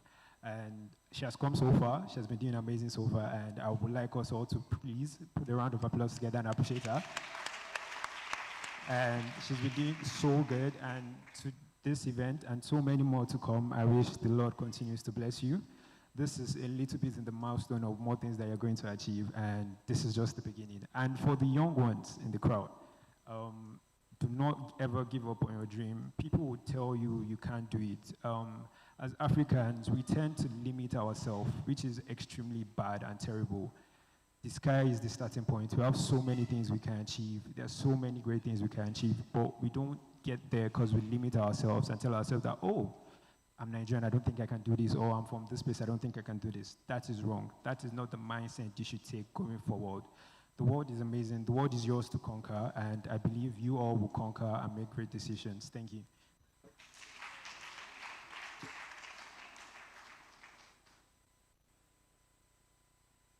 Yes.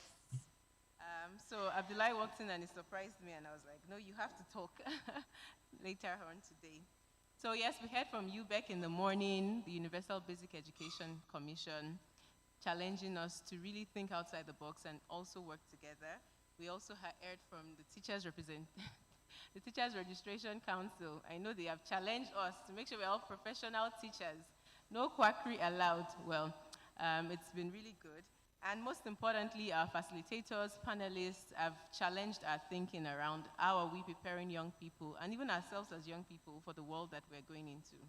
I hope today you're leaving this room with a mindset that has been stretched and opened to new perspectives. You are living with a relationship that you didn't have before walking into this room. And most importantly, you're living with a commitment to create a better future, not just for yourself, but actually for the world, for Nigeria first and foremost, because we're Nigerians, and for the world that we live in. I want to thank our donors and partners that made today possible, people that said yes in the space of 4 weeks. You know, most times people will be like, oh, we need a month, or we need a year. We have a budget, or we don't have time. But they all said yes. They introduced someone that could say yes. So please give a round of applause and say thank you to these wonderful people, shuttlers that brought our students all the way from Nasarawa, I keep saying, from Mararaba, Karu. Early this morning, the buses were there.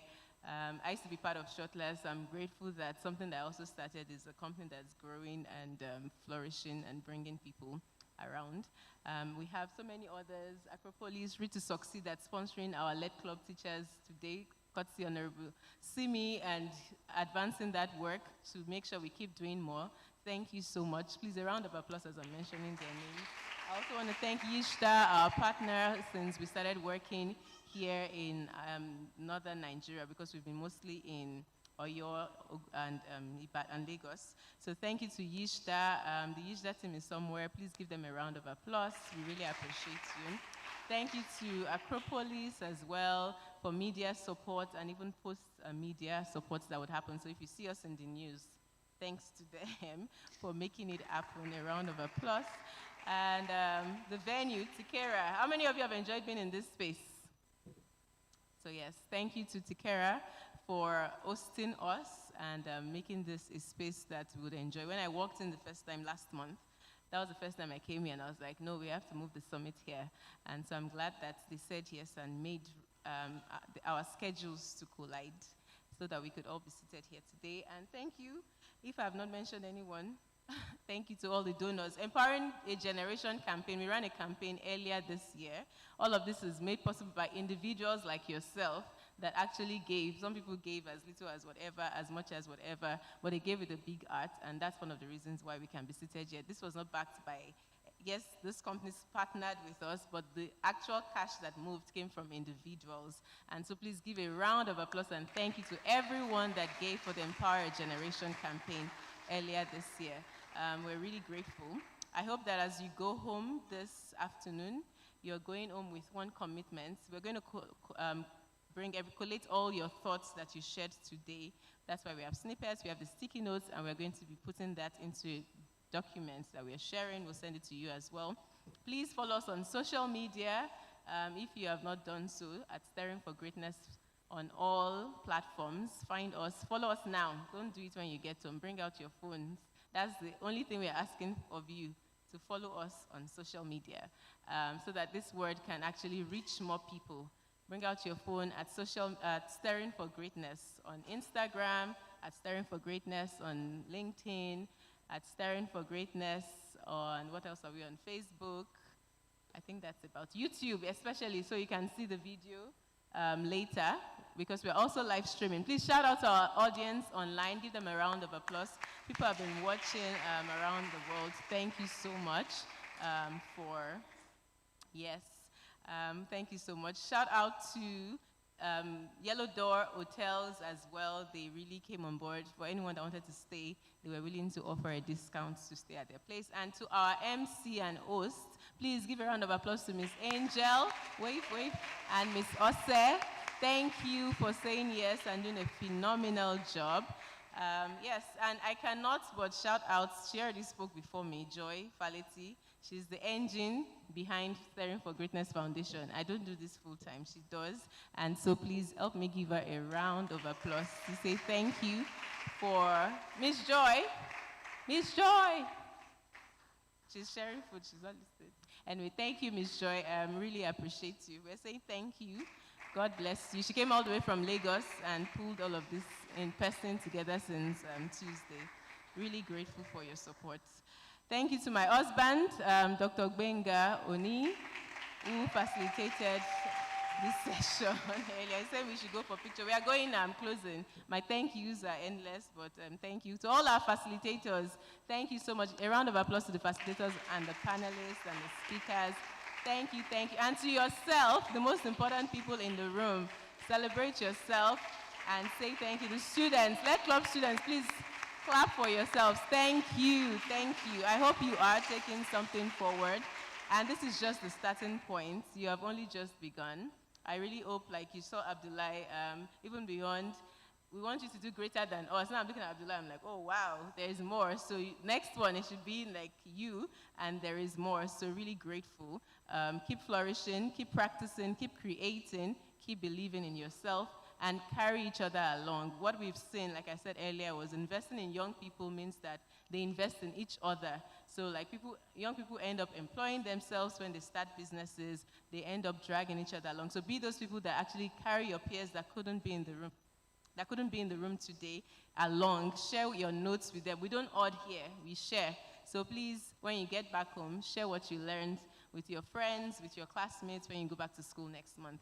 So that is it from me. Reminder, we're all going out now for the group picture by the exhibition. You see the beautiful art pieces of Dotun Popola. Very inspiring. You should check it out after you see his work. He's also someone that came from, it says from Mushin to the world. If you know where Mushin is in Lagos, then you really get a picture of what he's trying to communicate. Like it didn't look possible, but he believed and decided to be out of the box. So I really hope his work also inspires you. Thank you to Tikera for allowing us to see it as a group. So we'll all go there, then we'll come back after, grab our food, and then you can go on your way. Thank you once again for being here. God bless you.